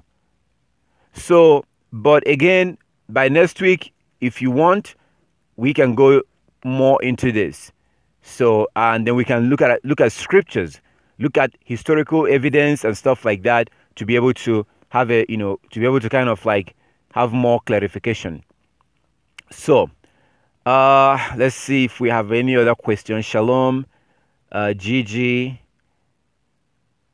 Okay, so using purple is okay as a ribbon, or should we stick with blue? I see Hebrews with purple ribbons. So just because I'm wearing the... Okay, so 90% of my clothes with ribbon has blue. Like as I said, I have about 11 clothes right now with my tailor, and she's putting ribbon of blue in them. So these are the ones that I bought in the, at the time that I told you. I ended up buying them, and I gave the clothes. I'm not the one that do it. I give it to my tailor, and she puts the ribbons for me. So that's when this was done. But after that, I started buying blue ribbon. And right now, as I speak, I have about 11 different clothes. 11. I still have more. So when I pick up the 11, I'm going to drop off more. And the ones that she has right now, she's putting ribbon of blue in those fringes. The ones that I'm going to drop off, she's going to be putting ribbon of blue in those clothes. So this is something that we're going to, if you like, we'll study more. So I just don't want to tell you to do something without showing it to you from the scripture so that you can see the reason why you're doing it. Because when you do stand in front of your maker on that day, you are not going to be able to say, I mean, you can try, but that will not fly. You will not be able to say, oh, that brother made me do it. Oh, that brother told me. So whatever you do, you want to make sure that it's from the scripture. You want to be a Berean. You want to see for yourself and see that whatever you're doing is biblical. So the reason why I went to the point of showing you this is to show you that I took this thing very seriously. It wasn't just seeing it there and I had to actually went and spend money to buy that pink ribbon. But like as I say, for the reasons that I gave you, it just would not make any sense for Yah to tell us to use two identical color plus blue in the curtains. Because this Hebrew word right here, this is something that I may have to spend some time and slow down and explain this and show it to you so you can see. So the whole point is that blue is valid. It's valid if we dig up any kind of historical evidence from the ground or something that shows what it used to look like, then we'll be able to know. Back then, they were using there's something that they use from the ocean. It's like a snail, something like that they actually use that's how they get their dye, to dye the things that they have, to dye their clothes and dye these things. So, and they've also digged out clothes from the ground that came from around 1st century AD. So there's a lot of, there's different, this is not, so if you are wearing blue ribbon, don't freak out. Do not freak out. If you have to switch to something else, then if it's me or anybody who is telling you to do that, they have to be able to show you from the scripture. And it has to be very clear. So, but all praises to our Heavenly Father. We're going to close here, and possibly by next week we will continue, if you would like us to continue dealing with this. But that's basically, but like as I said, the reason why, like majority of my clothes, majority of them has ribbon of blue. This is just one of the ones that was included. I have a lot of clothes, so I wasn't really in a hurry to take this out. So I have a lot of clothes. It's just that right now, before I came on here, I just happened to, this one was close by. I just took it and just put it on. Because I didn't really start this broadcast as early. I really wanted to start the broadcast. So, but wearing a ribbon of blue, you can wear a ribbon of blue. And if there is any changes or anything, I'll definitely, make a video or do a broadcast about that, because we want to do this thing and do it right. My attitude is this. I really, really don't care. If Yah says put a ribbon of red, I will put a ribbon of red. If Yah says put a ribbon of yellow. I don't really care. That's why I, for a long time, I usually wear a ribbon of blue. But I had to go out. I'm not just thinking about it. I had to actually go out and buy a ribbon of that looks like violet. I actually had to go out and do it. So, because I don't care. I don't care the color. I just want to put the right color. But eventually I had to switch back to blue because of the reasons that I gave you. Okay. Because it's like precept upon precept. Precept upon precept. Okay. All praises to our Heavenly Father. Let's see. There's no more questions here. Yes, an example of women's clothing with ribbons too. Please, exact placing. Okay, maybe we'll deal with this next week if you will like. All praises to the Most High.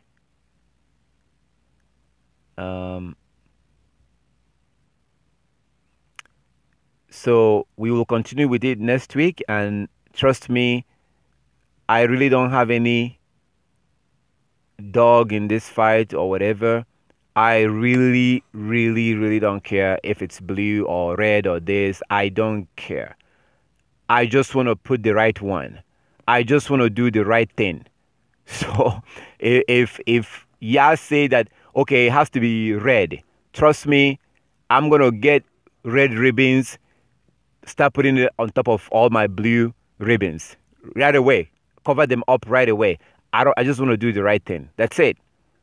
So, and the Most High, when we are genuinely trying to do the right thing, He will lead us to do the right thing. If we are complaining and giving excuses, well, I can't find any store in my area. I can't find ribbon. Well, I'm short on money. If we're complaining, then... But if we're really, really, really zealous and we want to do the right thing, the Most High will not just watch you make mistakes. He will intervene and direct you in the path, or direct you to someone, or direct you to a way for you to find out what the right thing is. That's just the way it works. Example, Cornelius, Acts chapter 10. Cornelius in Acts chapter 10. Yah had to direct Peter to him. The Ethiopian eunuch in the book of Acts that was reading Isaiah chapter 53. He couldn't understand it. Yah had to send somebody to go teach him. So these are two examples. So whenever someone is doing the right thing, Yah will always send someone to help them, to direct them. Moses, when he was judging the whole Israel by himself, Yah, through his father-in-law, told him what to do. So I thank our Heavenly Father for everything. We're going to close today's broadcast. I really thank our Heavenly Father for everything, for His knowledge and His wisdom and His understanding and His love and His caring. And I thank you for spending your time today to join us. I don't want you to run off and go start buying violet ribbon. The reason why I showed you this, I'm just trying to be honest, okay? And that's why I also clarified. I do have clothes in stores right now where they are putting blue ribbon. So I just wanna, I don't want to play games with you. So, and at the same time, I didn't want to ignore the question either. I could have just ignored it, but I want to make sure that, I answer people's question, and I don't want to ignore your question. So, all right, so we're going to close, and Yah's willing.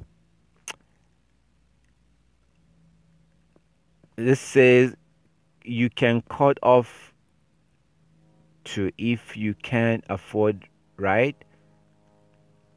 Last question, bro. What's the question? What is the...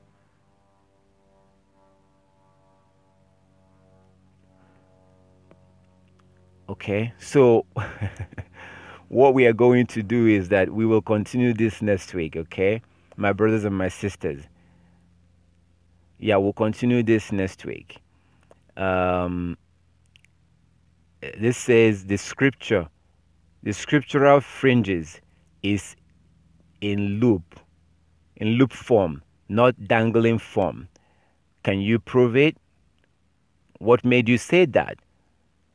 You are like the third person. I'm asking a question like this. People love to say stuff. Can you prove it? And when I ask them, where does it say that?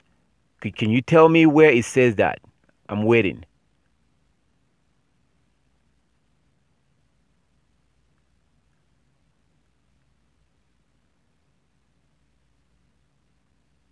Can you tell me where it says that it's not fringes? This person just posted a comment and say that it's not fringes like this. It's supposed to be like this. Okay? I don't want to make a comment until you tell me where it said that. That's kind of like what I'm saying. Let's deal with this next week. If you will be available by this time next week, join in. If you're subscribed on YouTube, you will get a notification. And I'm going to try to set up this live broadcast for YouTube, for my, the Coming Kingdom app. I'm going to try to set up for Coming Kingdom app. So if you have the Coming Kingdom app on your phone, you will be able to get notification when we go live. I'm sure you do get it on YouTube too. But if you want, you can get the Coming Kingdom app so that when we go live, you will be able to get notification, and you can also watch from your app, from the Coming Kingdom app. So, but I would love, let's do this next week, if you want to, if you like to. But it's not okay to just throw out a comment that is possibly, you have to be able to back up what you say with the scripture. You can't just say something and not be able to show scripture that supports that. Somebody once said that the year, is supposed to be counted. The new year is supposed to be based on spring's equinox. So I asked them, where in the Bible did it say that? I never heard from them. So, if you would like to join us on Skype, you will have to download the Skype app on your phone and then search for Coming Kingdom Broadcast. So first of all, you need to get the Coming Kingdom app on your phone. I'm sorry, you need to download Skype. You don't have to have Coming Kingdom app to join us. You don't need to have our app or my app to join us. All you need is a Skype app. Download Skype. It's free of charge. It's easy. So when you download Skype, and then you go inside your Skype and you try to find Coming Kingdom. Go to the area where it says to look for people, to look for somebody or look for people. Search Coming Kingdom Broadcast. And when you find Coming Kingdom Broadcast, you send me a message and then we go from there. Because like as I said, people don't join us. You don't come the way you are. So there are certain things that you may end up joining us or you may not. It depends. We don't allow people to join us as they are. You can't join us as a homosexual. So you have to stop living as a homosexual in order to join us. We have two different platforms. So you can join us for Bible study. You can join us as you are in Bible study. But when it comes to worship, the one that we do on the Sabbath day and on the new moon day, that you cannot come as you are. You have to be keeping the basic laws. You have to be actually repenting from your sins in order to be able to worship with us. You can go and read Ezekiel chapter 44, Ezekiel 44 for more information on that. So I have your app as well. I got Skype now. Okay, thank you. All right, thank you very much. To Brother Lingwood, thank you, brother. And all praises to our Heavenly Father. I really enjoyed today's broadcast, and I hope that we were able to pick up one or two things in the very interesting phone calls that we had today. And if you do search for Coming Kingdom app on that Skype, just send me a message, and then we go from there. And then I'll talk to you and see how there are some people that join us for Bible study, but they don't join us for Sabbath worship. Because like as I said, when it comes to worshiping together, there are certain things that you need to do. There are certain things that we need to check out some things and make sure that everything is in order before we can fellowship with you on the Sabbath or on the new moon or on the feast days. So I thank our Heavenly Father for everything, and thank you very much for participating today and for watching. Yah's willing, I will see you next week. If you do have a Facebook, I don't really, if you notice, I don't pressure people or push people to subscribe to my channel. You notice I don't do that because my channel is not monetized. So I'm not making any money from YouTube. And that allowed me to have certain freedoms that I will not have if my channel is monetized. Because if your channel is monetized, then they have rules and regulations for you in order for you to get that money. So my channel is not monetized, and I don't push people to subscribe to my channel. But one thing I will ask you, for the sake of our brothers and our sisters out there, the reason why I come on here on Sundays, it's not because Sunday is a special day. Sunday is not a special day. Okay? It's a special day for those who are being rebellious to the Most High. Sunday is a special day for those who are following the most wicked and the most dangerous religion in the history of mankind, which is Christianity. The most wicked and the most dangerous religion in the history of mankind. A pagan religion called Christianity. So those who are following it, our brothers, our sisters, our moms, our cousins and nephews, they are the ones who are following this wicked religion. That is the reason why I come on here on Sunday. So what you can do, if you have a Facebook account or Twitter or Facebook or WhatsApp, you can try to share the link. So under this video, it's too late to do that. It's too late to do that right now because we're closing right now. But under this video, whenever we come on live, that's the reason why you see the title that say that Christianity is from Satan. That's the nature of this broadcast. It's going to be to provoke Christians. The idea of this broadcast is to provoke them. Hopefully, they will be able to get the hell up from sleep because the house is burning. Yah is about to burn down this world. Isaiah chapter 24, verse 1 to 6. Isaiah 24, verse 1 to 6. Isaiah 24, verse 1 to 6. When you read Isaiah 24, verse 1 to 6, the Most High is going to burn this thing down. And the only people that he's going to spare are those who are keeping the commandment. So the idea is to provoke our brothers and sisters who are sleeping when they are approaching their spiritual slaughtering. So it's going to be in this nature. So you never know. If you share it on Facebook or whatever, somebody might see the title, because the title of this broadcast on Sundays are going to be titled that will provoke Christians. Somebody might see it and come in. Who knows? That may be able to wake them up from sleep, because we have tried the gentle way. We've tried the civil way of reasoning with our people, but they don't want to listen. So we have to do it the old-fashioned way. So I don't mind. That's what I do. If I try to reason with people, there's time for everything. There's time for rebuking.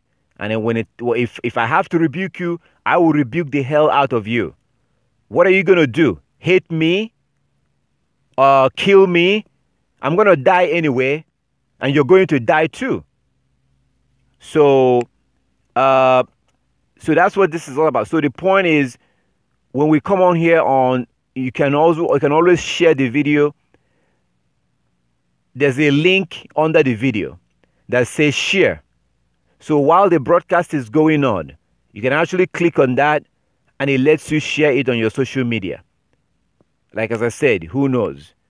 Who knows? Who knows who will be watching? Who knows who will wake up and then come out of Christianity? That's the whole point. That's the whole goal. I'm not here to build up church membership. I don't take tithes. I don't take offerings. I don't take that. I don't even make money from YouTube. I care about people avoiding hellfire.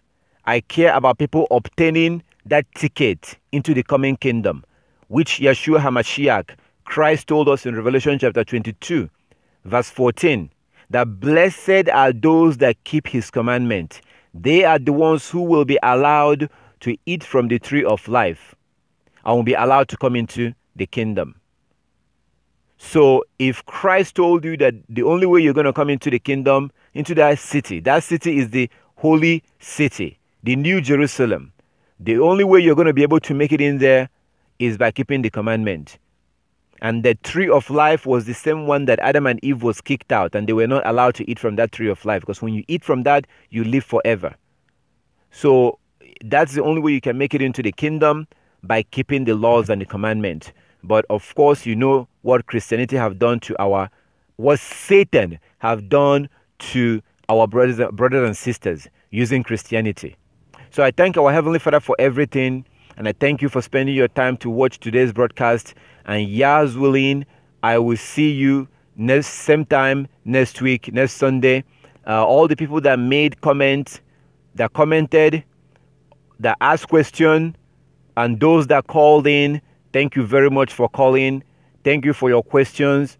Every single phone call, every single comment, it's something. You may think it's nothing, but it's something, because when you ask question, and we go through the scriptures and look at the answer, there are other people who may not even thinking about that question, but they need the answer. So I thank everyone that contributed, everyone that called in, and everyone that made a comment and commented today. I thank our Heavenly Father for everything. I thank you for watching. And Yah's willing, I will see you next week. You can always call the number you see on this screen within the week. If you have any question about the Sabbath, about the new moon, or any other law, you are more than welcome to call that number. If I'm not able to take your call right away, I will definitely call you back. Just leave me a message when you do call. I thank our Heavenly Father for everything, and hopefully, Yah's willing, I will see you next week.